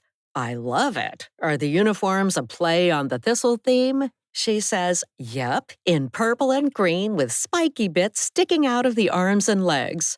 He laughs. I love it. That's a fabulous idea. I say, Come on, you don't seriously like it, do you? He clasps his hands together. I do. Great idea, and I wish I'd thought of it first. We could cross-promote our cafes and bring in more traffic. What do you think of that? I nod. It could work.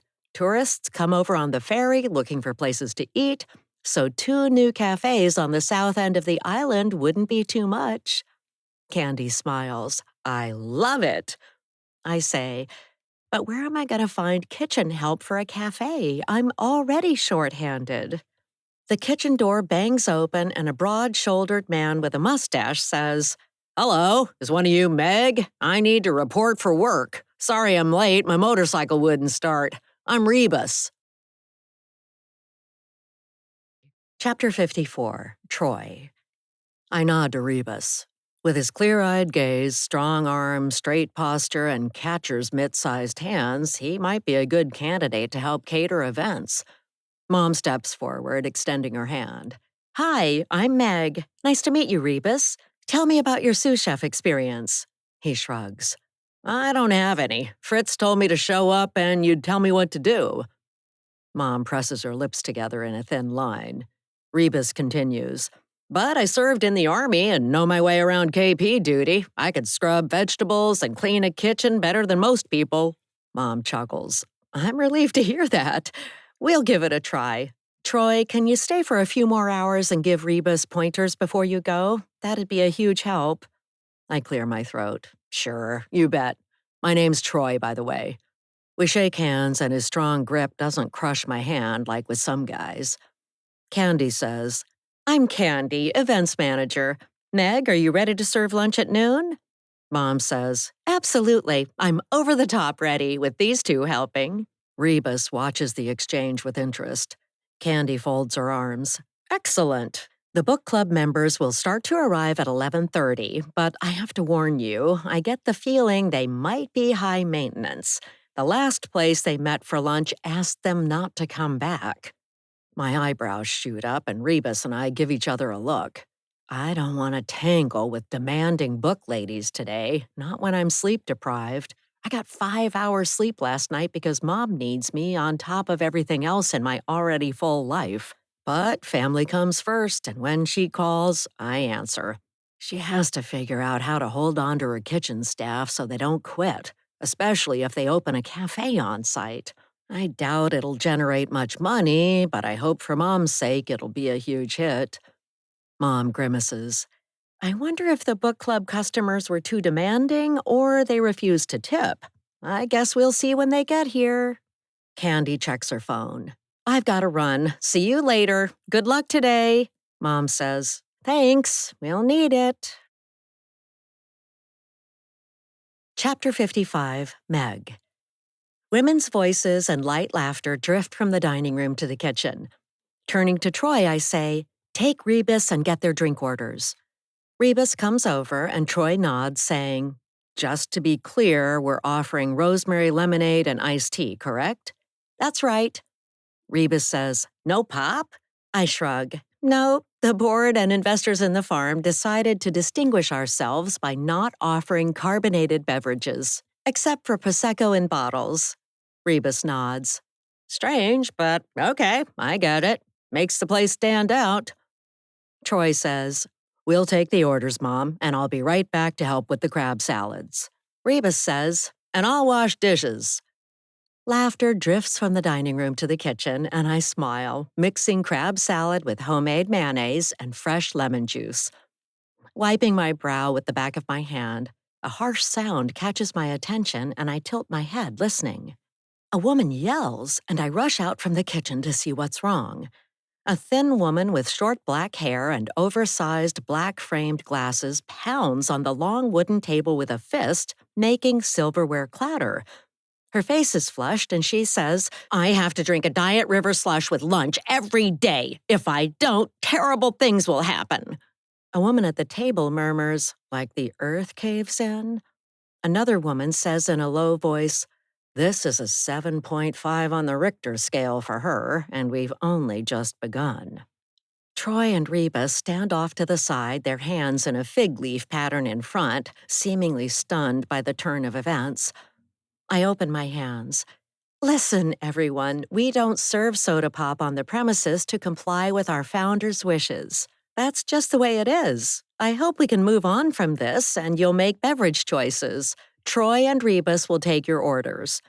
A slim blonde raises her hand. I'll take a carafe of white wine. A young woman wearing bright red lipstick says, Is that just for you or to share with the group?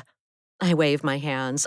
I'm sorry, but I was told not to serve alcohol at this lunch. Today we're offering iced tea or lemonade with rosemary in it. The unhappy customer screws up her face. Sounds awful, I'll pass on that. She pulls a small bottle of vodka out of her purse and sets it on the table. I'll drink this instead with club soda. I say, I'm sorry, but we don't allow outside beverages to be consumed on the premises. The slim blonde says, Who said it was an alcohol-free lunch? That's not how we've done it in the past. A woman in her 50s wearing a navy blue dress stands. Her spine is straight and her face is serious. From her no-nonsense approach, I'd put money on her being the leader of the group. She picks up a spoon and wraps it against a water glass. The hubbub of chatter dies down in the room. She says, We've been booted out of other restaurants on the south end of the island except for this one. We were too loud, we didn't tip enough, some of us asked for our meals to be comped. We've been accused of rowdy, raucous drinking and spoiling other patrons' lunches. This is our last stop, and I told them not to serve alcohol. I want to keep the group going. Let's get through this meal and be pleasant, or we'll have nowhere left to go and I'll move to disband the group. A hush falls over the room.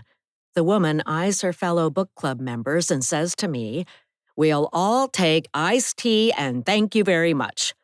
Put that vodka away, Bonnie. The chef told you not to bring in beverages and you know better than that anyways. I take a deep breath, motion to the guys, and we quickly exit the dining room. When we're relatively safe in the comfort of the kitchen, hidden from the storm, I say in a low voice, Too much drama for me. Me too, Troy says. I hope opening a cafe at the bakery won't bring trouble like that. Reba shakes his head. Pretty wild. That was intense. Candy appears after lunch is served and the book club members depart. How'd it go? It was pretty rough at the start, but it worked out fine. The leader of the group asked for my crab salad recipe, but I'm about to publish a cookbook, so I had to turn her down. Candy grips my arm, her eyes wide. We could sell your cookbooks at the cafe along with the farm paraphernalia and gewgaws. I cock my head. What is a gewgaw anyway? I've always wondered. Rebus turns from the sink where he's drying a mixing bowl. Those are the tiny doll things your grandma puts on her windowsill, but she gets mad when her cat knocks them to the floor and they break. Makes sense, I say, and perfectly put. Troy, I think we've got things handled now, so you can leave. He looks up from slicing broccolini for the dinner. You sure? I can stay if you need me here. No, I'm fine. How much trouble can a group of 20 cabinet makers be anyway? Chapter 56, Candy. Leaving my office to check on a dinner for 20 cabinet makers, I hear a man's rumbling voice issuing a complaint. I stop in the doorway and listen. He says, "I ordered my steak rare and this is medium rare. I want red with no pink." I pop my head around the corner. Rebus, our new server, says, "Yes, sir, I'll take that back to the kitchen. We'll get you a new one. Our apologies." I walk in the dining room, intent on placating the irritated patron. But a middle-aged woman with fringed bangs says, "Please take my plate also. I don't eat red meat. I'd like a chef's salad with hard-boiled eggs and crab legs." Rebus takes her plate. "Certainly, I'll tell the chef." He hurries into the kitchen and I cross my fingers, hoping he'll show up for work tomorrow and the day after that. Catering wears people out physically, and dealing with the public can take an emotional and spiritual toll. Sometimes we get jovial, easygoing groups who leave big tips. Sadly, I don't think that will be the case tonight. I suspect these people have been cooped up in vans touring artist studios on the island, and they're feeling fractious from being packed in a vehicle with others for too long. I imagine what sounded promising online, a tour of artist studios, might have descended into a drudge, slogging through yet one more studio and driving past endless pastures and farm fields. But it's up to me to deliver a positive experience so they'll be delighted with the farm and leave favorable reviews and ratings online. I say with a wide, welcoming smile, "Hi, I'm Candy, and I'm glad to see you all here tonight. Thanks for picking the farm to hold your special dinner. If I can help in any way to improve your experience here, let me know. We want to make sure you enjoy the delicious food and leave with a happy heart after enjoying laughter with friends, new and old." A man in his 40s with a bushy red beard stands and smiles, lifting a glass of red wine. "I'd like to propose a toast to Candy for having us at this gorgeous facility with a lovely view of farm fields and pastures. The food is marvelous. Thank you for having us." A woman wearing a pink and black plaid jacket says, "Yes, the food is delicious. Please tell the chef we loved it." Pursing her lips, the chef salad eater who sent back her steak says, "I haven't eaten yet, so I don't know how it tastes. Someone should have mentioned steaks would be served. I had no idea." A man with a weathered face shakes his head. "I sent everyone an email with details about the meals and I asked about dietary restrictions. It was your responsibility to fill out the forms and get back to me. Organizing this trip was like herding kittens. Next year, it'll be someone else's turn to be in charge." Rebus comes out carrying a plate with a steak, setting it down. "There you are, sir. Rare, just like you requested." The man picks up his fork and knife and takes a bite, chewing. "Excellent, thank you." The chef salad eater drums her fingers on the table, puffing air from her mouth and blowing her bangs in the air. "I'm still waiting." The trip organizer leans over. "You should have spoken up earlier when we first sat down." She shrugs. "I was on the phone and didn't come to the table until later." Hurrying into the kitchen and leaving the salad eater's brewing storm behind for a moment, I say to Meg, "How's it going?" She hunches over a salad, putting ingredients together with haste. "Not so great." To Rebus, she says, "Go ahead and take this out. I'll serve dessert." "Hold on," I say to him and rest a hand on Meg's shoulder. "They love your food except for the woman who wants a salad. Why don't you take it out to her? We want to get positive ratings and reviews, don't we?" Meg rolls her eyes. "Fine." She brushes off her apron and takes the beautifully constructed salad to the dining room, setting it down before the woman with bangs who is tapping a finger on the table. In a loud, grating voice, the salad eater says, "Finally, I can eat. I'm famished."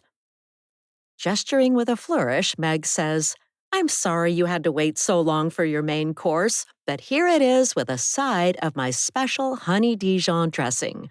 The woman wrinkles her nose. I prefer blue cheese, but I'll try it. She dips her fork in the dressing, takes a taste, and smiles. This is amazing. Could I have more salad dressing, please? It's very tasty. Meg nods. I'll send it right out.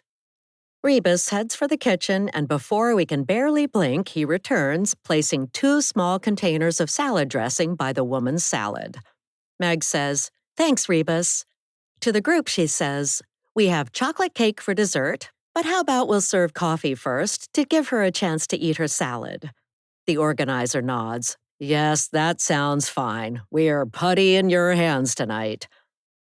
I follow Meg and Rebus into the kitchen. Patting Meg on the back, I say, "You saved that sinking ship. Well done, you two." Meg smiles. "You mean rare, don't you? Not well done?" We chuckle, and Meg explains how to make coffee to Rebus. I return to my desk with a good feeling about our new kitchen helper and hope he'll stick around for a while.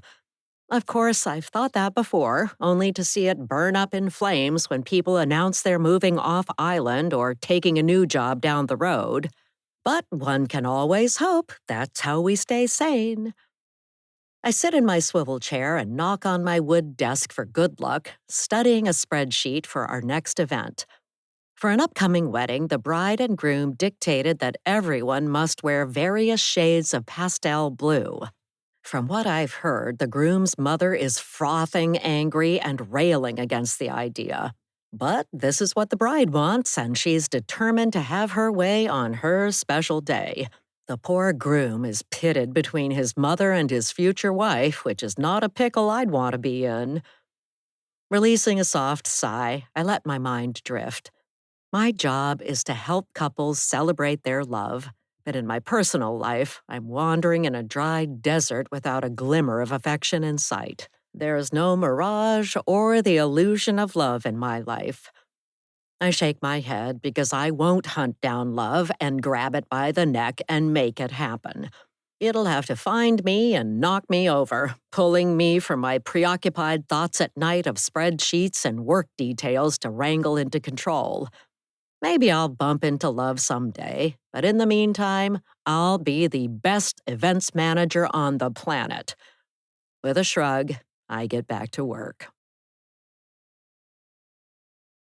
Chapter 57, Mike. In the morning, I grab my overnight bag in case I need to spend the night and drive to Mukilteo to catch a ferry to Barnacle Island. I made a reservation online, and luck is working in my favor because the boat is on time. A line of cars and trucks inches forward, and I drive on the ferry, following directions from a yellow-vested worker. Parking my pickup truck in the middle lane near the front of the boat, I cut the engine and frown because I prefer an outside spot. I don't like being hemmed in the middle of a pack of cars on a ferry, and I sit with my back to the wall in restaurants and bars to see who's coming. I always feel the need to be ready for an attack, given what happened in high school. A bunch of guys beat me up in an alley, calling me a sissy, and that is when I started lifting weights and bulking up. I vowed I'd never let anyone hurt me again. Scratching my chin, I reflect on the fact that after the incident in the alley where they broke my nose, I've managed pretty well to get my way in life, but Leanie is the exception. She'll come back to me when I woo her today. Leaning back in the truck seat, I lower the window and let the salt air drift inside. The ferry pulls away from the dock and the engine rumbles. This trip is a turning point, and everything will be better from now on. I want her to stop obsessing about writing books because my income is enough to support the two of us, and bite back her sassy comebacks. A smile spreads across my face, recalling how she was on time and glowed with health when we first met to walk around Green Lake. I prefer punctual people, and I knew she'd be the perfect mother for my children. Oddly, a year later, when I brought up having kids, she said she didn't want any because she was focused on her writing career. I shrugged. But it's just a hobby, a time filler before real life begins. Her eyes opened wide. This is my career. It's not a passing interest, it's my passion. I patted her shoulder. You'll see. When we have kids, it'll change your view of things and your priorities will shift. She pulled away and stood with her hands on her hips, staring at me. I told you when we met that writing is my life and the source of my joy. I won't change that. I opened my hands. But that was back then. Surely you feel differently now. You don't have to write because I can support you. We'll have babies and you'll be busy caring for our family. She clenched a fist. I'll write no matter what. I love doing it. I cocked my head. Being with our future family should give you the same joy. Why do you need to write? She blew out a breath. What don't you get? This is who I am. I'm a creative person. No human can substitute for having a creative outlet. I would hope your focus would be on me, not the writing. My energy is certainly centered on you. She shook her head. You're placing too big a burden on me to make you feel good. Find a hobby like woodworking to give you joy. I stood. I don't need anything else, just you. I opened my arms to hug her, and when she stepped away, I knew we were in trouble. Now, as the ferry approaches the island, I wipe my eyes on the back of my hands. I'm ready to reclaim the woman who makes me feel whole. Chapter 58, Ellen. I hop in my car and leave the hollow, searching for cell reception. Pulling off the road by an old barn, I dial a realtor friend to discuss listing my place. When she answers, I say, Hi, Joan, do you have a minute? In an upbeat voice, she says, Sure, what's up? I swallow, picturing my island dreams crashing on a rocky shore and breaking into bits. Clearing my throat, I say, I'm considering selling my house. What's the best timing? Any time is a good time to sell on the island. Retired folks want to relocate here for our rural lifestyle, or they want a second home. That sounds promising. Any chance your place could be used as a short-term rental? We have a high demand on the south end of the island for turnkey properties like that. I cringe imagining Duke's reaction to another short-term rental. I don't think the neighbors would be so keen about that, but our bylaws don't prohibit it. Excellent. I may have a buyer in mind for you. My eyebrows shoot up. Do you want to come see it? Yes, but I have showings booked for today and all this weekend. How about I'll come by Monday? Sure, at noon? See you then. I hang up and drive north on the island, reliving old times. When I first moved here, I had high hopes of creating a relaxing, fulfilling retirement. The small neighborhood appealed to me, but now I know such deep, intense quiet can breed contempt and contention. Certain personalities have bloomed to being oversized, without the restrictions and chafing from others that you'd find in the city. Duke has become controlling, dictating his demands and lording it over the rest of us. I'm startled each time Duke raps on my door, and I stop whatever chore I'm doing to go see what he wants. I release a weary sigh and turn around, heading home after my memory-tainted drive. I'm a bit ashamed of the fact that I'm planning to escape my problems by moving, but it's for my peace of mind. Between Duke's bossy attitude and being watched by the neighbor's son, I'm beyond fed up. This isn't paradise, but a poisoned hollow full of cantankerous people with puffed-up, overblown self-importance. Driving slowly down dirt road, I hope the well filtration system won't put off potential buyers for my house. But if I manage to understand and master it, others will. Passing the cottage, I notice Leanie, the renter, lacing up her hiking boots and hurrying toward a path down to the beach. I wave to her, but she doesn't see me. I guess Duke's poison oak plan isn't keeping her off the trail, so hats off to her for sheer pluckiness and perseverance. A blue pickup truck comes barreling down the road, going way too fast. I stop and leap out of my car. Leaving the engine running, I stride toward the truck, waving my hands. In a harsh voice reserved for people who don't belong in our hollow, I say, The speed limit is 10 miles an hour. Slow down. We take safety seriously. The window rolls down, and a good-looking man in his early 30s smiles. "Sorry about that. I'm here to visit Leanie." I tilt my head. "Who is that?"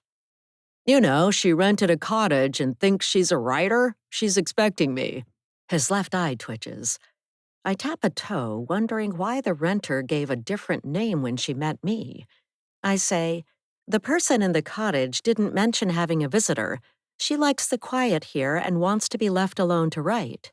"Maybe she forgot I was coming." He points to the cottage. "That's her place, isn't it?" Something about this guy rubs me the wrong way, as if he's acting a part. But I tell myself not to judge him for speeding. "Yep." He looks around. "Pretty quiet here, isn't it? Not many houses around." I nod. "Yes, just the way we like it." A man howls in the woods. The driver gapes. "What was that?" I shrug. "Just one of the locals letting his feelings be known." He cringes. "That kind of creeped me out." "Well, since you're only visiting, you won't have anything to worry about." I turn and hop in my car driving home. Glancing back, I see the truck moving slowly and the driver glancing around. He's suspicious as all get out. In books I read, he'd be the handsome guy who turns out to be a monster by the end of the story. Going in my home, a shudder runs through me and I rub my arms. The guy I just met emits a predatory vibe, like he'd hunted the renter down. His forced smile felt false. I lock the door and turn to glance out back toward the woods. The neighbor's son often perches in a tree or sits on the ground chewing on blades of grass, watching me. The previous owners apparently moved because they couldn't stop the young man from staring into their home. He sits far enough from my property so he isn't trespassing. He must be bored living up on the hill in a house all alone. Although I feel sorry for him, I'm fed up with being his bug under a microscope, studied and observed. The feeling of fear in my home is forcing me to flee to safety and start over again somewhere else. My pulse quickens as I pace the floor. The man driving the blue pickup had a pleasant exterior, but I sensed an angry undertone. Given my line of work as a librarian, I'm an excellent sleuth at ferreting out people's true characters and can spot a shifty person a mile off. If the renter came here to escape this man, I've made the mistake of giving away her secret and exposing her just now. I rush out of the house, locking the door behind me, and run as fast as I can to Duke's house. Chapter 59. Chester, the Watcher.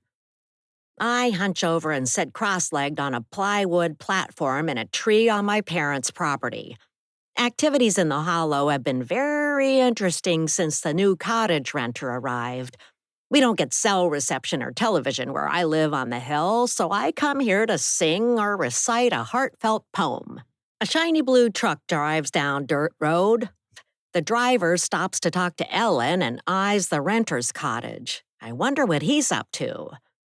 Ellen goes in her house. I hear the door lock snick shut and the deadbolt ram home in the slot. Sounds carry in the quiet, isolated spot where we live.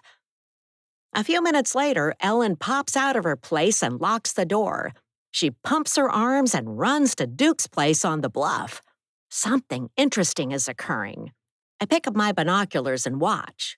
What is about to happen? I feel tension crackling in the air. Opening my mouth, I howl as loud as I can and settle in, singing a little song while I wait. Fire ripples dancing through the dragon's mouth.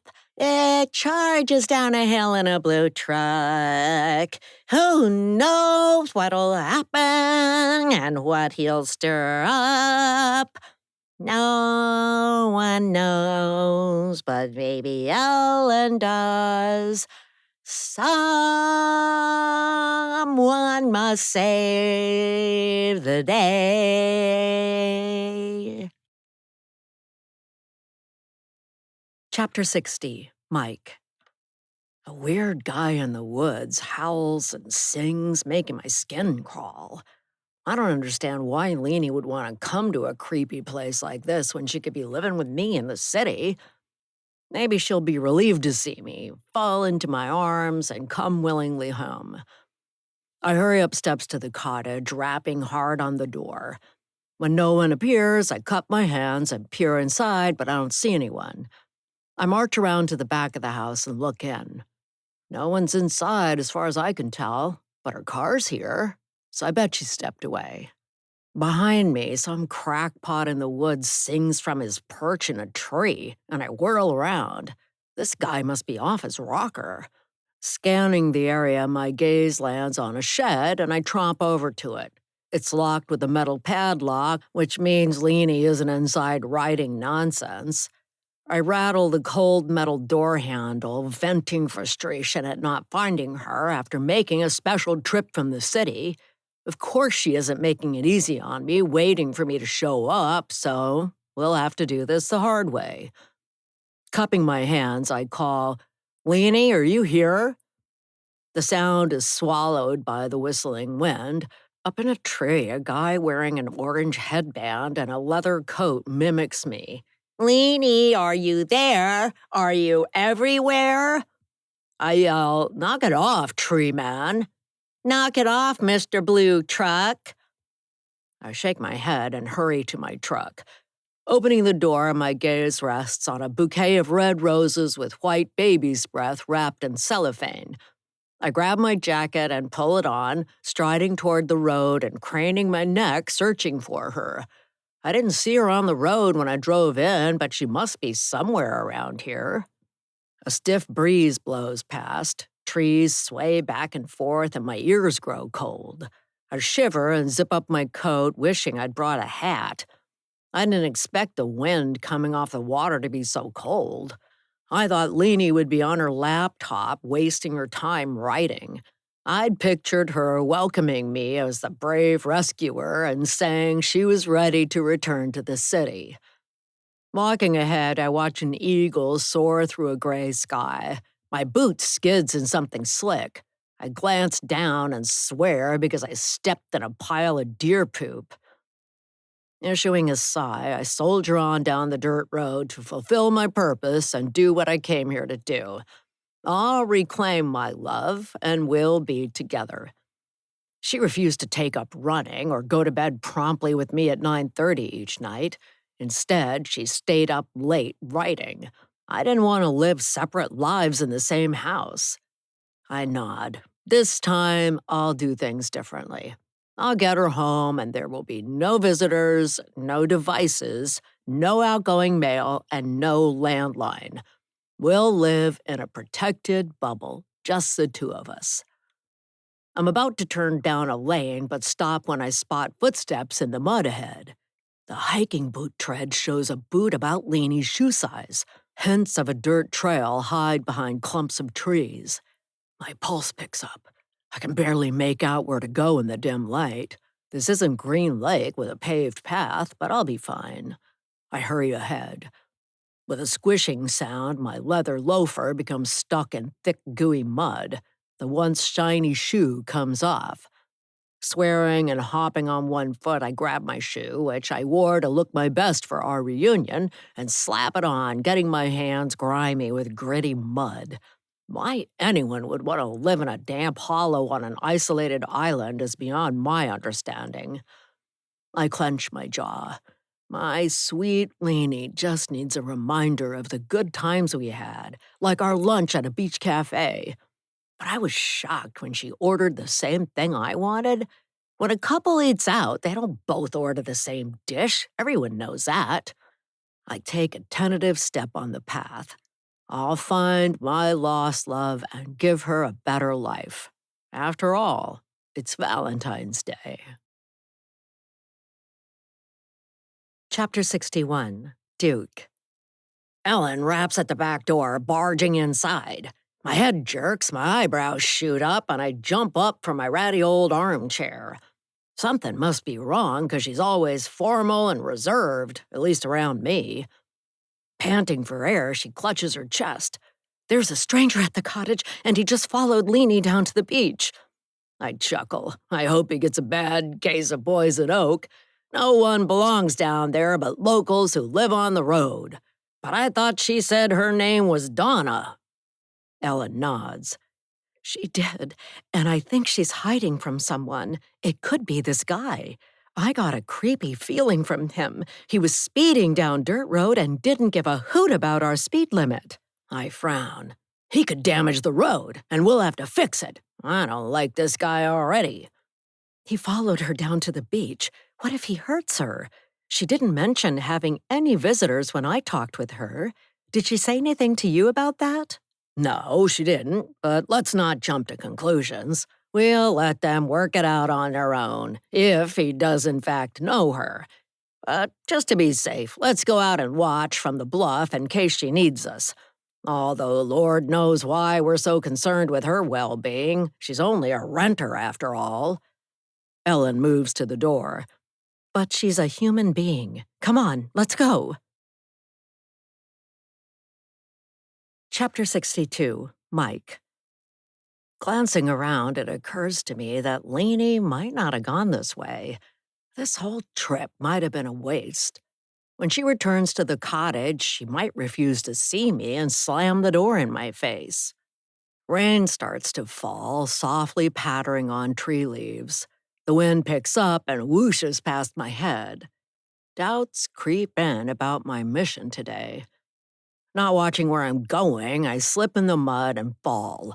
Tumbling down the hill, I reach out and try to grab a rope handrail, but it flies past. I land on my hip with a thud. Heavy rain drums down, and I don't bother to get up. My hair is wet, and I must look like a mess. I'll be a drowned rat and smell like a wet, dirty dog when I see her. Raindrops drip in my eyes, damp cold seeps into my skin, and my mood darkens. Sitting in a puddle, my jeans are wet and smeared with mud. With a groan, I get up. My loafers are nowhere in sight.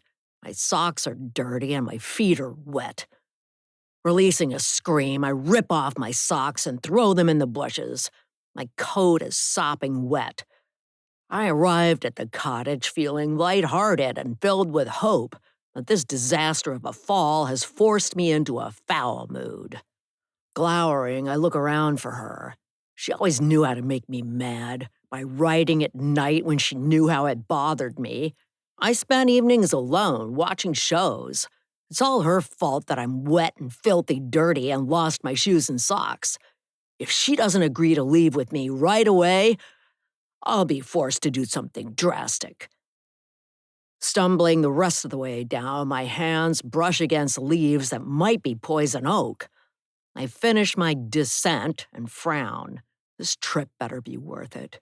I need Leanie in Seattle to make me look good and go to office parties with me so people won't gossip and say I'm a loser who can't keep a girlfriend. She's the third one who slipped through my fingers and fled without leaving a forwarding address. That behavior stops now. As of today, I'm rewriting my story. I slog through sand and step on a beach looking around in the pouring rain. A woman who might be Leanie's up ahead, but I can't be sure it's her as I left my glasses in the truck. Wind whips past my cheeks. Gray, low-hanging clouds add to my dark mood. Water to the west is a frothing, churning stew of malice covered with whitecaps. The woman ahead stops and turns, staring at me. Her head swivels as if searching for an escape route. The last time I saw Leanie, I ripped up her completed manuscript for a book, and I yelled about how my scrambled eggs were dry. It's possible she might still be a little upset about that. I lurch ahead, stepping unsteadily through deep sand. I step on a sharp rock and wince. Pebbles, shells, and rocks cut my bare feet. My toes throb. Despite the pain, I want to hold her in my arms and tell her I love her. She runs toward me and I open my arms. "Leanie, I've missed you." To my surprise, she runs right past. Lunging, I reach out to grab her but fall flat on my face. She nimbly makes her way up a steep dirt path. Breathing hard, I follow her, calling, "I love you! I need you! Come back to the city! We'll be happy!" I slip in the mud and fall. Getting up, I rub my aching hips and back. I hate the countryside. All it offers is mud, farm smells, loneliness, and aggravation. "Come back!" I scream. But all I see is her back as she scrambles away. Chapter 63, Francesca. I lock the door and leave the home I purchased in as-is condition after a hoarder passed away and no one else wanted it. Locals say I don't need to lock up, but I live alone on a large lot by the water. I feel better knowing my home is secure. Out of the corner of my eye, a movement catches my attention as I walk to my car. A guy, maybe in his late 20s, runs in shorts and a t-shirt into the woods.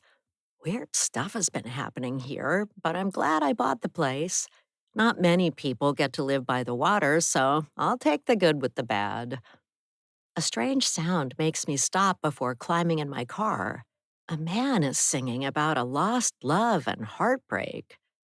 I shake my head and hop in my car, driving to my job at a garden store. Maybe I imagined what I just heard, but I don't think so. Whoever made that sound and sang a song, I'll handle it. I won't tell my family.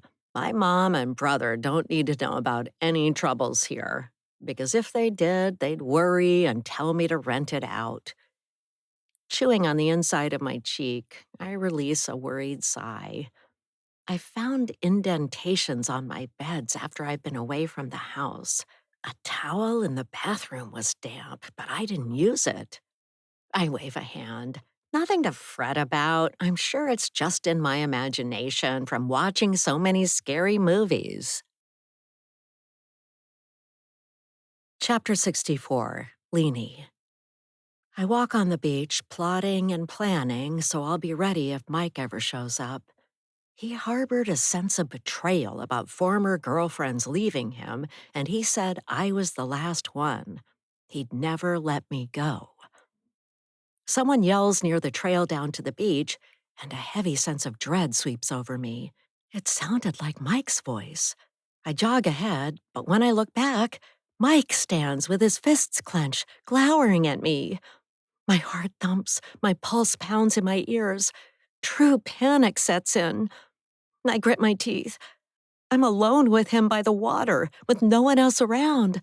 I can't let him come close to me. He stares at me with his hands clenched. Glancing at the path up the hill, I figure I can make it if I run fast and escape his clutching arms. Fear thrums through my veins and I run, pumping my arms, pounding my feet over pebbles and sand. Mike reaches out for me, but I race past him. My heart pounds and I'm panting hard, but I keep going, turning up the path and climbing the hill. Sweat trickles down my arms. I grab the rope and haul myself up. A muscle spasms in my right calf, but I keep going. Poison oaks, innocent-looking leaves of 3 brush against my hands and wrists, but I don't care. I gotta get away from his seething anger. He calls from below, "You're mine!" Tears trickle down my cheeks. Rain dumps down, getting in my eyes, but I climb to the top of the path and run with all my might. Duke appears on a side trail to my right, motioning for me to follow him. "Come this way, we'll help you." My feet pound the dirt and I follow him on a rough trail. I run toward the edge of a cliff in his backyard. Pulling to a stop, I face the gray, choppy water of the Salish Sea. Ellen stands near the bluff. Her arms are crossed and she gives me a kind, understanding look that makes me want to break down and cry. But I can't. Not now, when danger lurks. Not when he's here hunting me down. Drawing a breath, my chest heaves. I'm lightheaded. In this moment, with 2 witnesses in the rain, I'll make my stand. I'll tell him to leave me alone forever and go away. Chapter 65, Duke. Ellen stands next to me near the edge of the cliff, and we watch chaos unfold down below on the beach. The girl is clearly afraid of this man, and she ran past him, charging up the hill. I turn to Ellen and say, I'll go see if I can help her. I trot over to the path and motion to the renter, who is running up the hill, to take a side path to my yard.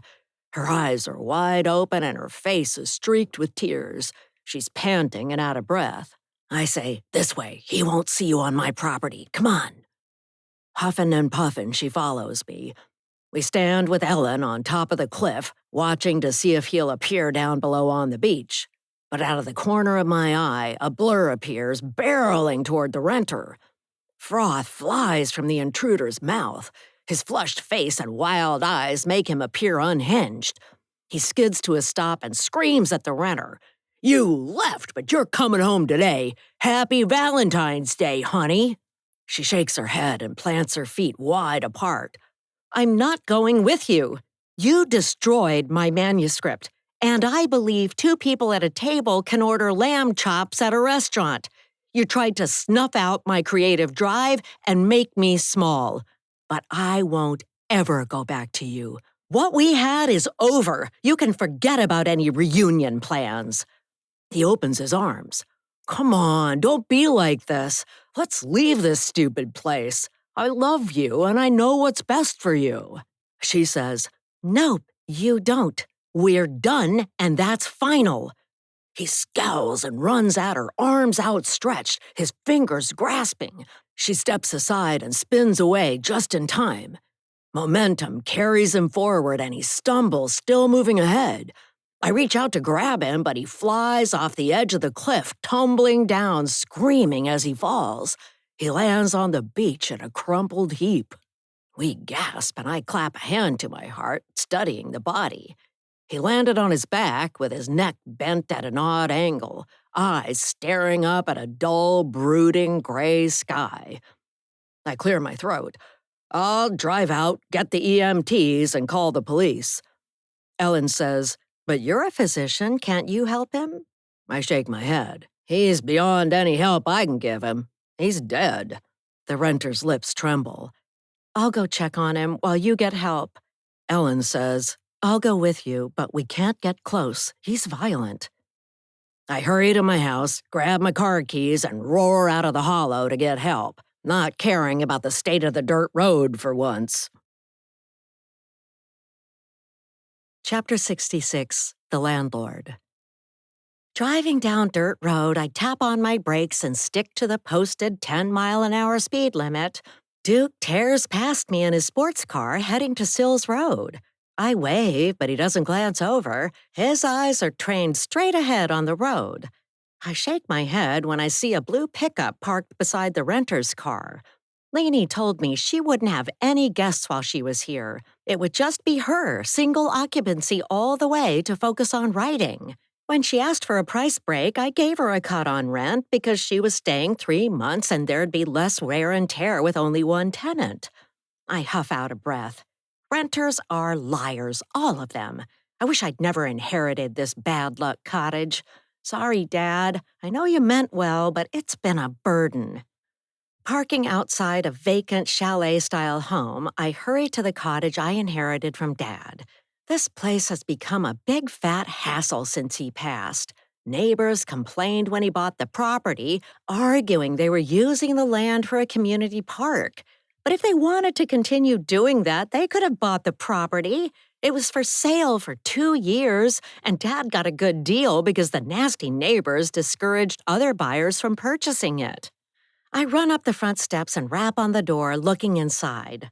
No one seems to be home at the moment. Glancing around, I notice muddy boot prints on the front porch. I'll have to clean those off after she leaves. I step away from the cottage and take a look around.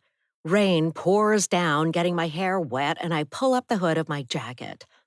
It's possible the renter took her friend down to the beach, so I'll head that way. But as I make my way to the beach path, sirens wail, growing louder. Goosebumps prick my flesh, hearing the eerie sound.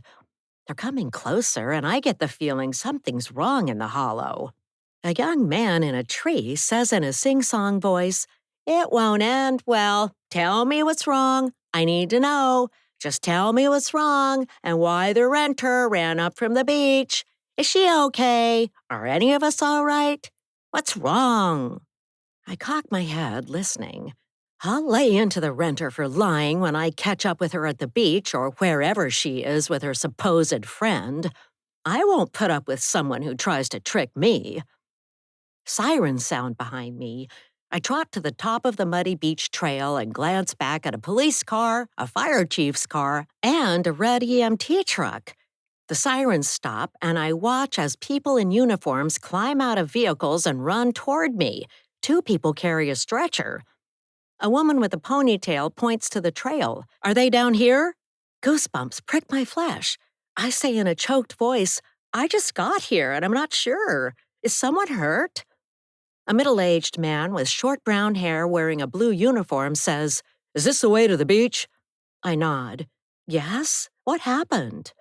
A stern woman says, "Stay back and let us work." The crew disappears down the path, moving quickly, and I follow behind, going down a trail, holding onto a rope for a handrail. Dirty sweat socks are draped over a bush with glossy green leaves wet from the rain. A dirt-smudged leather loafer lies listlessly on its side in the mud. Another one is farther down the trail. I pick up my pace and follow the rescuers. My mind whirls with possibilities. Did the renter die at the hands of her lover? What happened here? Was my cottage involved? I hope I won't be on the line for liability. Will the renter sue me over the poor quality of the well water that I didn't fully disclose? I blow out a breath and hurry over to where two women in rain jackets crouch over a body on the beach.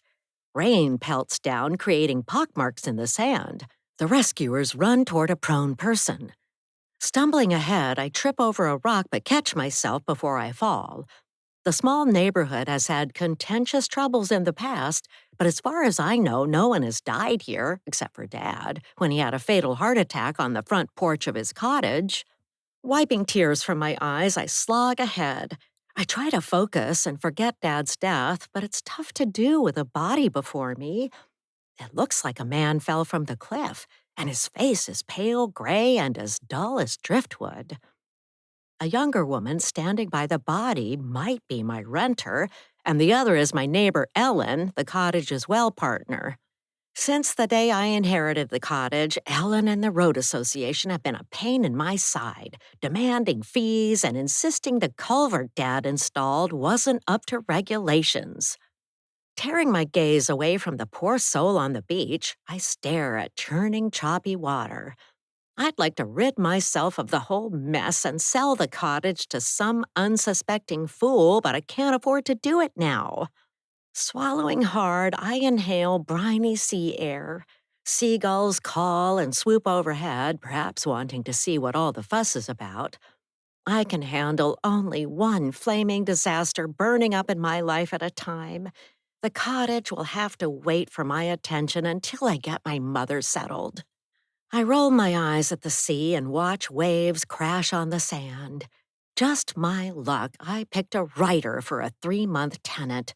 That's the last time I'll do that. Chapter 67, Leanie. Ellen and I scramble down the path to the beach, and I run to Mike's prone body. Kneeling beside him, tears stream down my cheeks, and I put a finger on his neck, checking for a pulse. I don't feel anything. I think he's gone. The beach is deserted, and only Ellen and I are around. Duke drove off and is nowhere in sight. EMTs and police officers haven't arrived. I scream as Mike's eyes flash open. He says, "We're not done. You're mine." His eyes roll back in his head and he chokes. Ellen checks for a pulse and shakes her head. "I think he's dead. I'm sorry you had to hear those last words." I release a ragged breath and my whole body shudders. Those words will haunt me until I draw my last breath. A police officer and an emergency medical technician run toward us on the beach. Ellen says to me, "You look pretty shaken up. Let me give you a hug." Walking into her arms, I weep. Sharp-edged rocks cut my bare feet. My toes throb. Gulping for air, I hug her and cry. He's gone, and he won't be coming back. Finally, it's over.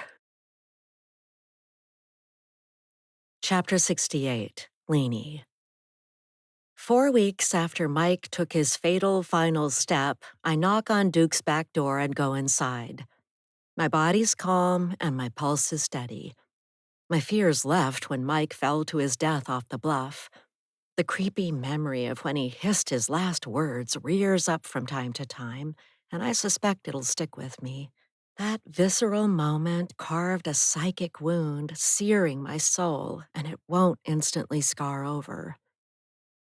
Duke greets me with a smile and gestures to the living room, where a small group of Hollow residents are gathered for our second writing session. I glance out the wide front window facing the cliff where Mike took his dive into the great unknown, and I release a slow breath. Two eagles soar, drifting on wind currents on a gray, cloudy day. Evergreen trees sway in the wind, but inside Duke's house, I sense an anticipatory crackle in the air. My 6 mostly retired students from the Hollow flash nervous smiles at me, and a few squirm in their seats. Today, they'll read a page or two of their writing with the group. I smile at the assembled group, and my mind skitters from rasping the reality of how Mike dove off the cliff and died right in front of where I'm standing to how I'm about to teach a class in memoir writing. So much has happened in the last month. The Road Association gave up their battle against the cottage's short-term renters, and I suspect they buried their campaign for a few reasons. My landlord arrived and spoke with them, diffusing tensions. She hired an expert to evaluate the culvert her dad installed, and it was approved, which melted resistance. Ellen put her home up for sale, and it was snapped up by an investor who lists it as a short-term rental. The investor met with members of the Road Association, and it turned out she had mutual friends in common with the window blinds guy, leading to a kumbaya situation where warm and fuzzy feelings prevailed. I was pretty surprised at the abrupt turnaround, but I guess in rare cases, some people will change their deep-seated opinions when given new information in a positive fashion from a friendly person. When I learned Ellen was moving, I stepped up to learn how to manage the shared well system. I talked the landlord into paying for a water filtration system inside the cottage, and now I have clear, clean drinking water. I'll teach the landlord how to manage the well system before I depart the Hollow in a few months when my new book is finished. For my part, I offered to teach a class on memoir writing to residents in the Hollow. We meet once a week, and I'm doing it for free. And if I learned anything from Mike's final moments, it's to appreciate help from others. Without Duke and Ellen there to support me, I might have ended up dead on the beach that fateful day. I smile at the group, wondering who left the flowers in a vase in the cottage with a note, and who broke the dozen eggs in the refrigerator. The landlord's house cleaners denied it, and so did everyone else, so it remains a mystery. The landlord changed the entry key code for the door, which made me feel better, so no rando, freaky person will walk in when I'm there. Now I sit down on an armchair and nod to the small group. Well, let's get started. Thank you for coming here today. First of all, I'd like to say this is a safe space to share your writing, and we welcome feedback for improvement and to hear what worked and what drew them into the story. Okay, who'd like to read first today? Duke grins, waving a hand. I'll go first, if that's all right. I nod, noticing he's wearing a new red and black flannel shirt, and he left his blue ball cap by the door. Go ahead, we're ready to listen. He puts on his reading glasses and leans back in his armchair, grasping a white piece of paper. He's been using a laptop for his memoir writing, and he prints out pages after writing each day. In a deep voice, he says, my grandfather took me fishing during the summers, driving up curving, narrow mountain roads. We'd haul a rowboat off the roof of the old car and hike through parking lots to a lake, putting in our fishing poles and drifting around. We'd paddle over to other people fishing, and he'd say, doing any good? If they didn't answer, he'd say in a friendly voice, how's the fishing today? Got anything? Duke looks up. A smile flashes across his face, and he continues reading. People pulled the fish they'd caught out of the water to show him. But if they had too many, Granddad would open his vest, show them his game warden badge, and find them on the spot.